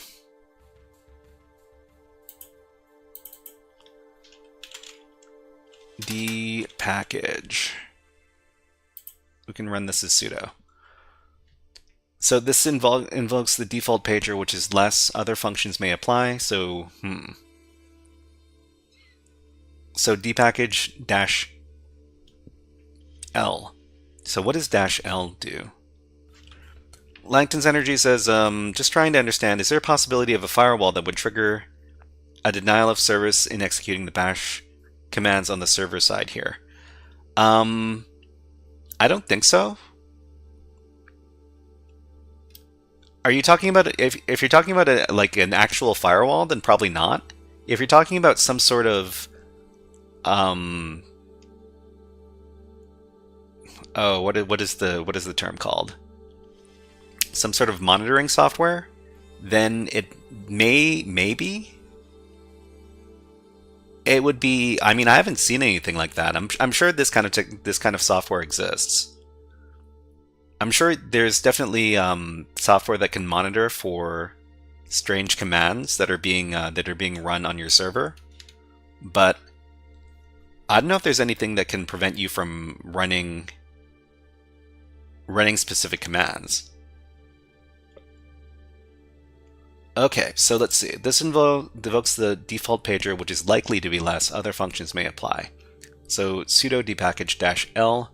Dpackage-L. I don't use dpackage because I mainly use Debian stuff.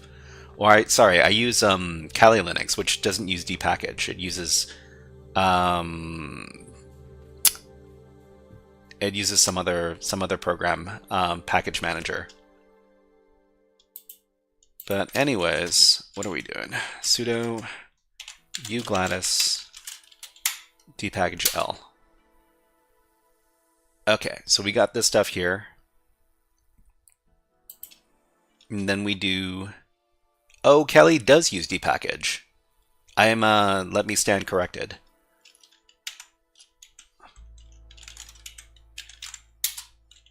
Okay, so we managed to use dpackage and take advantage of it, and now we're the Gladys user. So there's only one more step.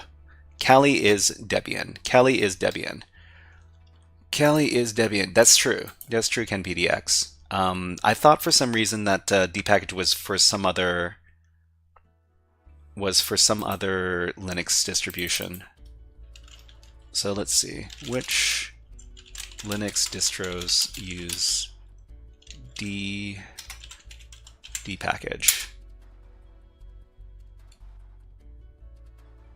So Debian-based Linux distributions, including Ubuntu, Linux Mint, and Kali Linux, they use the dpackage manager to install, remove, and manage software. Debian itself rely on dpackage, and its front ends like apt for package management. Sorry, I was wrong. Dpackage.L lists all of the installed packages, which is likely a lot, so it spawns in with the pager. So what other... So aside from... Okay, I should probably type this in the AI. So aside from dpackage,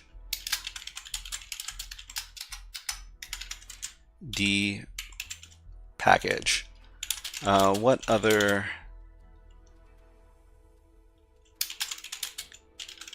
package manager programs are commonly used? Okay, so let's see. So we've apt-get. Oh, okay. For some reason, I thought it wasn't dpackaged, and I thought it was apt and apt-get, but I guess it uses both. So let's see. Debian Ubuntu uses dpackage. Let's see. Yum and RPM are used by CentOS and Red Hat. Red Hat. Is this? It stands for Red Hat something something, right? So DNF is for Fedora and CentOS. Let's see. These are the most common ones that I see, like Yum and RPM. Red Hat Enterprise Linux. Awesome, awesome. Thank you very much for the quick answer. Okay. So now that we're the Gladys user, we can try to get our root access. We can run chown. This means we can make any object, we can make any file belong to us. But just to be thorough, I'm going to look it up on GTFO bins. So chown with sudo. Diva says, the package installs deb files. apt just distributes these files to use and passes them to dpackage automatically, so it can install them. Oh, I mean, they mentioned that that apt and apt-get are the front end, and the back end is dpackage. So I guess apt passes the files over to dpackage to install. So that makes a lot of sense. And Winded Dragon, thank you for coming by to answer our questions. Let's give you a Hack the Planet. Welcome to the stream. Hack the planet! Hack the planet! Shut up again! And thank you very much for following a PolyDBB. PolyDBB. That's a fun name to say. Okay, so we're running sudo. If the binaries are allowed to be run as superuser by sudo, it does not drop elevated privileges and may be used to access the file system, escalate or maintain privilege access. So lfile equals file to change, and then sudo chown something something. I guess in this case we would do no worries. I appreciate everybody's input because everybody knows something about something, and everybody knows something about something, and collectively we're a lot more intelligent than we are separately. You know how it is. Okay, so I guess we can change the file permissions for any file. I guess what we want to do is change the file permissions for. I haven't really had to. So if we can own a file, what file do we want to own? We could try owning the shadow file. If we own the shadow file, then we could probably try doing some password cracking or some hash cracking. But there's probably an easier way to do this. Unmask. Unshadow, right. So unshadow is something that's going to be on your Kali Linux. Unshadow. Yeah. Own the password file and remove the root password. Own the password file and remove the root password. Oh, you know what? Yeah, we could do. I mean, if we can own the password file, we could create the shadow root user. And I think we've done this pretty recently. And let me see if I can look that up. So it's or the etc sudoers. Oh, sudoers might be a good idea as well.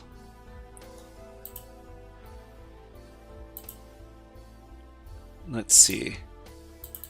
Let me see if I can look this up. Privilege escalation. Writable sudoers file. Okay, so let's see. Potential privilege escalation via sudoer file modification.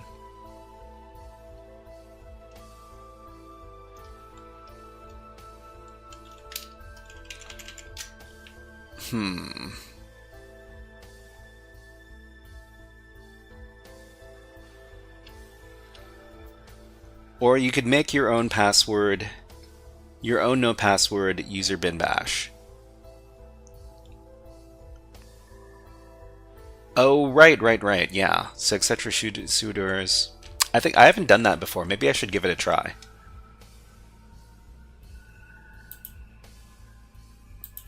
I think there's probably like an article on it over at, where are we?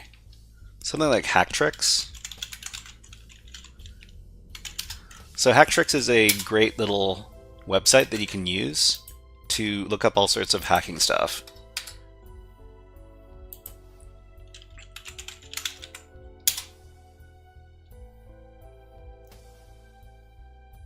Okay, so let's see. Is there something for sudoers in here?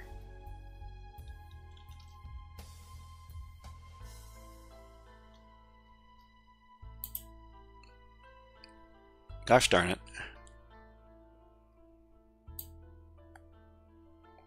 Why aren't you working with me?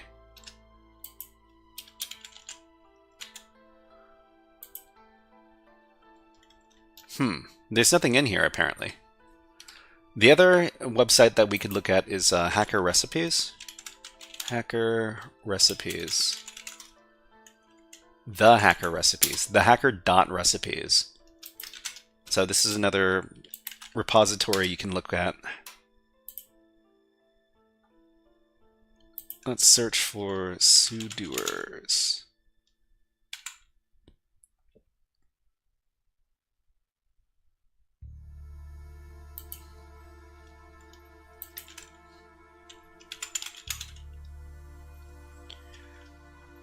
Okay, so let's see. After authentication, if the configuration file, which is typically located in the etc. sudoers, permits the user's access, the system invokes the requested command with the target user's privileges. So sudo users are called sudoers. What sudoers are allowed to do is defined in the sudoers configuration file. This file owned by root is supposed to be 440 and should be edited with vsudo or suedit or sudo-e. So there are many ways to escalate with sudo, either from profiting from insecure configuration or the program's vulnerabilities. Defa says you're overcomplicating it. Giving sudo privileges is nothing specifically hacky. It's just using sudo as intended. Well, I mean, we could do this a bunch of different ways. The way that I've done it before is by making a shadow root user, and I guess we could create a shadow root user in this case as well. So that means we need to get what is it?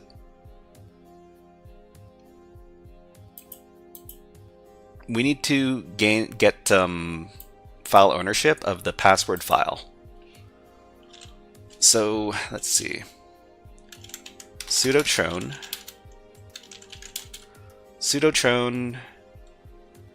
Gladys, sudo chown Gladys, etc. password.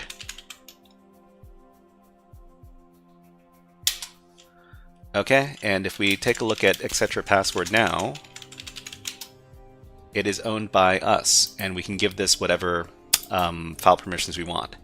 So we would do chmod plus w, etc. password, and now we should be able to write to the etc. password file. So, which means that we can, I don't know, we can create the shadow, whatever, the shadow root user, but we need to create a password for them. So we're going to do open SSL password for HackerFrog. There's no, you need to spell the thing correctly. Okay.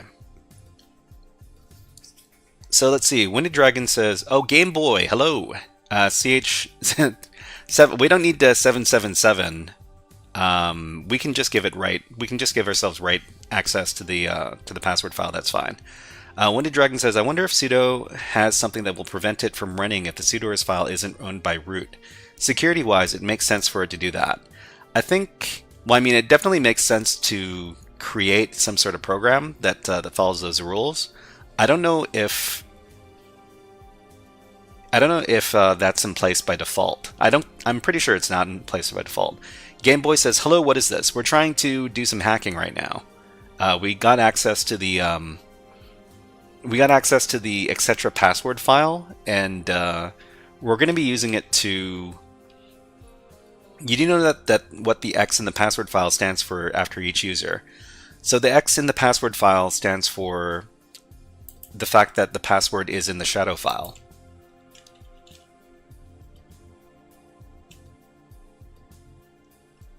So, well, I mean, I'm just trying to do it in a slightly sneakier way than just deleting the password for root. So, let's see. Let's see if I can. I think we did this last week. Just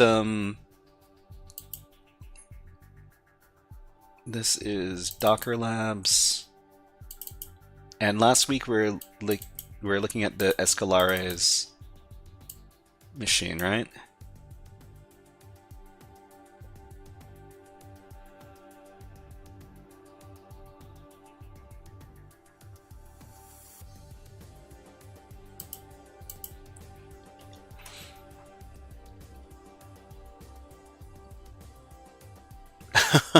Yeah, I know the possibility exists that we can delete the root user's password, but I prefer doing stuff in a slightly more stealthy way.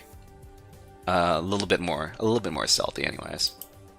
Okay, so let's see.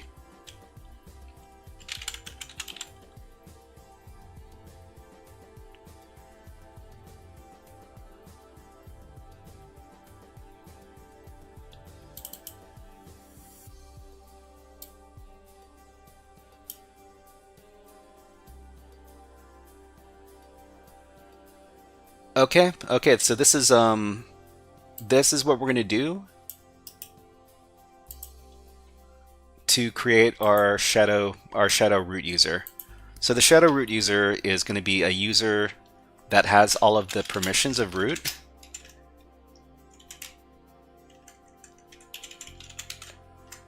And what we need to do is we need to replace this portion right here with the password. So we're going to make a user named HackerFrog that has all the permissions of the root user. A sticky bit on the bin bash could work too. To do what? To prevent it from running if the sudoers file isn't owned by root. Okay, so we've got this password, which we're going to pass into the password file. We're just going to create this string and put it in. Like this. Oh, sorry, we need to echo this out. Okay, so now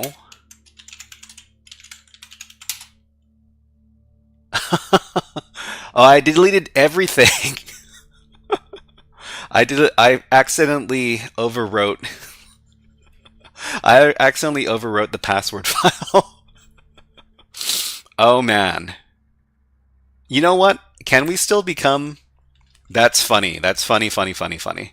Yeah, no, that's some serious rip. That's some serious rest in peace.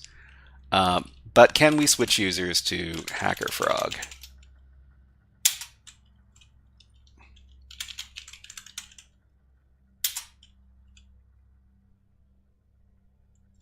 Hold on, let's try that again. HackerFrog. Sudo, you do not exist in the password database. No. SU HackerFrog. Okay, password is going to be HackFrog. Okay, well, we're root anyways. Oh wait, we're HackerFrog. We're not root. Oh no! Sick in the Mind says, how is the digital forensics? Digital forensics, yeah, the class went okay. It went okay. We did it in the first hour of today's stream, but it looks like I'm going to have to do everything over again because I forgot the E. Oh, the E with, what is it? SU-E? Is that what you're saying?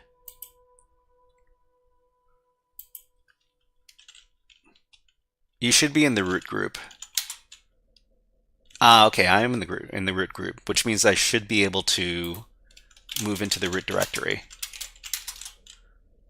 Yeah, okay. We own the box. Unfortunately, we did something very silly, and we deleted the password file, which means that the box is kind of borked. But you know what? Oh man. Anyways, that was a lot of fun. Are you working on the VM? So yeah, echo-E, right. Yeah, so we're just finishing up with this hacking exercise over here. So it was a boot to root exercise on a Docker container, and yeah, it wasn't too well. we had some problems with some privilege escalation, but we got there eventually. So what do? We're in the root directory. We're effectively the root user, so we can go ahead and do some, what is it called? Some oh, you know what we can do? We can move into the var www HTML directory, and we can do some server defacement, some web server defacement. So we got index.html. We can just change this to our hacker message, right? So we're going to echo out and redirect it to index.html. We're going to leave a message. So our message is going to be Defus says, now I know what you mean by being a little more sneaky. Well, you know what's sneaky? Sneaky is deleting the etc password file. That's a little bit more sneaky, yeah. So what are we going to leave in our message? Greetings. Wait. Greetings from the HackerFrogs. We compromised your server because you decided it would be a good idea to leave FTP anonymous login and point the FTP directory to your web root. That was a big mistake. Please do not do this in the future, and do not give random binary pseudo access to your users, and especially not pseudo access to the chown binary. We hope you will be more careful in the future. Sincerely, the Shy Hat and the HackerFrogs. See you next time.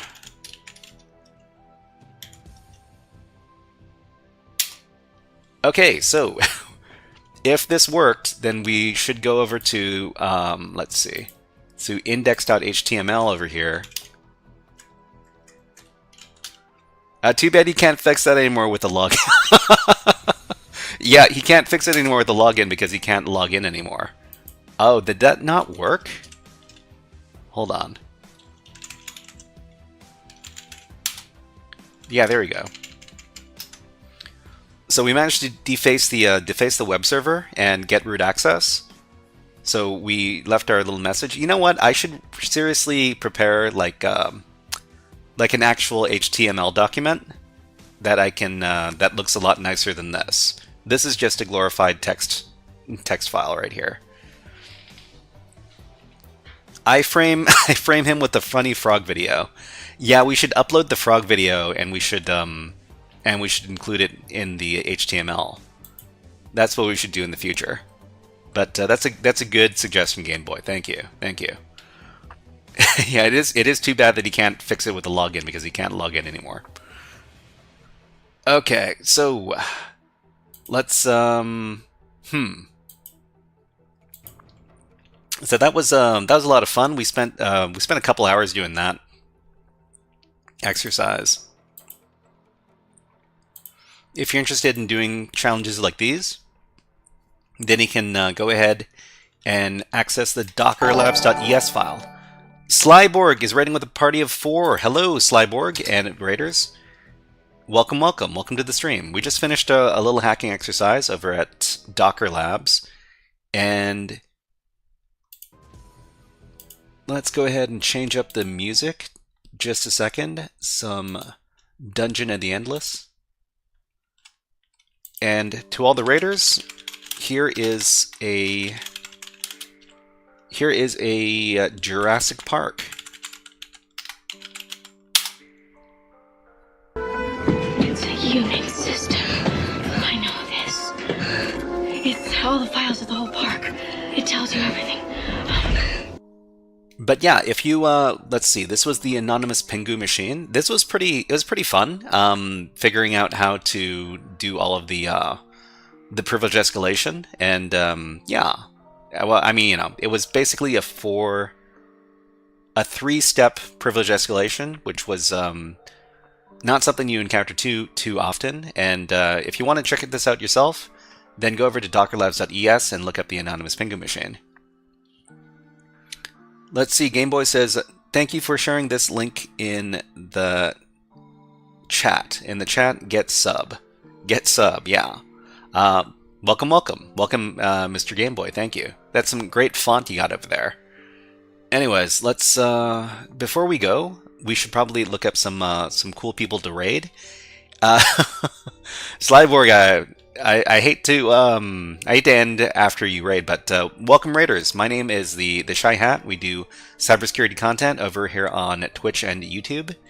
And the Winded Dragon, thank you very much for the follow. Let's go ahead and see if anybody is on from the InfoSec Streams network. InfoSec Streams is a website that you can go to find some cool people who stream InfoSec stuff over at Twitch and YouTube. So we got Hetanis right in here, and we always raid into our fellow InfoSec streamers. Just a second, see if we can, let's take a look and see what they're doing. Hopefully they're doing some cybersecurity stuff. Looks like they're doing, what is this? Bash challenge questions and answers, okay. We're having a test between some Bash scripts for dominance. Sounds like a lot of fun, especially if you love doing your Bash scripting. I am not good at doing Bash scripting, but hey. Slyborg is on there too. Yes, everybody, hey, if you don't know about Slyborg, Slyborg is a very cool cybersecurity content creator. She's a student, and she's all about the grind and let's see, how do you spell Slyborg? There you go.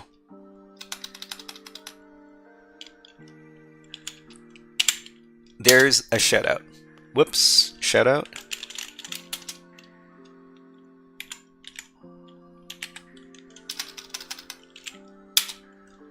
There you go. Hetanis, he's a solid Unix teacher. If you want Unix administrator stuff, he's a solid instructor. Yeah, let's go ahead and give them a raid. We're going to be back on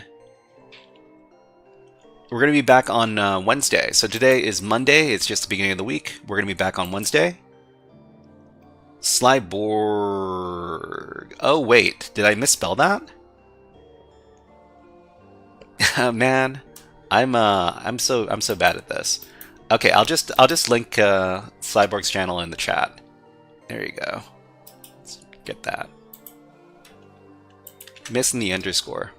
There you go. There's Slyborg's channel on Twitch. Okay, so what are we doing this week? So we're going to be doing some different stuff this week.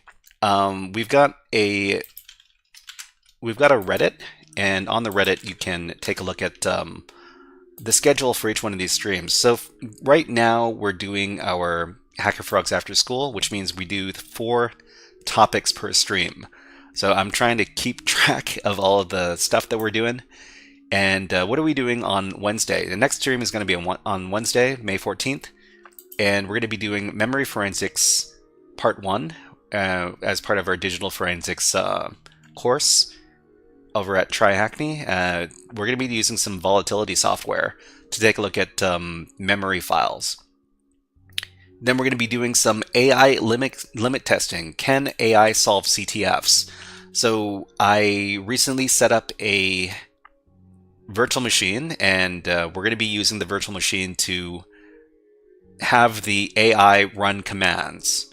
So we've got Claude AI, and we've got it connected via the API. We're trying to get the AI to run commands on our computer, and we're going to see if it can solve some simple CTFs for us, or maybe even some more sophisticated ones. So that's going to be on Wednesday as well. We're also going to be doing some Baba is You, and we're also going to be doing some web app challenges over at HackMax, over at Echo CTF Red.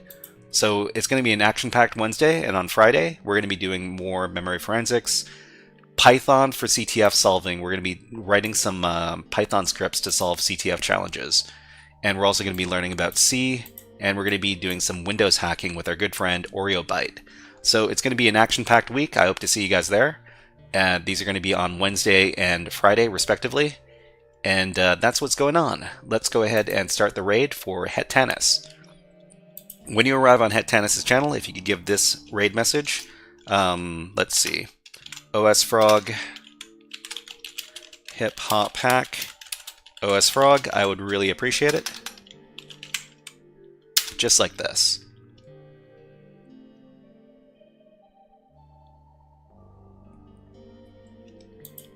Okay, so let's start the raid. So raid Het Tanis.